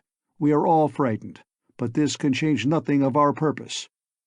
In Vitoplasm, we are confronted by a vampirish fact, an identity of face masking a difference of spirit, a treachery, a slow, dreadful encroachment." Prayle had gotten to Granger then. If this was murder, maybe it was justified, if Earth was 1% less in danger with one exhorter quieted, for a while if not forever. But what had been accomplished so far was small beside the threat that had been stirred up in many minds and machines across the countryside. The sky was heavy with thickening clouds. Weather control, working through its ionic towers, had already been smashed. The night was alternately a Stygian hole or a glare-lit holocaust full of battering vibrations which might mean that real battle had already begun. So far, only neutron streams were being used. Where a mountain peak was hit, there would be a blaze of light that even an android had better not look at. Then another mountain, looming over a different fortified line, would flare up and glow with moving lava. And the power that energized the weapons was the same as that which could reach the stars. Rising high and jetting forward with his Midas touch, Ed went to work. He thought of Abel Freeman's camp, which lay somewhere beyond the carpet of flaming woods which flanked one slope. But that was not his immediate destination now. He had dived for a power station house in a great trailer. And did it matter whether it belonged to the older race or the newer? He took great risks getting into its busy vitals. The constricting pressure of space warps, creating a gravity pressure of billions of tons to the square inch, eased gradually.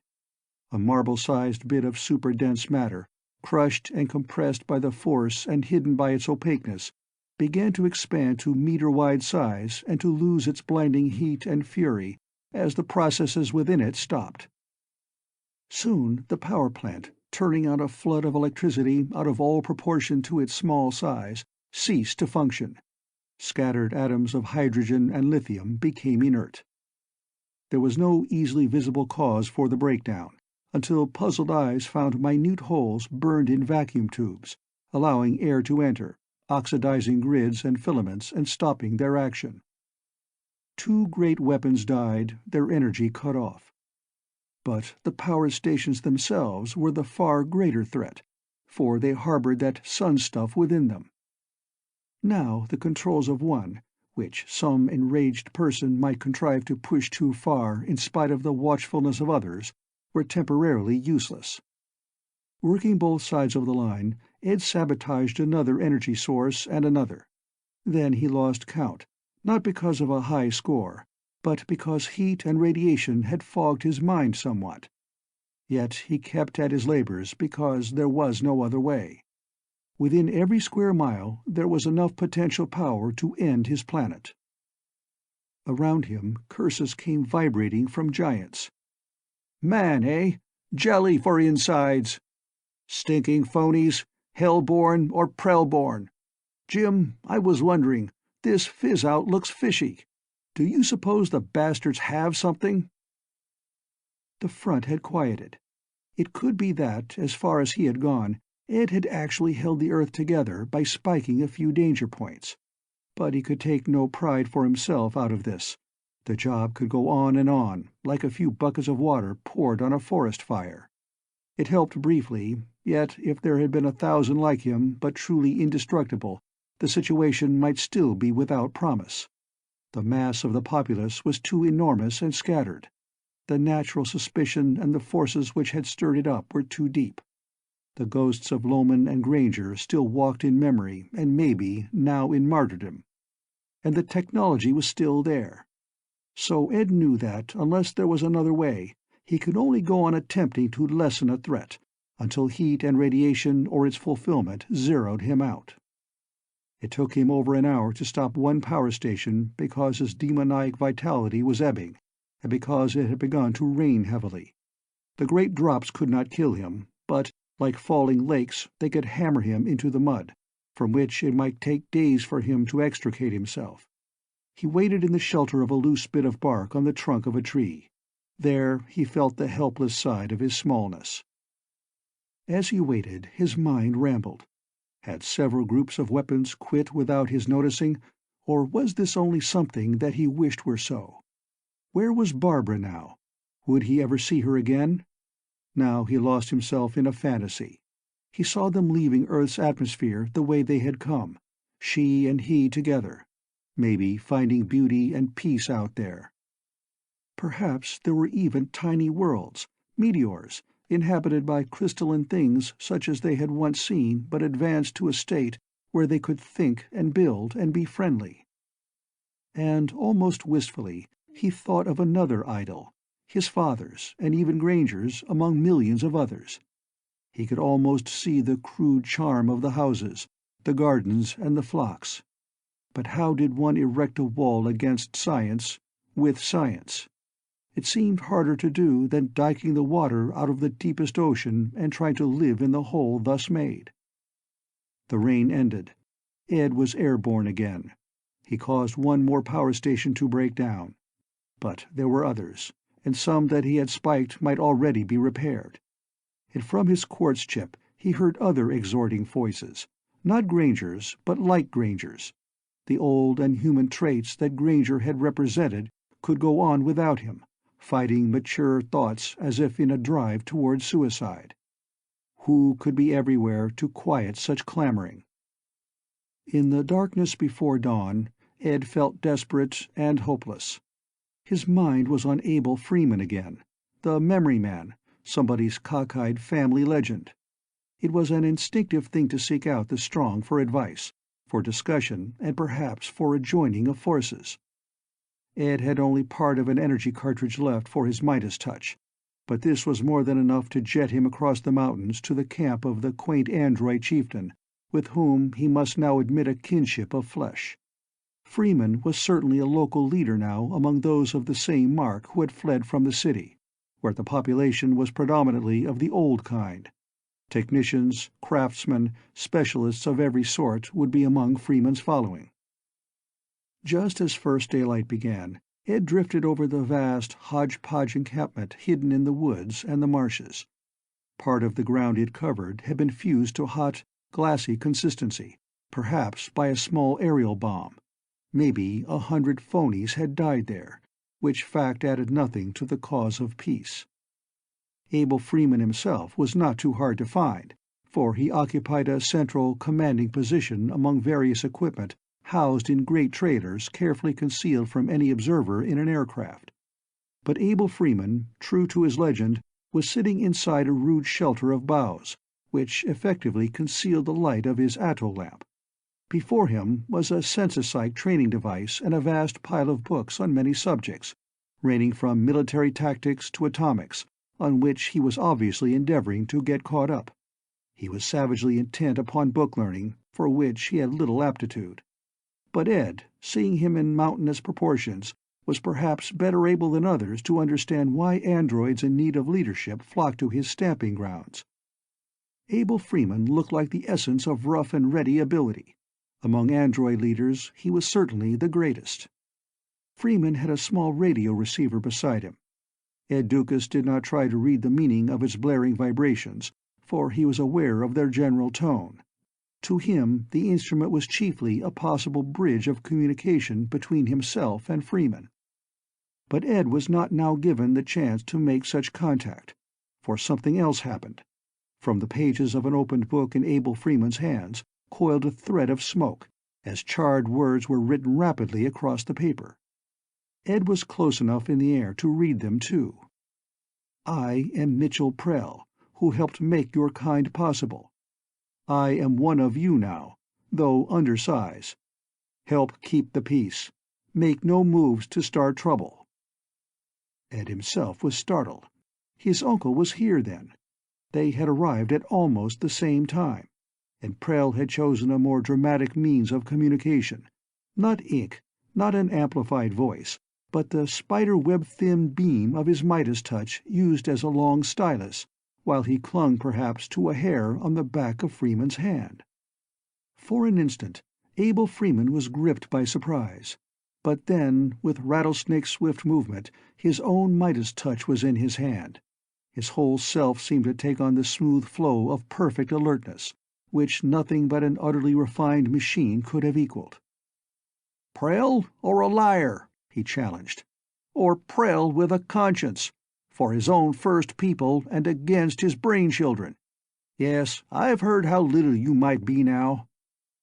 Ed had only glimpsed his uncle far off among the scattered motes of the air, another mote among them, a foot away he must be at least. But Ed hadn't waited for contact. Instead, he darted quickly inside Freeman's radio, touched the contacts of his microphone to the proper surface, and spoke. "Maybe you'll remember me, too, Freeman. I'm Doukas, Prell's nephew. You and I have talked before, man to man. Prell is no liar, and the conscience is there, for everybody, android or otherwise. Yes, I'm with him, the same size. And there's a problem, everybody's problem, the toughest one that I've ever heard of. So where do we get any answer that makes sense? Some of it has got to come quickly, I'm afraid, Freeman." Amplified, Ed's voice had boomed out till it was like an earthquake to him. Once again a plastic box was opened above him, and a gigantic face was overhead. In the tinkling overtones of smallness, there was almost a silence for a moment. Then came the rattle of Freeman's hard, amused laugh, as he said, "I'll be damned. Smaller than snuff and made the cheap way. People. Something better. Yep, it must be so, even if I can't even see you. That puts us way ahead, I guess. And it ain't a whiskey vision. Well, I guess it still don't make any difference. The old-time kind of folks hate us, and they'll never stop while both of us and them are alive. And us phonies have been crowded all we can take. They fired on us here, just barely trying to miss. Could be we've done the same to them. It's a mighty ticklish proposition.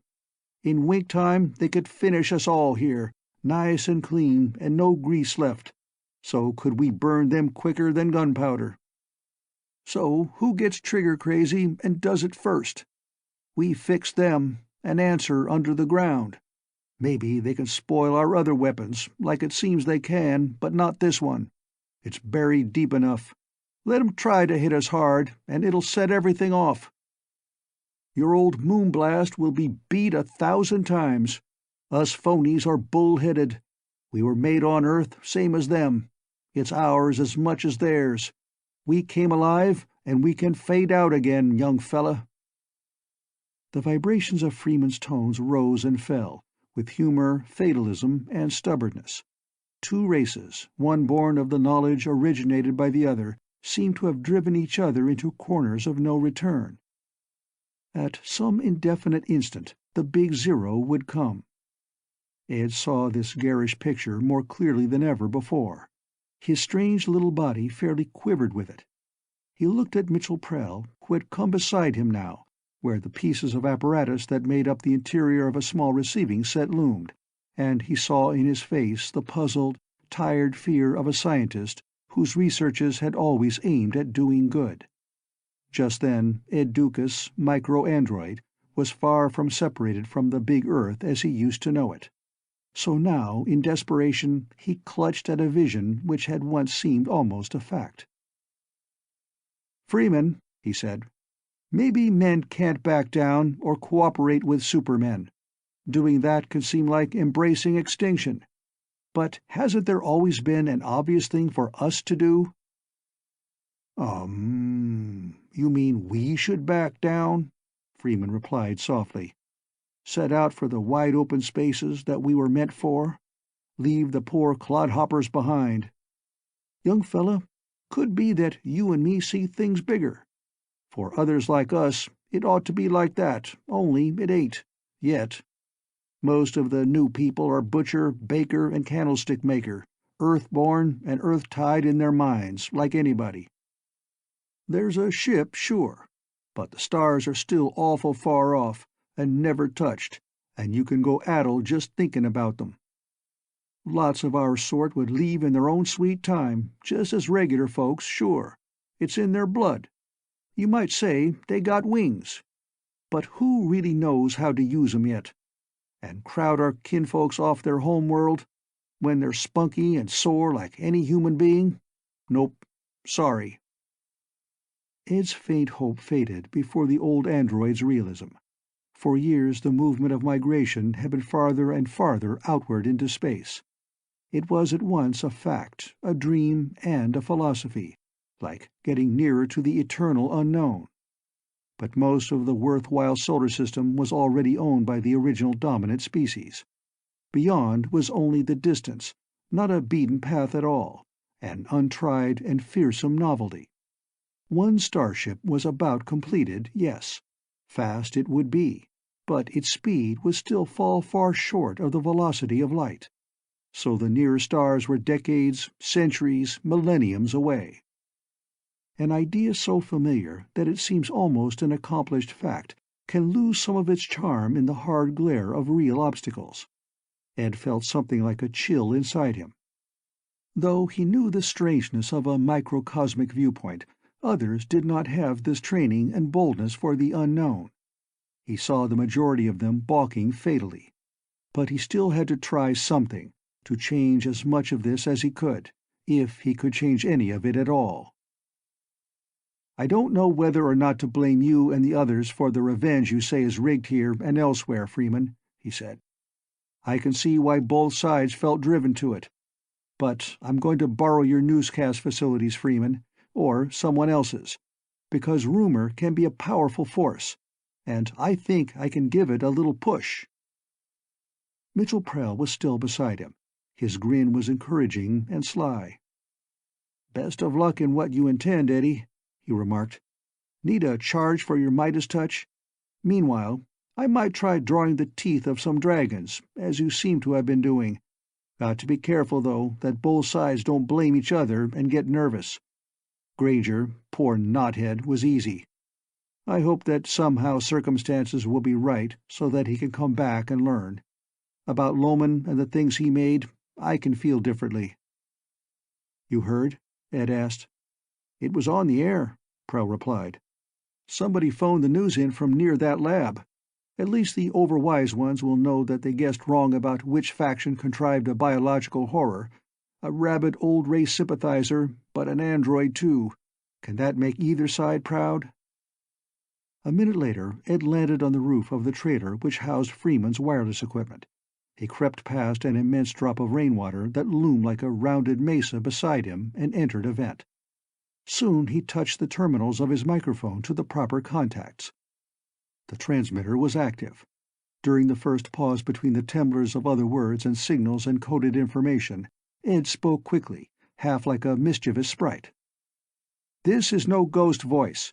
We hear that many androids want to take all of their kind beyond the solar system." The station did not stop sending at once. Blame that on the startled monitor, who must have been listening. Ed took advantage of his opportunity. He was granted another moment to speak. "It is only natural that they should want to do that. Their kind of vigor matches the stars. They don't need or really want the Earth. Their departure in peace could be a perfect answer to everything." That much Ed got out before the transmitter clicked to silence. He knew he hadn't said anything original and that he had pushed an argument intensely, like a high-pressure salesman without full belief.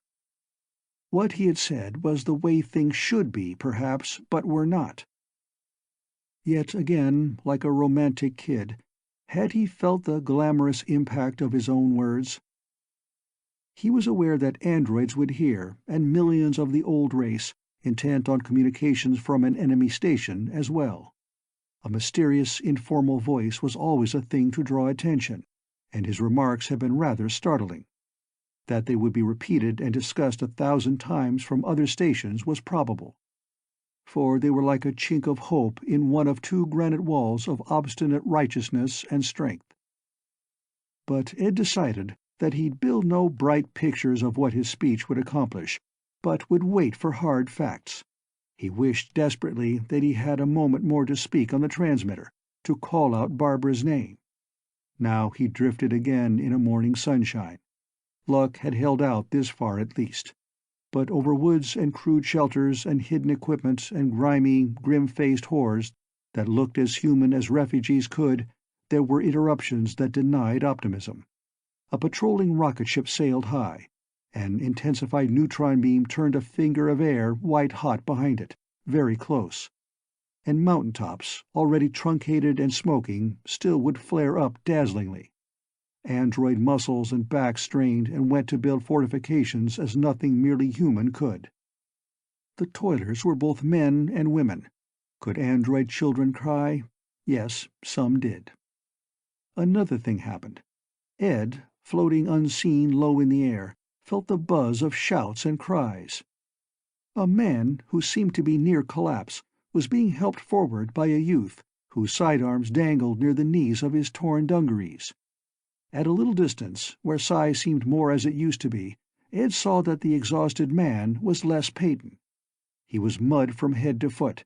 His face and arms were bloody by brambles. His suit was a rag.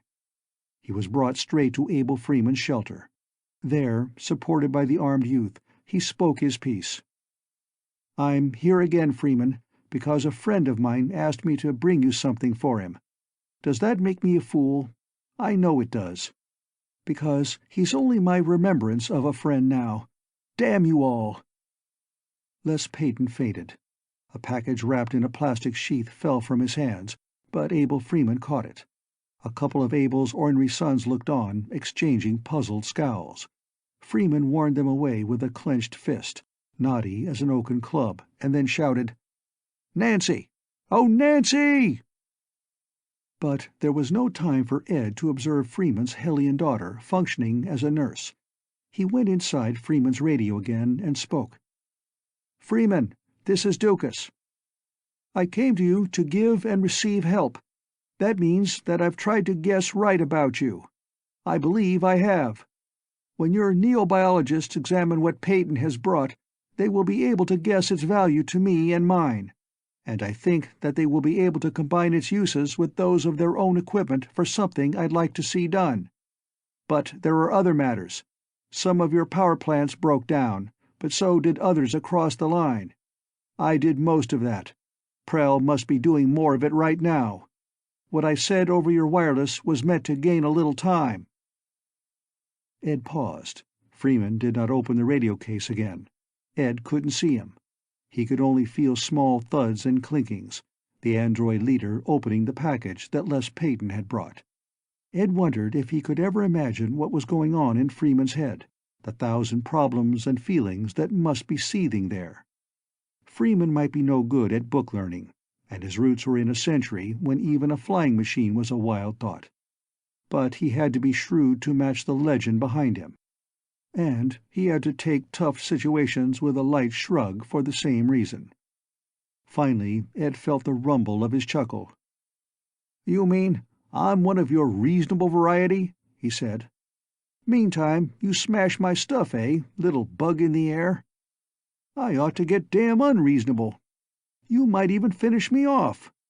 I'm kind of curious about that. But I don't think you have to bother. I know that the old-time folks are moving lots more hell machines up. And they're awful mad, because we got quite a few of them in one place last night, sort of by miscalculation. What's this talk about us androids matching the stars? Well, young fella, go ahead and talk some more. Yep, on our wireless rig. What's left to lose? And I'm still curious." On the way to the radio trailer, Ed looked back to the ugly, humping shapes of weapons creeping up in a high, blackened slope a few miles away. This was fresh action by men of the old kind who had lost friends or family, and who saw no future in a demoniac succession.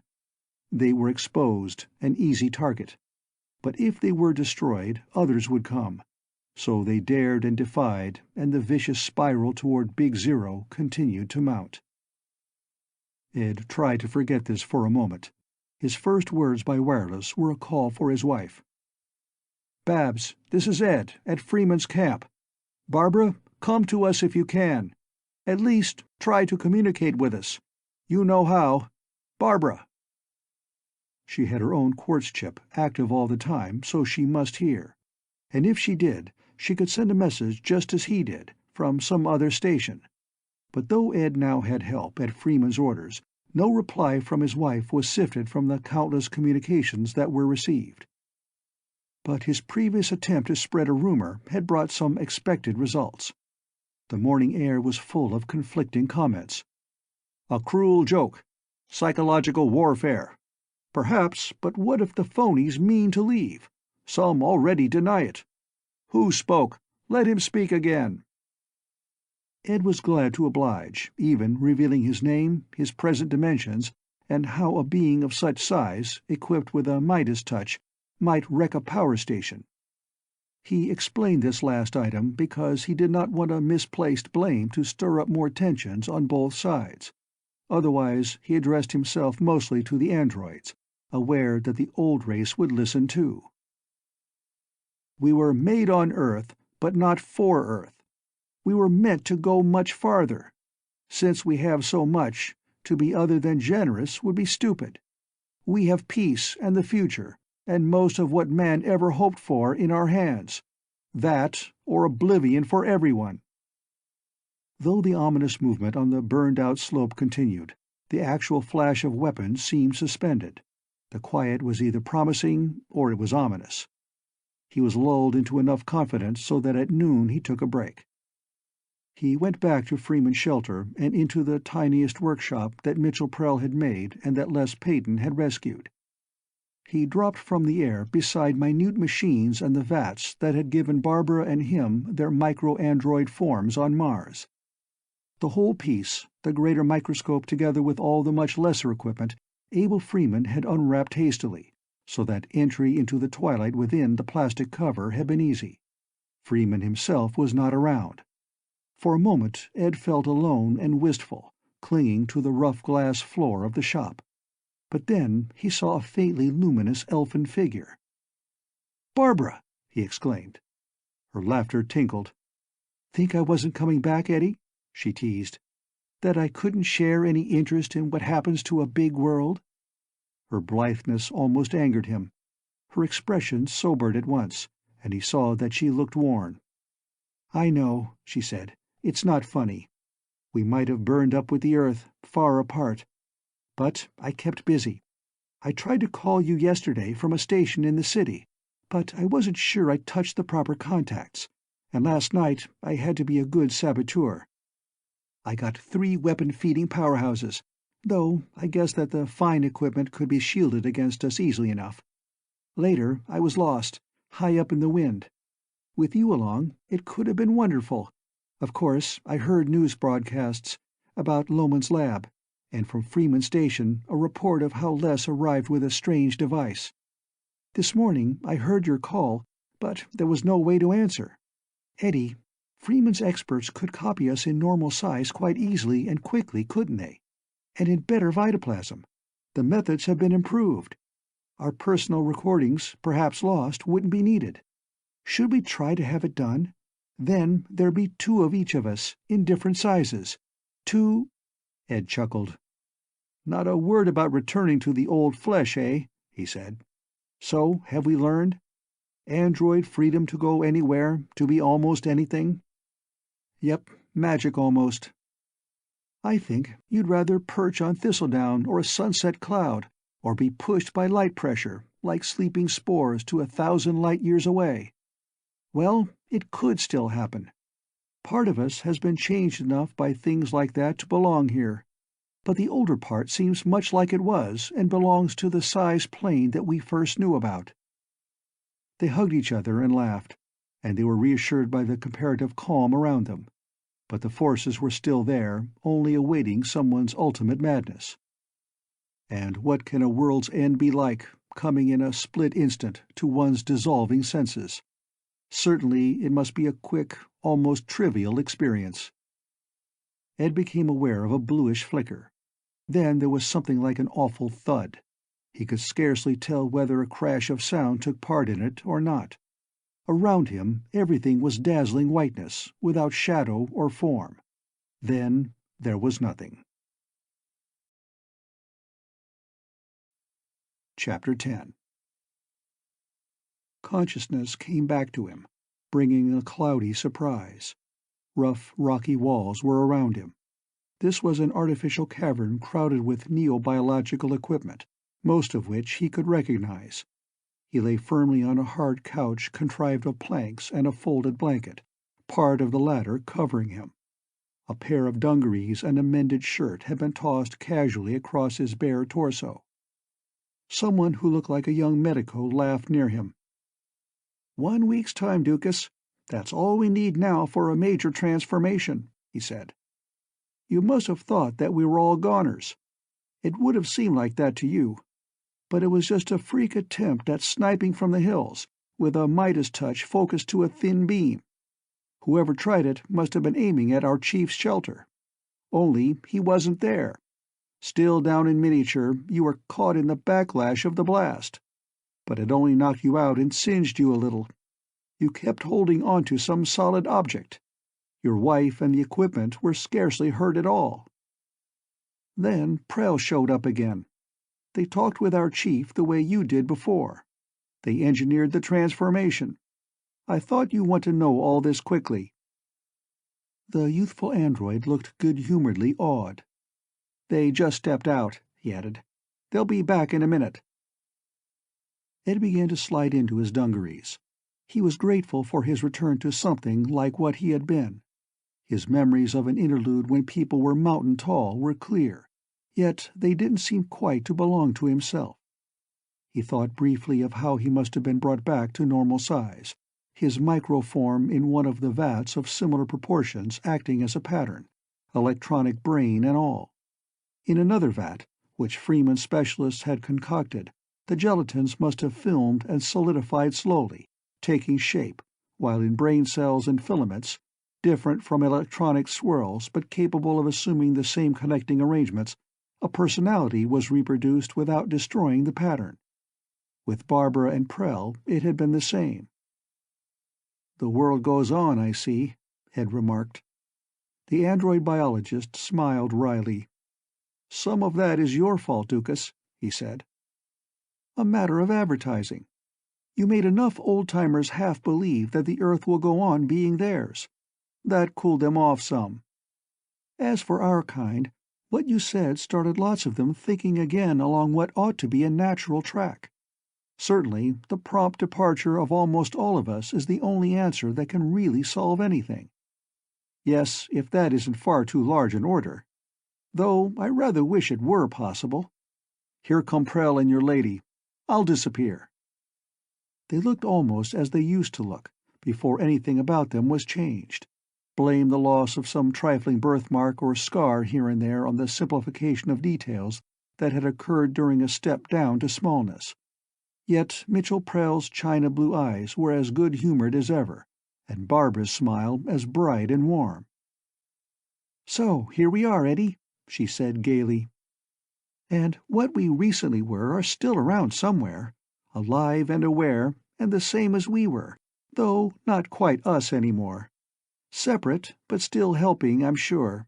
And if we all get through all right, well, their universe is as wonderful and even vaster than ours." Prell scowled for a moment, as if he envied his lesser likeness the continued chance to study the structure of matter, down where molecules themselves seemed bigger and nearer. But then his shoulders jerked almost angrily, as if to shake off the scientist's wool-gathering. "Come on, Ed," he snapped. "Abel Freeman has been pushing the idea you expressed, talking it around the world to all the androids. He says that, crazy though it is, he'll encourage it." They emerged from the cavern into the afternoon sunshine of the camp. A sudden quiet had come over it. Eyes were staring up toward the east, while bodies tensed for a dive for whatever shelter was at hand. Something moved there with seeming slowness, though its gray hue, like a distant mountain peak, told that it was seen through all the murky heights of the atmosphere and was in free space beyond. Its motors were inactive. High sunshine brought metallic glints from its prow. It was certainly miles in length. Its presence could mean doomsday. But it was magnificent. If it could set human blood to coursing more swiftly, how must it affect an android? "The starship!" someone shouted. Others took up the cry. "The starship! The starship!" Now Abel Freeman's voice boomed from a sound system. "Yep, you're right. I sent a call for it to come in from the asteroids. Figured it would be good for all our tough-gutted breed to look at.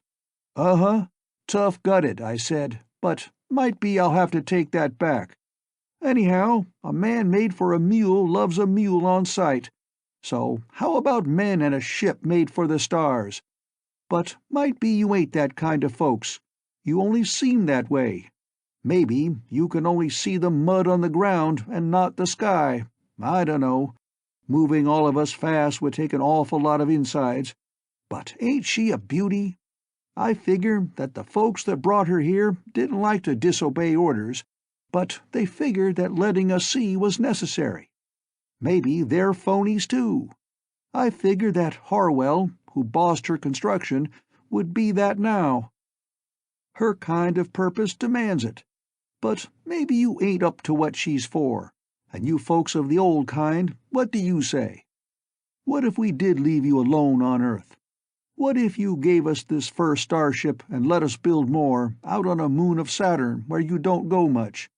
Let's hear some answers." Obviously, Abel Freeman's words were also being broadcast. Meanwhile, the starship glided into the sunset. Someone spoke briefly from her by radio. Harwell? "I hope you convince everybody, Freeman. I believe it does make sense. Not a cinch, though, even for us."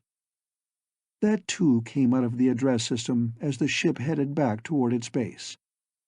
In his newer self here on Earth, Ed breathed again, and his breathing was rapid. Once more the unseen future was a thrill. Yet he must not let glamour gild harsh uncertainties too much. He looked at the faces around him. Some were stern, some grinned in bravado under Abel Freeman's challenging sarcasm. But in most of them there was a special, eager light, almost avid. It looked as if Freeman's talk and the greater craft that had come with it were turning the trick. But these were trivial dramatics, too. The real source of success, if it was that, was in a basic kinship of android vigor with the stars. Awakened, it could relinquish the Earth without regret. These people could feel a little like lesser gods now. Their strength and endurance matched the next step of progress. Now the fantastic gulf of distance didn't seem as wide as Freeman had once thought. From scattered android camps messages came in, pointing generally toward deeper space. Yes, doubts were expressed. Shall we leave our homes without even an argument? Are we complete fools?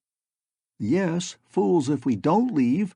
We can make a mass departure. And remember that this is the only solution. Are they still too primitive for us to live with? The same fault might be ours.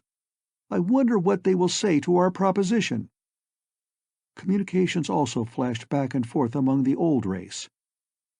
They look like us, but aren't. Their disguise and their powers hold a warning.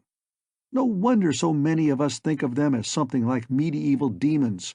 Can we trust what they say? Or is it a trick to disarm us? How can we know? Yet they intrigue us. Man has always sought to borrow strength and permanence from the rocks and hills. Are they that achievement? And we ourselves have wanted the stars. Crouched over the small receiver in Freeman's restored shelter during that still ominous afternoon, Ed and Barbara listened and waited. Around them they found both humor and pathos. In another shelter, dug into the rocks and soil, they located Les Peyton, whose misfortunes with the phonies had been many. His bitter frankness had won him dislike here. He had been put under restraint. There was a bearish tenderness and nursing of the gorgeous and powerful Nancy, Freeman's daughter, who stood beside him now, her big blue eyes expressing a mixture of soulful devotion and hunger about as rapacious as that of a starved hound dog 6 inches from a fat rabbit. Les didn't seem to appreciate it at all, but he still tried to be a friend to his companions of a lost youth. "Babs! Ed!" he exclaimed at sight of them. "So you got back. To size, anyhow. But you could go back to where you began, as natural creatures. Damn, once we were young idiots, dazzled by a sense of wonder into too much tolerance. I don't want to be something synthetic. Can you two realize the fundamental truth of that, for yourselves? Good glory, wake up!" Ed's grin was one-sided. "For one thing, I suspect that going back all the way wouldn't quite work, Les," he said mildly. "We are what we are now, that's all. There's a cloudy sort of limit on switching bodies. There can never truly be two of anyone. Besides, we like being what we are. And should I remind you that, in common with all animals, man is a natural machine? As for being synthetic, I assure you that both love and poetry are there as well. So what do you imagine that we lack that the old-timers always had? A taste for turkey or cake? Just lead us to it. We're human, Les. Our forms and ideals and feelings are as they always were. We're not devils. We're not truly separated from the old race in any part of sympathy. We're just people gone on, I hope, a little further."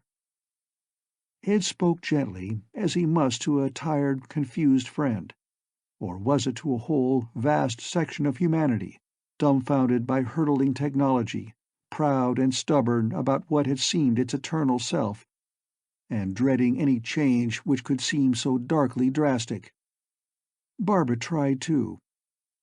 "Why don't you join us, Les?" she urged. "If you became like us, you would know. Besides, even if all the androids leave the Earth, the knowledge of how to mold vitoplasm won't be taken away with us. People here will continue to be destroyed in accidents, as has always happened, so that knowledge will be needed and used. Besides, some persons will change willingly. Some people may want to shut themselves away from such realities, but I don't think that they can. They'll have to learn to accept facts." Les Peyton looked at his old companions oddly, as if tempted by an old soaring of the fancy. Then the light died in his eyes. "Nice logic," he said coldly. "I could almost trust it if I didn't remind myself. A mechanical treachery. My Ed Doukas and Barbara Day are dead." His tone was calm, yet there was a quiver in it, perhaps of revulsion for these imponderable likenesses before him, whose hearts he thought he could not, or did not, want to see. Ed was exasperated before a stubbornness of thought-habit which was partly fear, though Les Peyton was no coward. Some human minds were quick to adjust, taking even the radical newness of the last half-century in their stride. but there had always been many others who were slow. Perhaps it was a childish taint, a resisting of maturity. And how could they keep pace now? But right there, Ed had to remind himself not to be too sure of himself. The next day or minute might trip him up. There seemed no further way to argue with Les. Ed could only express his sincere thanks for a favor, offer good wishes, and shrug lightly and in some mockery for one who refused what seemed a simple truth. If that shrug was superficially unkind, perhaps it was also a goad in the right direction, a favor to a pal. An hour later, when Ed told Freeman of Les Peyton's reactions, the colorful android leader had a similar comment. "There's maybe billions like that. One reason why we got to leave. They'll change, but right now, who cares to take the ornery kid brothers fishing? Give 'em time to grow up a little more first. It won't be so long. Just now, we got our own problems and jobs. They ain't small, and nothing certain. There's no hole to jump into that's as deep space. I thought once that it couldn't happen, but now it looks as if we're gonna get the chance to try." Abel Freeman was right. That evening a message came from the world capital. "Let us meet and confer with android representatives and earnestly apply ourselves to a binding solution." That was the beginning. It seemed that reason had won out after all. Freeman and Prell were flown to the capital. Ed did not go, for he foresaw a bleak conference with the single purpose of getting an arrangement made as soon as possible. This proved to be true. To the androids went the first starship, its asteroid base, provisions to be delivered regularly over a 10-year period, supplies and equipment of all kinds, and the use of Titan, largest of distant Saturn's moons. To the vast majority of the androids this was enough. To the few grumblers there would be scant choice. Let them view themselves as exiles borne along by the eager mass of their kind. When Freeman and Prell returned to camp after the signing of the treaty, Les Peyton had already left for the city. For a while, Nancy Freeman would look wistful. She was strong and beautiful, and perhaps not as wild as her personal legend. Briefly, Mitchell Prell's eyes rested on her. Then he chuckled. "Sirius," he said. 9 light-years away. Not the nearest star, and not perfect. But the best bet of the nearest. Alpha Centauri is a binary, too. Bad for stable planetary orbits. But in the Sirian system, at least we know now that there are many planets. Come on, Freeman. There are more plans to straighten out." Preparations began, and the weeks passed. Once Ed even went shopping with his wife, for the pretty things, symbols of the luxury and sophistication of Earth, that she wanted to take with her into the unknown. Was that the crassest kind of optimism before the harshness that could be imagined? Ed, Barbara, and Prell would be among the many thousands to be packed into the first starship for the first long jump. They had earned the privilege of choice. Abel Freeman had elected to stay behind, to help direct operations on Titan. Interplanetary craft were moving out in a steady stream, transporting migrants and the prefabricated parts needed to set up a vast glassed-in camp that few of the old blood could ever have tried to build. The androids might even have endured the cold poison of Titan's methane atmosphere without protection. But they had inherited and could not easily throw off earthly conceptions of comfort. And they had their rights. The countless things needed to build other starships would soon begin to follow them. The first group of interstellar migrants didn't have to go anywhere near Titan. The starship came to Earth again to orbit around it. Small rocket tenders were there to bring the passengers up to the boarding locks. At the takeoff platforms, Ed Doukas saw his parents for the last time. Jack Doukas, who had chosen to remain on Earth with his wife, shook Ed's hand warmly. Let them try their simple life of thatched stone houses on hillsides, Ed thought. Let them defy what seemed a too involved civilization. Perhaps, after the android exodus, some few would even make it work, on Venus, if not at home. Ed hugged his mother. They had memories. Now Ed stretched optimism considerably. "At last there can be a lot of time, Mom," he said.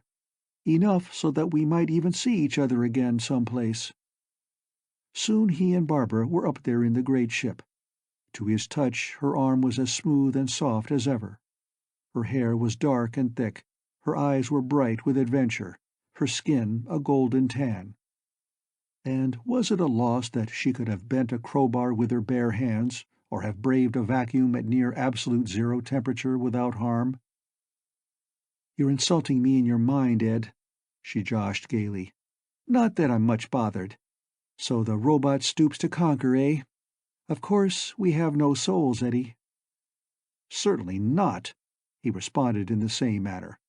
"All our hopes spring from human sources. Even our firmer flesh was a human dream. Yet you can practically hear our mechanical joints creak. The old race was created perfect. Who could ever dare to make it any better?" Ed's sarcasm was honest. Yet he knew that before the unprobed distance, even the ruggedest of his kind were disposed to do a little whistling in the dark. Around them in the ship's huge assembly room there were shouts, greetings, jokes, and laughter. A young couple chatted brightly. A child studied a toy with serious petulance. A man consulted a notebook. Perhaps few here yet realized their range, power, and freedom, or just what they faced. Their environment had been narrow, like all earthly history. No doubt many were afraid of the strangeness and time and distance ahead.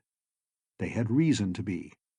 Out there in the black pit of the galaxy, even giant stars could perish. Mitchell Prell had not yet come aboard.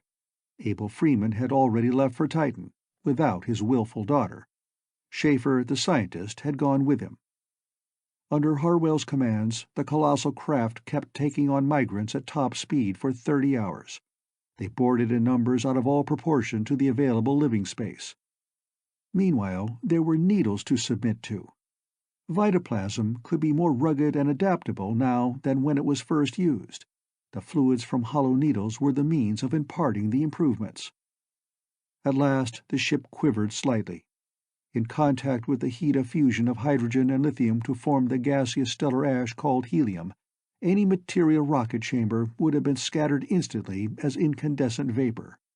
But space warps stood firm in their place, squeezing with an atom-crushing pressure of their own, natural only at the centers of stars. And now there was no secondary arrangement for the conversion of such power as was released into electricity.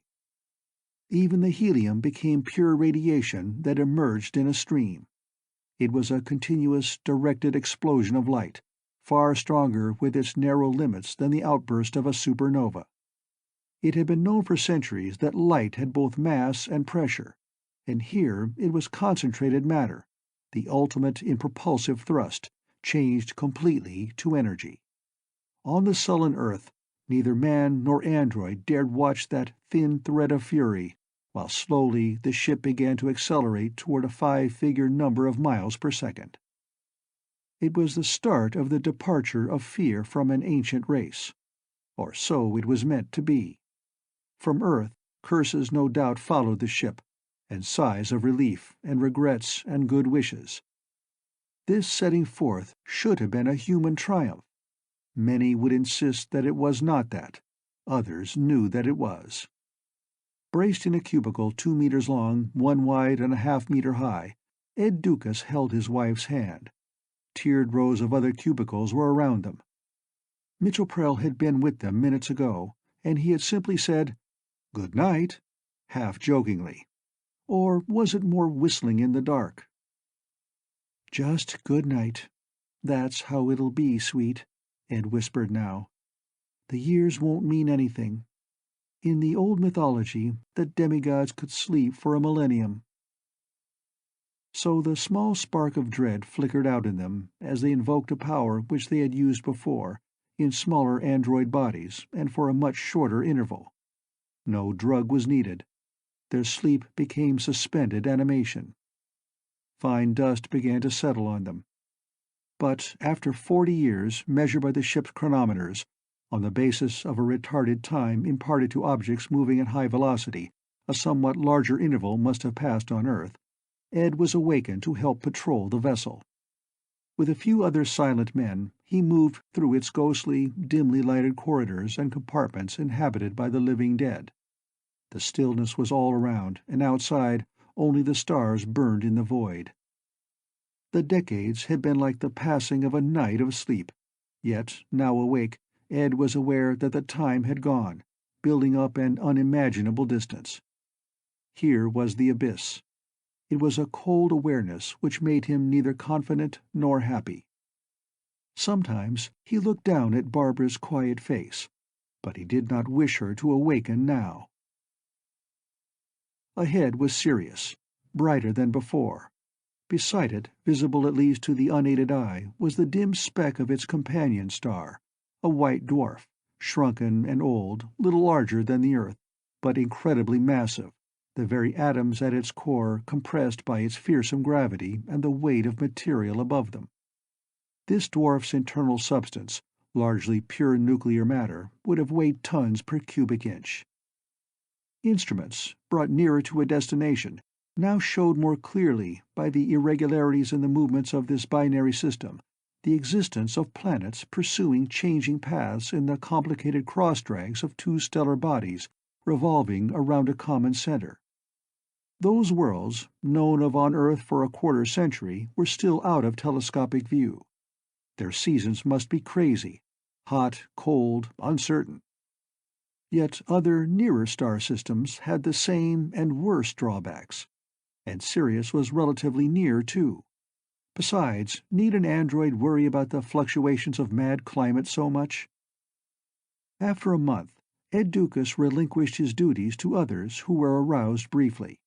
He slept again for more decades, and on through the first contact with the Sirian world.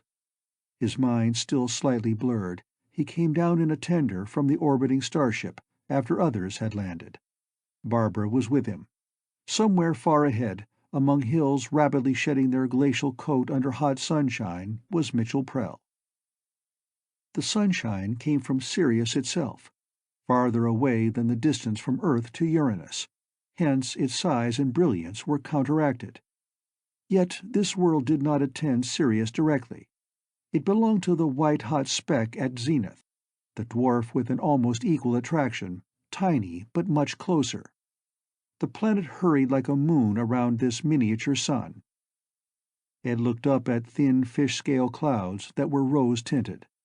Before him was a prairie covered with waving stalks bearing white plumes. Might you call them flowers blown by the wind?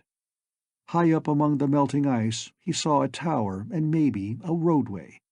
Later he beheld two shapes, brown and rough, with four tapered, flexible limbs radiating from a central lump.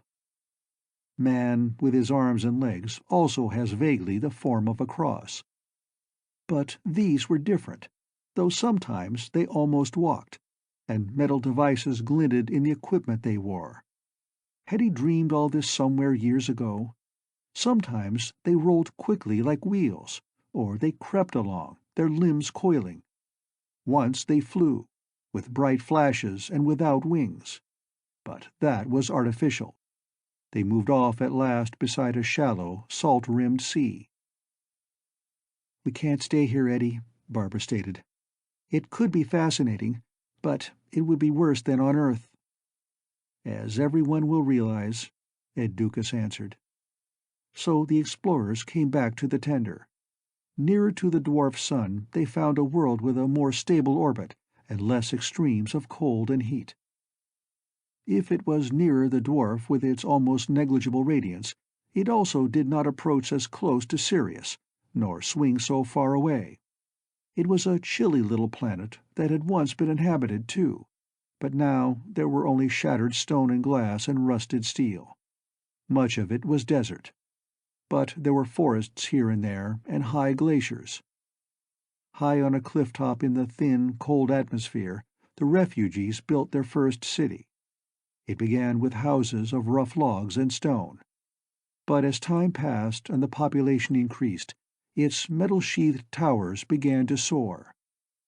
In its glassed-in gardens, terrestrial flowers and trees thrived, while out of doors beautiful plants of a neobiology easily surpassed in vigor the hardy local growths. There were theaters, stores, and libraries. There was feminine fashion. Thus, nostalgically, an old earthly way was copied, though Earth was lost. There was no method to speak across the light years. Earth might even belong to a somewhat different branch of time. But all this did not include the major point of separation. That was expressed in the way these people climbed the highest mountains without tiring and let the hoar-frost of fearsome cold gather on their bare faces without discomfort.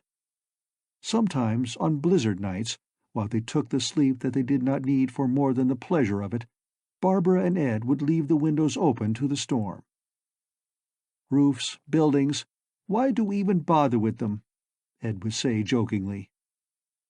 His wife would look at him somewhat worriedly, as if he meant it. As if here there were a bitter strangeness that lowered all earthly art and charm and comfort and sense of home to a futility. But then she'd manage to laugh lightly, though often she didn't quite feel that way. "You know why we bother, Ed," she'd answer. "Because we want to stay somewhat as we once were. Didn't you always agree to that? Because it's hard to change old habits and limitations and grasp the freedom you're thinking about, Eddie.